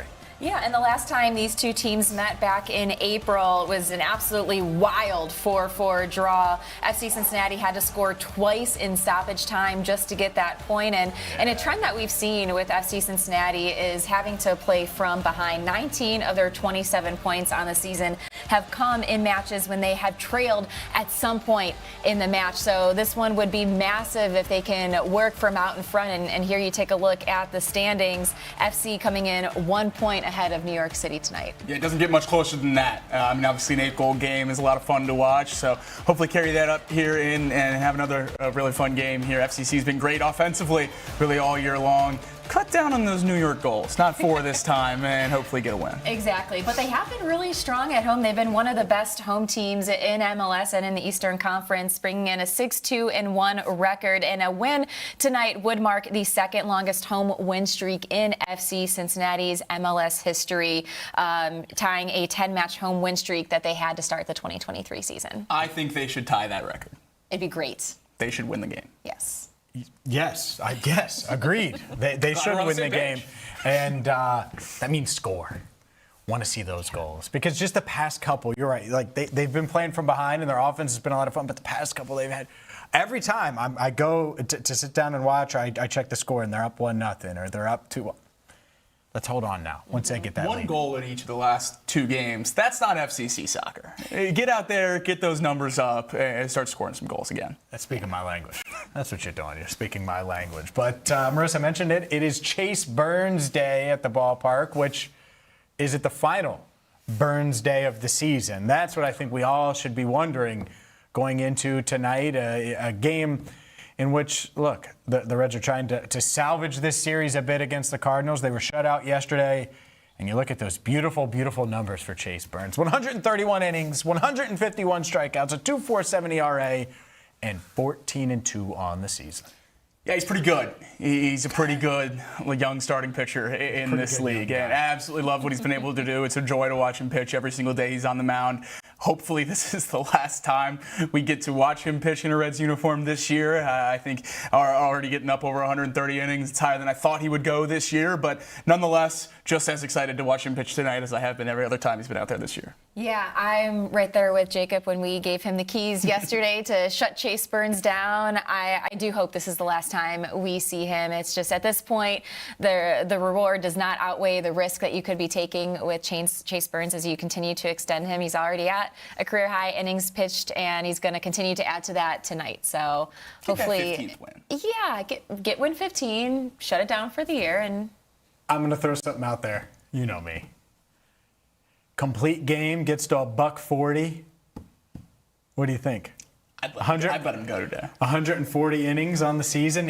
I saw that 131 and I'm like, oh, he is 9 away. You get to 140, you could say that's it. What I'd a be rookie much more season. pitch count than innings with Burns today. You're not letting him get to 110, 120 pitches, but I don't think you're necessarily as gung-ho to pull him out after 5 innings if this is the last start of the season for him. I mean, didn't expect him to go 7 innings last time out, and Right. he went 7 for just the second time this year. Letting that leash out a little bit more before you shut him down. I love to see it. Chase's complete game is a fun way to wrap things up. Or maybe not. Maybe he pitches 5 and this is going to be it. And this is going to be what they do with Chase Burns. I think it's a really interesting storyline. Regardless, the bat's got to get going, guys. I am sick and tired of talking about it. They have to score and score some more. And they're due. So maybe today is it. They're so up and down and mostly down, but up and down when it comes to their bats. But when they do hit, it feels like they hit in bunches. Yeah, and Matthew Liberatore has had a lot of success against the Reds on the mound. Cardinals pitcher today is a 3.81 ERA against the Reds in his career. ERA up above 4.5 against the rest of the league. So hopefully you can switch that around today and have some success against him in this game and get the win. You know Chase Burns is going to go out there and give you a chance to win the game. Get some runs across, give them a little support early. They're much better at run support with Burns on the mound than any other pitcher in this rotation. So hopefully that's all they need tonight. Yeah, certainly hope that's the case. We'll have a full breakdown Bengals-wise tomorrow because tomorrow is joint practice day against the Chicago Bears ahead of preseason game number 2. Look, it's going to be a big one. There's a lot of things that the Bengals first team needs to work on and this entire team needs to work on, and it's going to be an organized session with the Bears, a playoff team from a year ago, a team that expects to contend for a Super Bowl. It's going to be really, really good to have this team tested tomorrow at the practice fields across from Paycor Stadium. Yeah, absolutely. I've been looking forward to this one since they announced it because really hoping to not see the starters on Saturday. So this is going to be the major opportunity for those starters to get that work in, and especially on the offensive side with just the up and down camp it's been and the struggles we've seen out of the offense. It would be really nice for them to come out, not necessarily guns a-blazing, but come out strong and have a good showing against this Bears defense. But I honestly might be more intrigued to see how this Bengals defense looks against the Bears ones. Absolutely. The Bears offense is one of the more exciting offenses in the league this year. A lot of young guys that could explode. So hopefully the Bengals don't let them do that in the joint practice and keep everyone bottled up and have a good day. Yeah, I'm looking at those linebackers. Yeah. How much do they get tested? Do they get tested? Is Dexter Lawrence's presence felt like we're expecting it to be in the middle of that defensive front? Will we see some of these injured guys go? Injured is the wrong word, but the guys that were on the rehab field, Dax Hill's been nursing a little bit of a hamstring, Brian Cook, all of that. So we'll dive into it in full on tomorrow's show. But we can't go yet. No, because Richard Pitino joined us earlier in the show. In case you missed it, all guests delivered, by the way, by Bax the Tractor. and backsthetractor.com. But really good stuff here from Richard on the state of the Xavier Musketeers and his mindset going into this season. What feels different about this team and maybe the identity that you want to create and shape heading into the year? I would say year one is always a bit of a challenge. I mean, you want to win every year, but year one, it's like you're meeting so many new people. You're moving your family. You're trying to get them settled. You're trying to kind of figure out where the bodies are buried a little bit, and really position yourself for great success in year 2, 3, 4, and beyond. And, I think when it first got here, trying to figure out what's on the roster, who's staying, who's going, hiring a staff, and then, figuring what the resources are like relative to your conference. And I think we made a big jump from my first year to now. We were able to target the right guys in our program that we wanted to stay, and then supplement them with some transfers to go along with the high school class. So we're very excited about them. We think we got a good blend. We got a long way to go, but I really feel like we're going to be in the fight this year. Certainly hope they're going to be in the fight this year. Year 2 for Pitino. Make sure you check out that entire interview on our YouTube channel. Just search First Word Cincy on YouTube and hit that subscribe button. Man, oh man, we're loaded. Oh yeah, and by the way, Jamar Chase ranked way too low in the NFL Top 100. The ridiculousness that is the NFL Top 100. I still can't believe it. I can't. 16th. I don't get it. I didn't believe it at first. I will applaud everyone. It seems like even outside of Cincinnati, it's the same response to this ranking so far. It better be. It better be. It might be time to get rid of the NFL Top 100. Maybe we'll dive into that tomorrow. I think so. Guess what we are going to do?